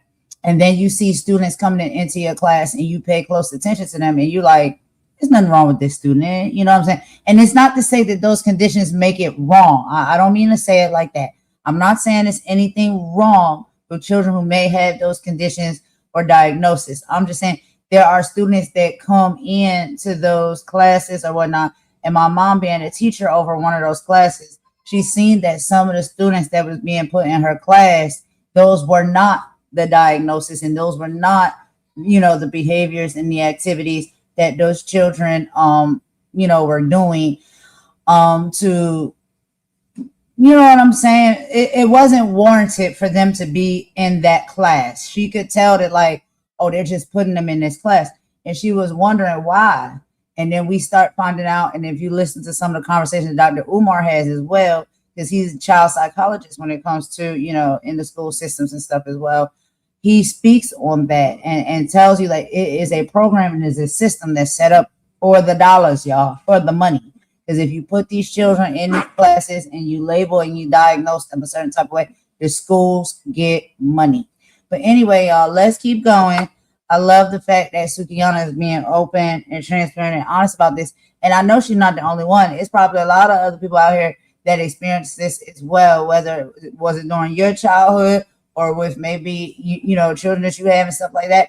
Some of these conditions and diagnoses are legitimate and real. Some of it, you see that there's a push to put your child in a box when it comes to that. And they don't necessarily need to be in that box. It's just they're bored, and that topic or that teacher or whatnot and how they teach that is boring. The kid needs more stimulation and stuff like that. So, but that, like I said, that's a whole nother live we're going to do. And I am going to dig into that. And I really want to get the right people on board when I do it, because we're going to talk about this. But let's keep going on, y'all. In the regular class, they just have teachers to help Why them. segregate the students when you could just bring extra love and help in the class? So I respect what they're doing now. Me, I had hard. They even put us in a little line sometimes. So I had to learn how to fight. So they made fun of you because you was in that class that it was probably like 7 or 8 of you in that one. Yeah, And I loved my classmates. We were lit. Well, why you fighting people? It wasn't the people in the class. I know you weren't fighting. It was the people that was outside the Yeah. class that potentially made fun of you, huh? Yeah, I had to whoop ass sometimes, you know. You a young lady. You ain't supposed to fight. Let me tell you how hard school is. You may not want to fight, but people will keep picking at you because you gotta understand these are kids that are growing up too. They don't know that it comes with consequence when you start hurting others. Yeah. You know, they gotta learn and bump their head a couple times. So yeah, you pick with me too much, you know, I'm gonna whoop your ass. I'm gonna have my aunties in them. Now my family gotta step in. You feel me? Now we chasing school buses and shit. Cause y'all not about to keep picking on me. Hell no. Why you bringing family members into a fight? My family come. They don't care about me bringing them. They coming. If I come home crying, this girl keep bullying me. They said I got a big nose. They making fun of my skin. Yeah, we whooping their. Yeah, they used to talk about every feature that I had in school. Yeah, we're. But you there to learn. So what? So what they tell you got a big nose? They say what you got big lips. You got a big chest, big butt. What? Who? You there to learn? Yeah. You went to school to fight. No, I went to school to learn, and I fucked around and found out that school ain't, these kids is ghetto. You gotta, but I do respect the whole process because I had to learn how to deal with people in the world, you know? Yes. And I had to learn that no matter how much they talk about my nose, my skin, or how I look, my hair, I'm beautiful. This is me, you know? So you gotta learn how to be able to move in a group of hating ass people. Right. People that just don't know no better, you know? When did you realize that, you know what? School just isn't for me. I realized it around 10th grade. I'm just like, yeah, I don't want to do this, you know? But I wouldn't, it just wasn't for me. Yes. I tried, you know, and then I dropped out. You dropped out. Do you regret that? No. Mm-mm. Did you go get a GED? I tried. Then I dropped out of that too. But my mom was homeschooling us, so I got homeschooled. First of all, is your mom an educator? Yeah, she is. Okay. She homeschools everybody in the family. She's really good at it. Okay. Yeah. So she had to homeschool me there. You dropped out of regular school. You dropped out of homeschool. You dropped out of GED. Yeah. Yeah. So the school probably wasn't for you. But then You can't focus, can you? Nah. You hyper. Yeah, I'm so hyper, bruh. But then I went to cosmetology school. How'd you learn there? You dropped. Let me tell you, it's different ways to teach people stuff. Okay. Everybody can't learn from a book. Some people learn from visually, you know. So I was good at watching people to do something. Yeah. So I did great in that, and I started working in salons and stuff. So okay. Yeah. So you do nails, hair. Yeah, I did skin? nails and hair. Okay. I actually used to do a lot of natural hairs, like locks and stuff. That's where I started from. Okay. And then longer down the line, I end up going back into music and rapping. Okay. You do your nails? No, I don't do my nails no more. I wear press-ons. You used to do your nails? Yeah, I used to do my nails. So you save a lot of money doing that because they're expensive. Yeah. Shit. Do you remember the video that you did? You say you got on Instagram, you tried a lot of everything, but it was when you got on Instagram. Do you remember the video that you did that went viral? And you're like, okay, I kind of like this. I kind of like this. What'd you do? I went in front of my mom's house, and it was like this old mattress that they just threw out there. They never threw away. So I got in front of the mattress, did my hair, my makeup, and I made a little rap. It's like, I'm 5 foot, but my throat 6'6". I'm a rap bitch, suck a mean dick. You mad because your pussy ain't fat like this, and you're mad and my pussy like chicken nuggets. And then I just went. I'm 5 foot, but the throat 6'6". Yeah. The hoo-ha fat. Yeah. And your man ate my coochie like chicken nuggets. You feel me? But because people always make fun of me because I'm short. So I had to let them know it don't matter if I'm short. Yeah, your man like it. Yup. I'm fun size. You would tell women that too, girls that, wouldn't you? Yeah, I told them. I'm 5 foot, but my throat 6'6". I kept it real. And guess what? I made people feel liberated. Because it's not only women whose throat is 6'6", it's men too. It's the whole nation. Yeah. Everybody loves a big throat. So I used what I got. I rapped about it. You rapped about it? Yep. And I'm still performing that song now. Yep. When you did that song, men would come up and ask you too, didn't they? They ask you that. They just be like, they just say, Suki. They don't do that. They just show love. They be like, Suki, what's up? Suki with the good coochie. Like, everybody know I'm a troll. I love to have fun. So How'd you come up with that? How did you come up with Suki with the good you know what? Well, the name, the good coochie part was given to me, you know, and it matched, it rhymes with Suki. So yeah, it was just given to me. You know, these people. A guy gave you that name? Yeah. And have you ever heard that it was a lie? Have you ever heard? You heard a lot about me. Did you hear that? No, Suki, I promise you, I don't know anybody. But you heard that I was Suki with a good coochie. Because I read your bio, like, and I'm debating how am I gonna say this? I'm like, should I say this? And I'm like, this is the intro, and I'm like, Lord have mercy, they're gonna kill me. Like, no, they're gonna respect you more for saying that because everybody know that's my name. They gonna be like, oh. But I'm saying you. I mean, you want to be known by that? I don't mind because it's like that's my name. You can call me Sukihana if you want to, but but Sukihana, Suki, but everybody know I'm Suki with the good coochie. They can't take that from me. Nobody say, oh, that be mine. I done had that cat. That shit was trash. You never gonna hear that about me. Never. Never. I take your word for it, Suki. Never. How'd you end up on Jerry Springer though? Oh, Jerry Springer was a time. Rest in he talking about I take your word for it, Suki though. I'll take your word for it. She don't know what to do. She don't know what to do or what to say. He trying to be respectful. That's Uncle Shay Shay right there. Uncle Shay Shay trying to be respectful. He don't know what to say. That is too funny. I love me some Suki, yo, for real. And she just keep it real. She like, yeah, Suki with the good, you know. I mean, what can I tell you? That was good. I don't know what to tell you. It's good. But anyway, y'all, let's keep going. So, yeah, they about to get into it now. I didn't know Sukihana was on Jerry Springer. Child, these dogs. Here we go. Let's get back into it. Peace to Jerry Springer. Yes. Because, I'm happy that I got to meet him and got a chance to get to know him. And I know from that, he genuinely loved Black people. Yes. And I ended up going to that show when I first started from that song that I just sang to you. Yeah. The producers reached out and they was like, we need you on the show. So you went on the show to rap? Yeah. I used that as an opportunity to put my song. Yeah, they wanted me to do some other stuff. Yes. Yeah. But you ended up dancing. You ended up dancing with the couple that was arguing, that was on the show arguing. Yeah, because we went. Okay, so me and a guy named Seafood went on there because his name was what? Seafood. How you got that name? Yeah, Seafood. We went on Jerry Springer. His woman was feeling like me and him was talking, and we was like, no, we just doing content. We're making fake videos and stuff. I go in there and got to sing my song. You feel me? Yes. And that was the beginning. That was it. Yep. Jerry Springer. I definitely started from Jerry Springer. So, you and Seafood, how did you meet Seafood? He from Philly, I'm from Delaware. We just end up meeting. Yeah. Okay.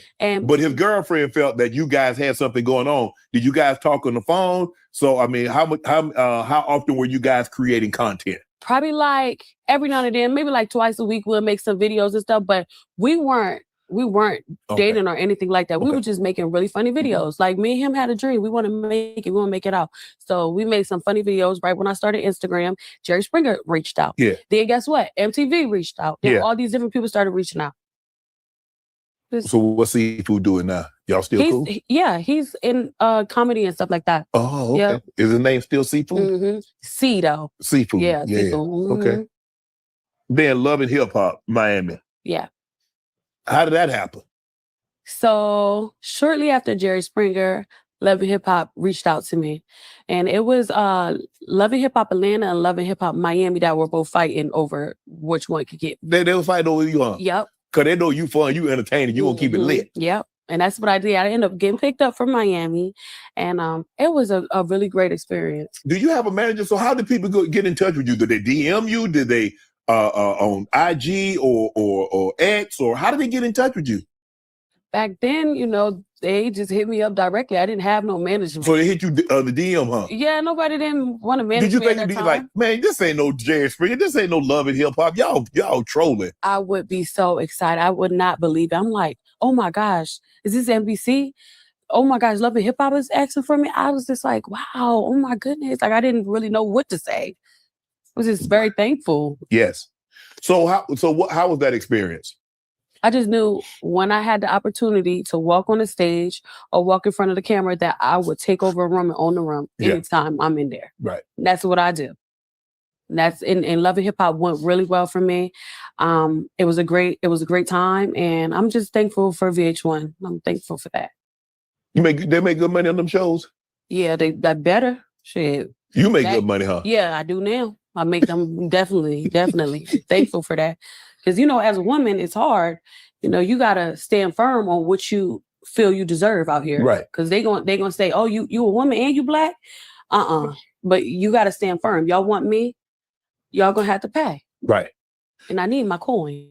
And then you go on Baddies. Mm-hmm. And you fall all the time. I'll be falling? Fighting. Oh, fighting? Oh, yeah. No, not all the time, though.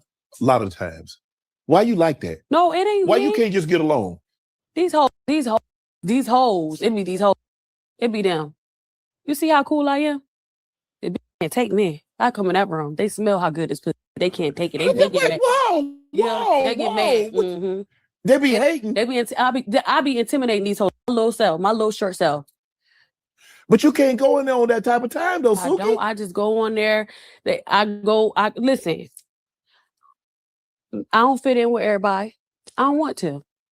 I don't want to hang out with people I don't know like that. But you try to get to know somebody. Don't you want to meet? That's how you meet people. Why am I trying to meet people that they don't even trust themselves? I watch them every day treat each other bad. So they ain't no good friends. I don't want to make no friends with them. I came to come get my bag. The people the viewers want to see Sukihana on their screen. Right. Suki ain't got to blend in with them. You ain't trying to make no friends. Hell no. But see, you went on that type of time. Talking about, I know you know garden tools. I know y'all know that this cat like that. No, they heard. I ain't say that though. I just walked in. You feel me? What's up? I give respect. I do show respect. Yeah. But I don't necessarily disrespect nobody. I show respect. Right. But I ain't with the key can because you can't trust people out here. They'll take advantage of you, especially if you're a big fish. You got a lot going for yourself. Yeah. And they might want to be in the same position as you. So, I'm very protective of myself. That's all. But so what was the difference? What's the difference between Love and Hip Hop and Baddies?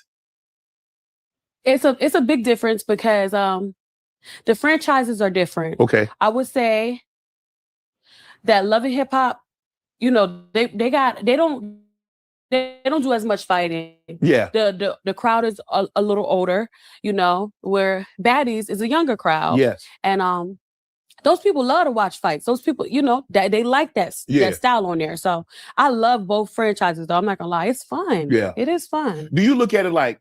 Do you think people try to take advantage of you because of your size? Because they're like, look, she's small. She's 5 foot tall. She ain't gonna do nothing. Yeah. And they try to take advantage of you, and you feel you got to show them. You got to stand up for yourself. Like y'all not finna walk over Suki. Yeah, no, that does happen. When you're short, you're little one, people gonna feel that way. They'll try you, But I demand respect when I go on around. I'm gonna get it, Or you have to fight for it, huh? Yeah, you feel me? That's what I told them already. I don't walk around here like I'm the toughest person. I show respect, but I do warn people. I will take it there. I will. Did you fight as a child? Did you fight growing up? I had to, but see, I knew when I was going to Baddies that bitches is ruthless. They ruthless, know. Me, I'm always on point. I make sure that I'm prepared. While they drink and get fucked up all the time, I don't. Right. I'm working out, I'm with my kids, and I'm making sure that, I'm protected in every way. I know I can't beat everybody. Right. But I do know my self-defense laws. So what I'm saying is, I know my... You ain't trying to take it there. So... I will take it there. I will have. So while bitches think that we joking, I came to get my money and go home to my kids. I let them know that every time. Listen, I don't know what y'all got going on. I got to get back to my kids. And I'm going back to my kids exactly how I look right now.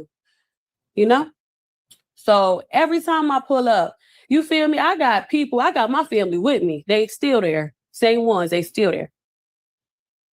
While people think them black trucks outside is part of production, each corner, that's my family. Each corner, every state. Yeah. I got to make sure I'm okay out this bitch. So when I mace a bitch, you feel me? That me doing... You macing? Now you the police. Sometimes you got to make some... ain't never been maced before? No, I haven't. And I'm not trying to be maced. Ain't nobody get maced in here? No. Even I got maced. I see why. Yeah. See, mace ain't it ain't that bad. I think that's something nice just to pump. That'll get a big mind right. That'll get a big mind. So you mace and then take off running, huh? No, I'm mace you hoe, and I'm gonna lead off the club last. I like mace. I don't even mind mace in the air. I ain't running. You gotta breathe it in for real. No, but that's the objective for you to get away. No, that's for them to get away. That's like a skunk. You like a skunk spray you. That's for him to get away. Like when you do. That's for them to get away. Back up off me. Why is I'm running? I'm about to back up off. Yeah. Suki, you doing too much. Hell no. If these hoes and they gonna get me, that's what the world need to know right here. Don't ever put out a threat. Don't say what you're gonna do to somebody because you're gonna get them fully prepared. Oh yeah. Yeah, you saying that you gonna hurt me? Oh, you say you gonna do what to me? Oh, I got you, bitch. I got everybody in this club. Watch this. Yeah. But that's at times, you know. Yeah. Have you ever made somebody? Have you ever been angry with someone and y'all later became friends, or once you were an enemy, you? What y'all think about this interview? Y'all enjoying it? And you probably gonna go check it out yourself, you know, because you can watch the whole thing from beginning to end over on Club Shay Shay channel with Sukihana. But it's a really good interview. I just wanted to come and, you know, play a little bit of it and just do some commentary about it with y'all and stuff. Just something fun and different to do, you know. So, you know, it ain't always gotta be about the seriousness of the politics and stuff like that. Even though that is the meat and potatoes over here, y'all, because we got to talk about it. It's important. But every now and then, I like to watch entertaining stuff. I love to watch entertaining stuff. So I love watching like interviews and sit downs and chit chats and stuff like that. And this is a really good one. But are y'all enjoying it? Do you like it? Suki is cool though. I like Suki. And one of the things that you know, I wanted to say. And, you know, that's when it comes to a lot of different artists and stuff as well. Like you can't, or anybody in life, period. You can't always judge a book by its cover. You know what I mean? Like you really got to talk to people and really fully get to know somebody to see really like who they are, how they move and how they operate. You know, just watching sometimes somebody on a screen or hearing their voice or something on a microphone, like that's not always going to allow you to get, you know, close enough proximity to really get to know who someone is, you know. And when it comes to like the entertainment industry, a lot of people sometimes they have like a character that they put on, you know, for entertainment purposes only.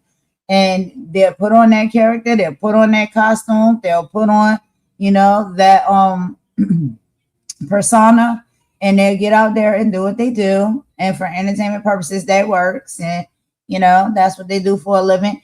But after they take all of that out, you know, and strip all of that back, and they just who they are at the core, a lot of times they're very different from the character, you know. And so that's why I say I do understand that people come out here with characters and things like that. I don't have a problem with people who decide that they want to be a character for entertainment purposes. I really don't have a problem with that. I think it sucks like when the character is like the villain of the TV show or whatever it may be. And we do know that there's a lot of shows where there's the hero, there's the villain, and then there's all the other characters in between, right? And a lot of times I think on YouTube, right, specifically, that's what literally we're dealing with, right? We're dealing with YouTube being basically like a show of some kind or a movie of some kind, and everybody has a script and their character and their role. And some of the people sign up, you know, or audition to be on these shows and in these movies. And some people don't. Some people don't even know, right, that they're on set and camera is recording, you know. And so they can come to the platforms and stuff, and they literally are just whoever they are regularly. That's what they bring, and that's what they show you all the time. Some people are like, yo, I'm this way. This is who I am for real. But when I get up here to entertain people, I'm going to become somebody totally different. You know, a different character. Whoever it is I want to create and whoever it is I want to be, you know, and I do think like, yeah, that can be kind of cool. You know what I'm saying? Like it can be cool to be, you know, another character or what do they call it? What is that phrase called? Like, you know, you can live in some type of alternate reality, or that could be like your it's like the Dr. Jekyll and Mr. Was it Dr. Jekyll and Mr. Hyde or something like that? Sometimes people, you know, are popping out with that kind of energy. Like 1 minute they're one character, 1 minute they're another character, 1 minute they're good, the next minute they're a villain. And maybe that's fun, and it can be fun, right? Until it gets, you know, too much. You know what I'm saying? Like too hurtful and too harmful and too real, you know, like if you're just doing it for show and for entertainment purposes, I don't think there's nothing wrong with that. That's entertaining. That's fun. We watch TV, we watch movies. We know that that's typically what it is. The actors and actresses behind, you know, the characters that they play on shows and movies, that's not who they are. They're not the character that they play. But the problem is that I think is it's getting merged, and it's getting taken too far, because sometimes people get caught up in the character and they don't know how to turn it off. They don't know how to take that costume off and then now go back to regular everyday routine in life and be who you are, you know. And then we can't be sure. Maybe this is sometimes, you know, how people really are. Anyway, I just say all of that to say, because they're tied in for me. Like when it comes to like people like Suki and other rappers and stuff like that too, or, you know, entertainers and stuff, like they'll have a caricature that they choose and they create, and they know that, you know, being that type of character and stuff like that is what sells, it's what's entertaining, it's what people going to tap into and be interested by. Like Suki said before the interview, she was like, yo, the real me is boring. Nobody is going to want to like tune into or talk to or be around the real me, because the real me is boring. I don't do all of that stuff in my regular everyday life.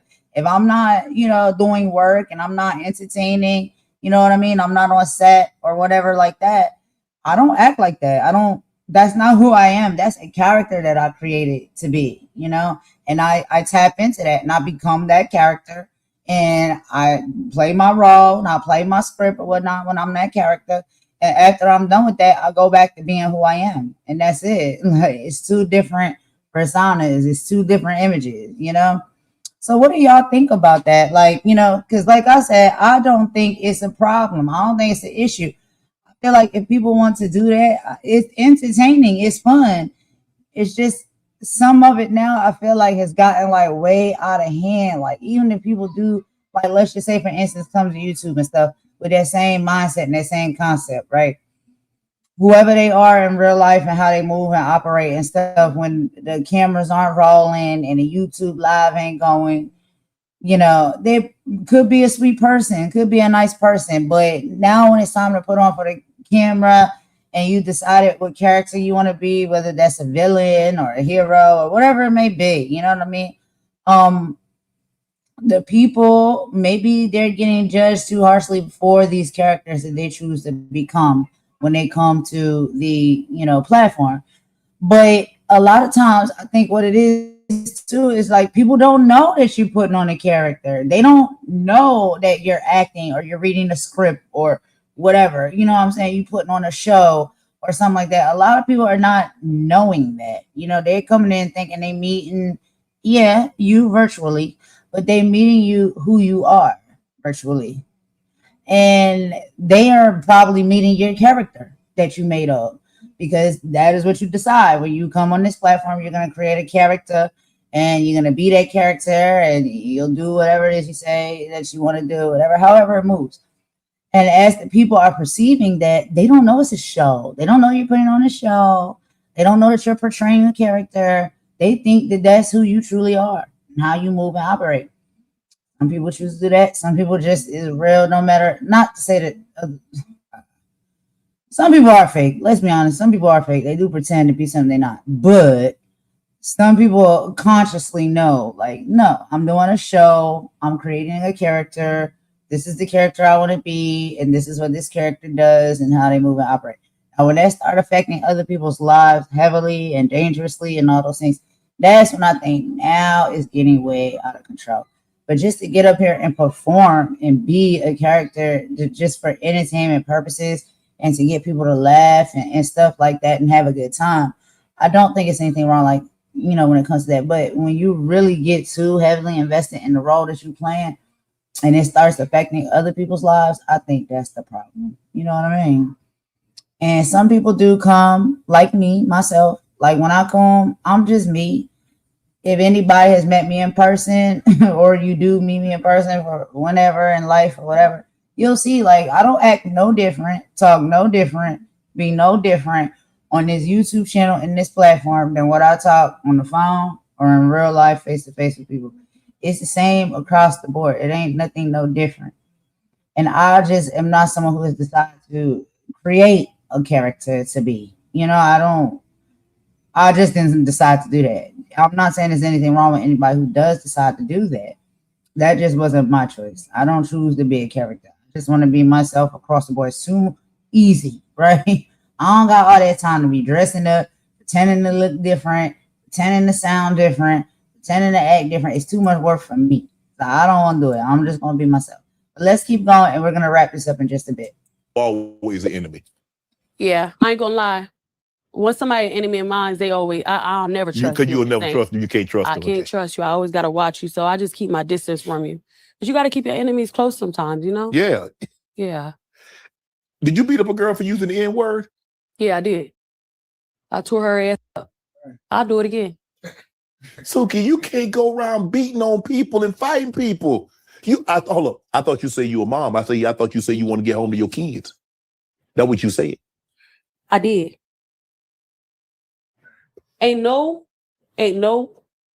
white woman about to sit in my face and keep saying nigga. You was on the show? Yes. I don't like it. It make me feel some type of way. It hurt me. It hurt me real bad. It make me think you playing with me. So I take certain things really serious and I try to cover it and act normal sometimes. But I ain't gonna lie. When it come to how I was brought up and going to Kumba Academy, we had to sit there and watch Roots. Yeah. We had to watch it, you know? So certain things I don't play with.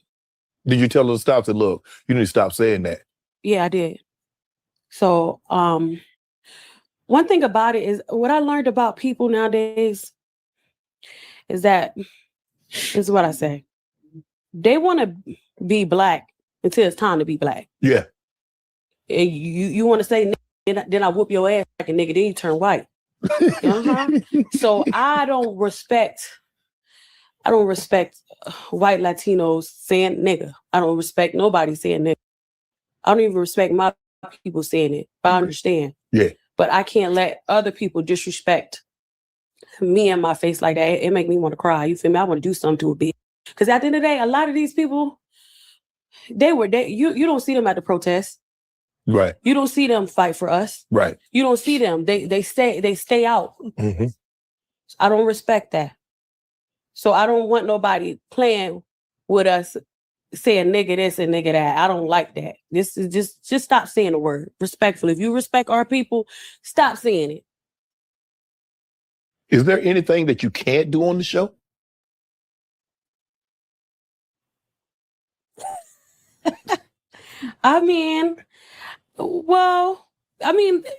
Everybody know that show is a fighting show. You know, they travel, they do music, and they get down, you know. It's a dog world on there. So right now you taking a break until you have the baby and then you going back, huh? See, I'm a special guest. Okay. So they call me. They call you when they need you. Yeah. So yeah, I'm taking a break. I end up finding out that I was pregnant on the show. And I'm so thankful that God protected me and my baby because I had no clue that I was pregnant. Right. And then I just find out I'm pregnant and I'm going to protect me and my child. So, you know, I'm doing my mommy thing, my pregnant thing. And then after I have the baby, you know, I don't know what path I might be on. I don't know where I might be.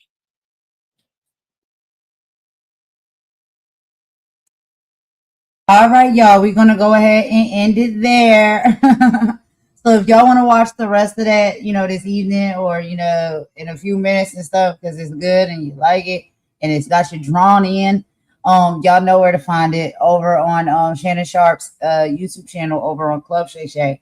The entire and full interview is over there with him and Sukihana. And like I said before, love the platform, love the conversations and the interviews that he has over there.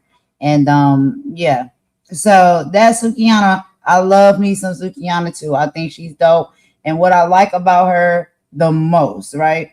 She's so honest and so transparent. I love that about her. Like, she don't matter. Whatever, she don't care. Whatever it is, you know, that needs to be talked about or spoke about, she's like, yeah, I said that, I did that. Yup. Mm-hmm. Sure did. Sure did. You know, like the accountability and the honesty. I love that when it comes to her. And she's just unapologetically herself, you know, and in life sometimes we just gotta be unapologetically ourselves. Um, it's a free way to be. Like, you have a lot less more stress if you just move and operate like that. Like, just be unapologetically yourself. Some people are, and some people who they are at the core themselves is nasty work. Okay. And that's what they feel free because they're just being themselves all day and every day. Some people, you know, whatever, they may have a character that they tap into, and then outside of that character, they may be totally different. And it's up to us as people if we want to decide to try to get to know that person well and deep enough or not, then maybe we can figure and find those things out. We can't be sure. But when it comes to that, you know, I think there's different personality traits and stuff. I did put the links of the Jerry Springer episodes. It's 2 that Sukihana was on. I didn't know she was on Jerry Springer. And that was May of 2018 that she was on there. So I'm pretty sure that's pretty entertaining. And Jerry Springer's a cool dude too. I don't know if y'all know a lot about him, or if you actually heard, you know, some real stuff about him outside of, you know, the show that he hosted, the Jerry Springer Show. But he's a really dope person. He's really cool. Rest in peace to him, because I think, no, is he still here? No, I think he's still here. No, did he pass? He passed, right? I think he passed. Anyway, I can't be sure. I don't want to put nobody in the grave if they don't deserve to be in the grave. Okay. I think he passed because I think he left like some money and stuff to his kids and whatnot. He had some black kids, child, some mixed kids. And he left all of his stuff and all of his money to the black kids or the mixed kids he had. Because he said to the others, because he had some like Caucasian kids and then he had some black kids as well. And he said to the Caucasian kids that he didn't leave it to them because they have privilege and they'll be fine in this world. But he said he's going to leave the money to the black kids and stuff because he knows that, you know, in this world, in this society, it's not probably going to be easy for them and easy on them. And so he wanted to give them a head start in life and a little bit of something to work with. And so yeah, he left. Yeah, he did pass. He left a lot of his stuff. It was a video I seen where he was speaking about that in the video. If y'all don't believe me, go look it up for yourselves, y'all. It is true. It's out there. He did a video where he said that he left the money to them. And I don't know, it was like an affair or something that was kind of like secret, the relationship he had with this black woman. But he had mixed kids, and yeah, that's what he said. He was going to leave the stuff and the money to them. And, you know, the Caucasian kids, he was like, y'all will be fine. Y'all Caucasian. Y'all gonna be all right. Y'all, you know what I'm saying? I didn't say that. Jerry Springer said that. Not me, y'all. So y'all go look that up. Tell me if I'm lying. If I'm lying, I'm flying. Okay, he said that. But anyway, I'm going to check out those episodes or whatnot her over there on the Jerry Springer Show. Because I didn't know that she was on there.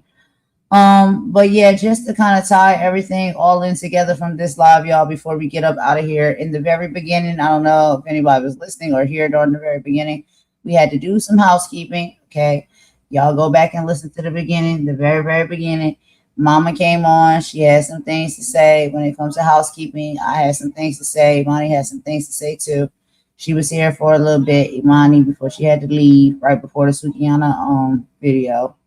And it was a good live, y'all. I thought it was great. Y'all let me know what y'all think. Y'all can drop down in the comments later, you know, and give me some feedback. Let me know what y'all feel. But one of the things that I'm gonna say, and that's gonna be it, is that I practice what I preach. My mom tries to practice what she preaches, and so does Imani. Okay, and we are very nice people. We are very kind and loving people. I know that people will try to paint a narrative about you, that is not true. It is what it is. Okay. I would just suggest everybody get to know people for yourself, right? And even when it comes to us and we go out to meet other people, we have to do the same due diligence. Get to know people for yourself. Now, if you've gotten to know somebody or you spent enough time seeing how they move and they operate, and you have a perception on them based off of that, then that is what it is. You know what I mean? It's like it's too much proof that's in the pudding for us to be able to see how people move and operate and like how they are, But over here, we really just like to be positive, loving, uplifting, funny, goofy, have a good time, all of those things. It's always been that way, and it's always going to be that way. And I know a lot of the proof is no longer around. I used to do, my content stuff where people could really fully see like the type of content I do, which I'm trying to incorporate all of those things back on this page. A lot of the other channels and stuff where I've had some really excellent content, those channels got taken down. Okay, so all of that proof and all of that content and work that I put in, on those channels, they're gone. Okay, so you can't see that. But we reincorporate that because that's just really who we are at the core. We're going to continue to reproduce that over and over again because that's how we move and we operate. And like I said, you seen Control came in here. Control, you was in here the whole live or majority of the live and stuff. Nobody's treating nobody bad. Nobody's trying to attack anybody or hateful like that. And I know that these are people that have said some really nasty and disgusting things previously and prior, to coming in and spending time, and or whoever they hang out with in the channels that they hang out at do those type of things, and like I said, I don't tell nobody, oh no, you can't go to this channel, don't go to that channel. You go to that channel, you can't come to my channel. That's not true. I've never said that, and I don't live by that. Because there's people that can go all different channels and they like and respect everybody accordingly of the channels that they go to. And they're kind and nice. That's all I'm talking about. It's too easy. It's just that when I see people on certain channels and then I see you talking about me or dragging me or my mom or whatever like that, that's what sets us off. Or Imani, any of us. That's what sets us off. That's what will set anybody off and make anybody get upset if they see that they're getting talked about day after day, dragged day after day, humiliated day after day, being attacked day after day. And a lot of time I ask myself like, yo, what is really the reason as to why you going so hard in the paint? Because most of these people are people I've come into encounter with previously. And it's like, yo, there wasn't no issue when we was encountered with each other. But now it's issues. Now it's all of this nasty work. You would think that I did something terrible to these people. I've not done nothing to none of these people. I haven't. I've choose to move along. I've choose to move on. That's about it. Outside of that, what am I doing to you?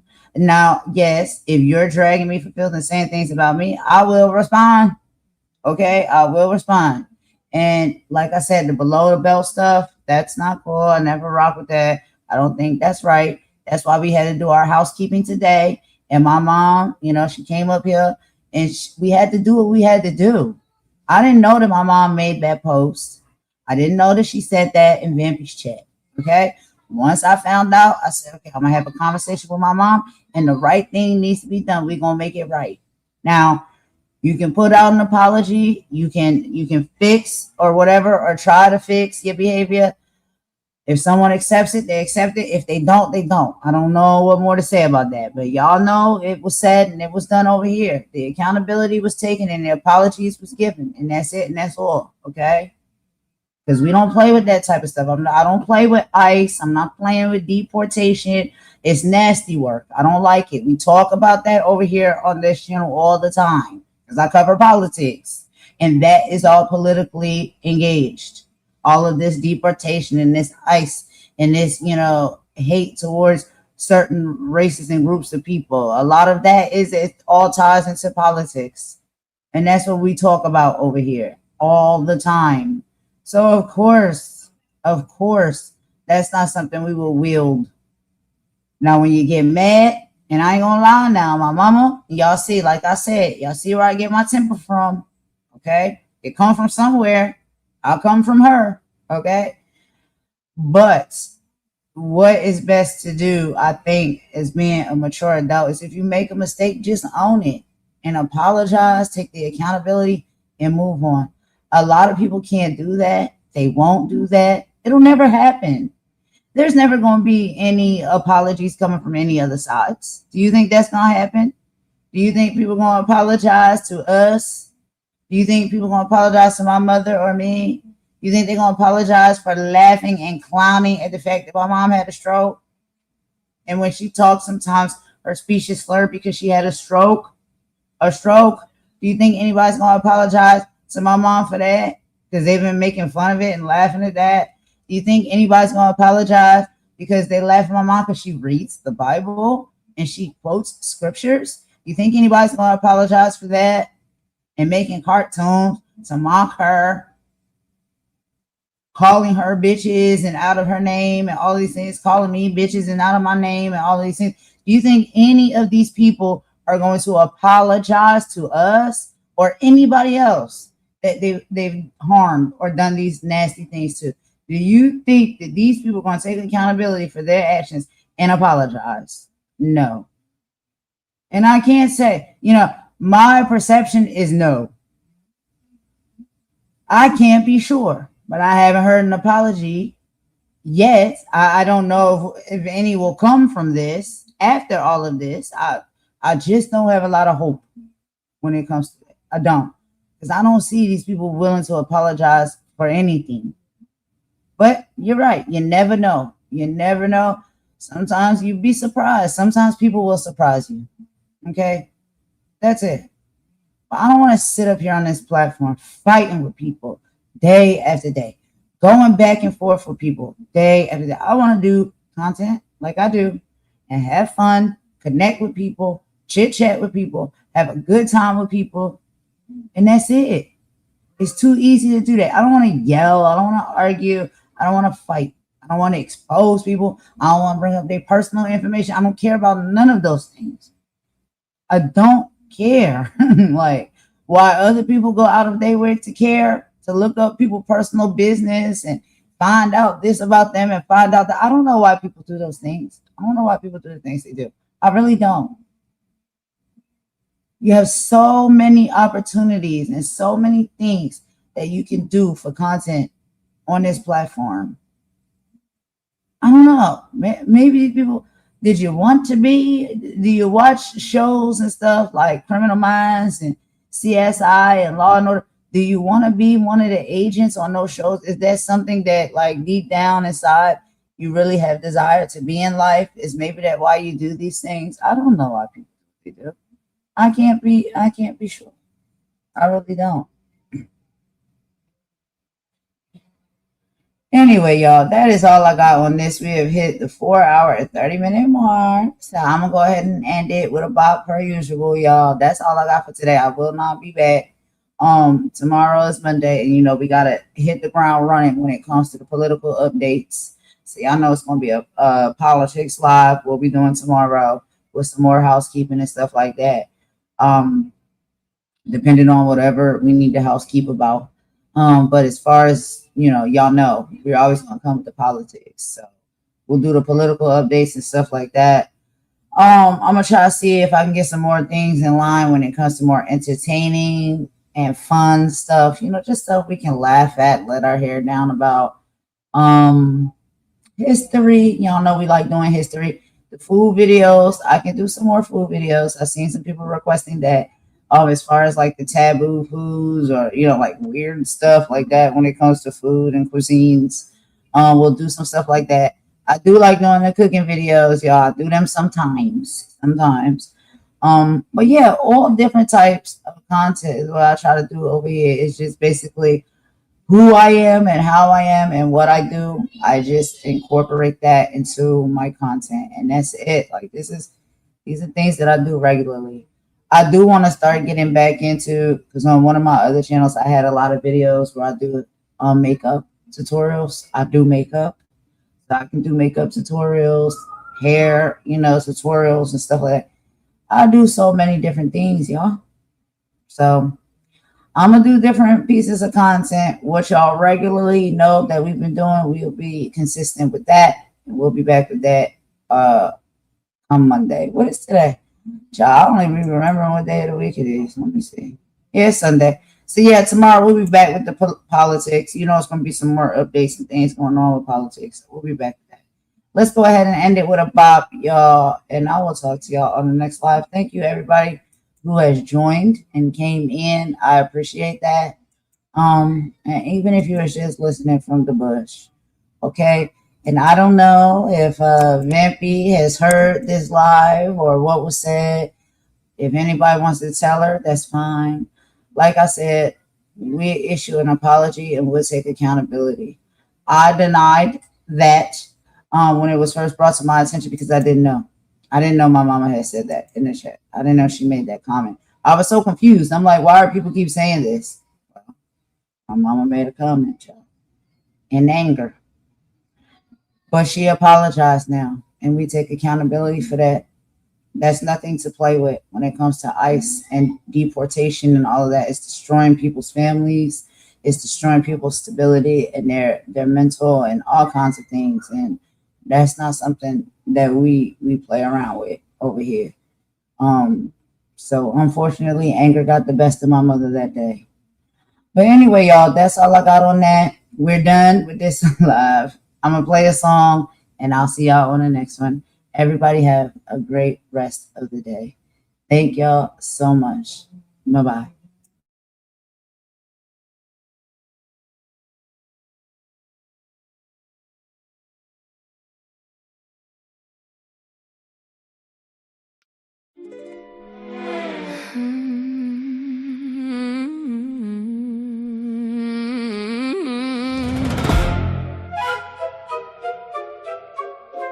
Yeah, internet got everybody acting now. Everybody real till receipts pop out. Ooh. Whole time, half these wars got sponsorships attached. Facts. Ding.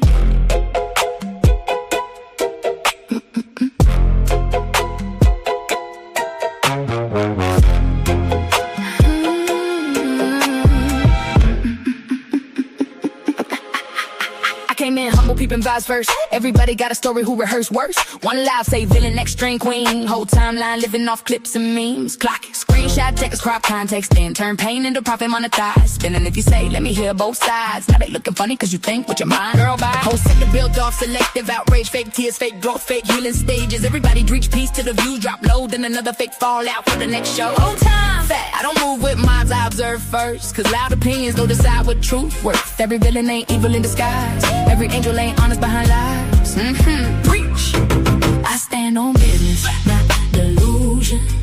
Half these friendships, strategic fusion.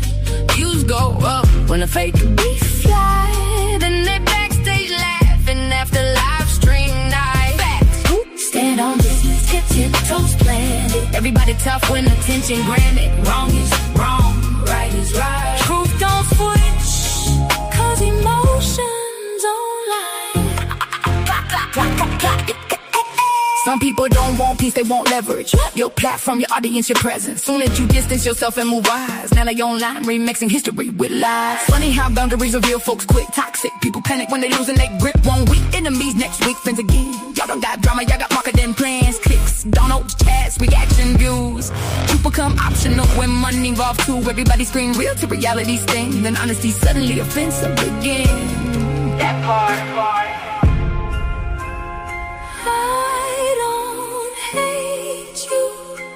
I just see clearer now.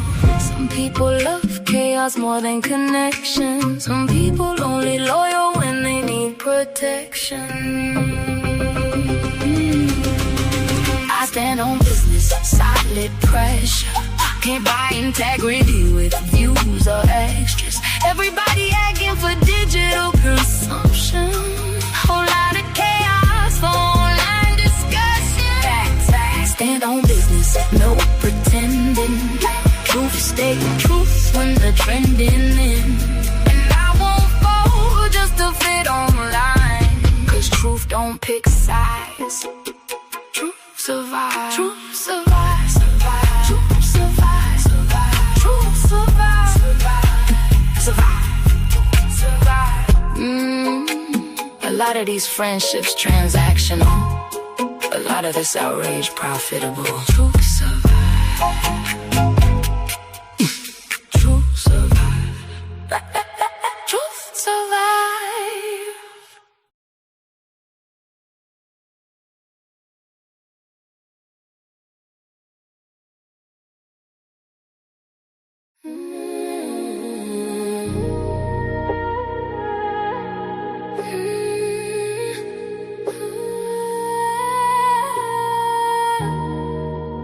They don't know her like I do. Nah. Golden. She moved through the city with her hair held high. Pretty brown skin with a storm inside. Everybody see the glow, they don't know the pressure. Smile so warm, but her heart no weather. Late nights riding while the skyline blur. Trying not to cry when the memories occurred. Had to learn fast, everybody ain't loyal. Some people love you long as they control you. Now she move careful, energy expensive. Too many fake vibes hiding in the friendship. Used to give love with her hands wide open. Now every scar got the whole vibe frozen. They don't know her like I. No, they don't know. She goes by golden, soft voice, deep soul, hope or glowing. She goes by golden. City lights dancing with her heart stay open. Long dark roads, but she still stay focused. Everybody watching, but they don't really know. She goes by golden. Too much grace with the games they throwing. Real love, rare, so spirits they got it. Beautiful soul, but the pain left marks in it. Mirror tell the truth when the lights go dim. All the things she carry weight heavy within. She survived nights she don't even speak on. Still finding peace but the whole world ain't wrong. Funny how the love disappear when you're healing. Funny how the fate come around when you win. Now she trusts God more than people intend. Just cause smiles hot and being hidden in the big. She's still soft-hearted but she way less naive. Can't keep pouring love but there's nothing received. Still dancing slow through the hurt and confusion. Trying not to lose herself chasing illusions. She survived the fire. Still glowing through this room. Still still dangerous. Still chosen. She goes back golden. Snow so deep made the whole room notice. Heavy lies couldn't break what was chosen. Still standing tall while the whole world folding. She goes back golden. Heartbreak turned to pains in the matter. Now the tears got rhythm when she's singing. And they still don't know her like that.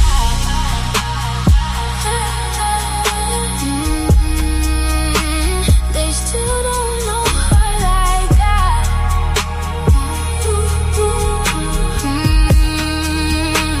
Spend too much time looking for love in strangers. Spend too much time. Spend too much time letting outside voices shake the mirror. But at the end of the night, when the lights fade, when the city cried, when the tears dried, we still got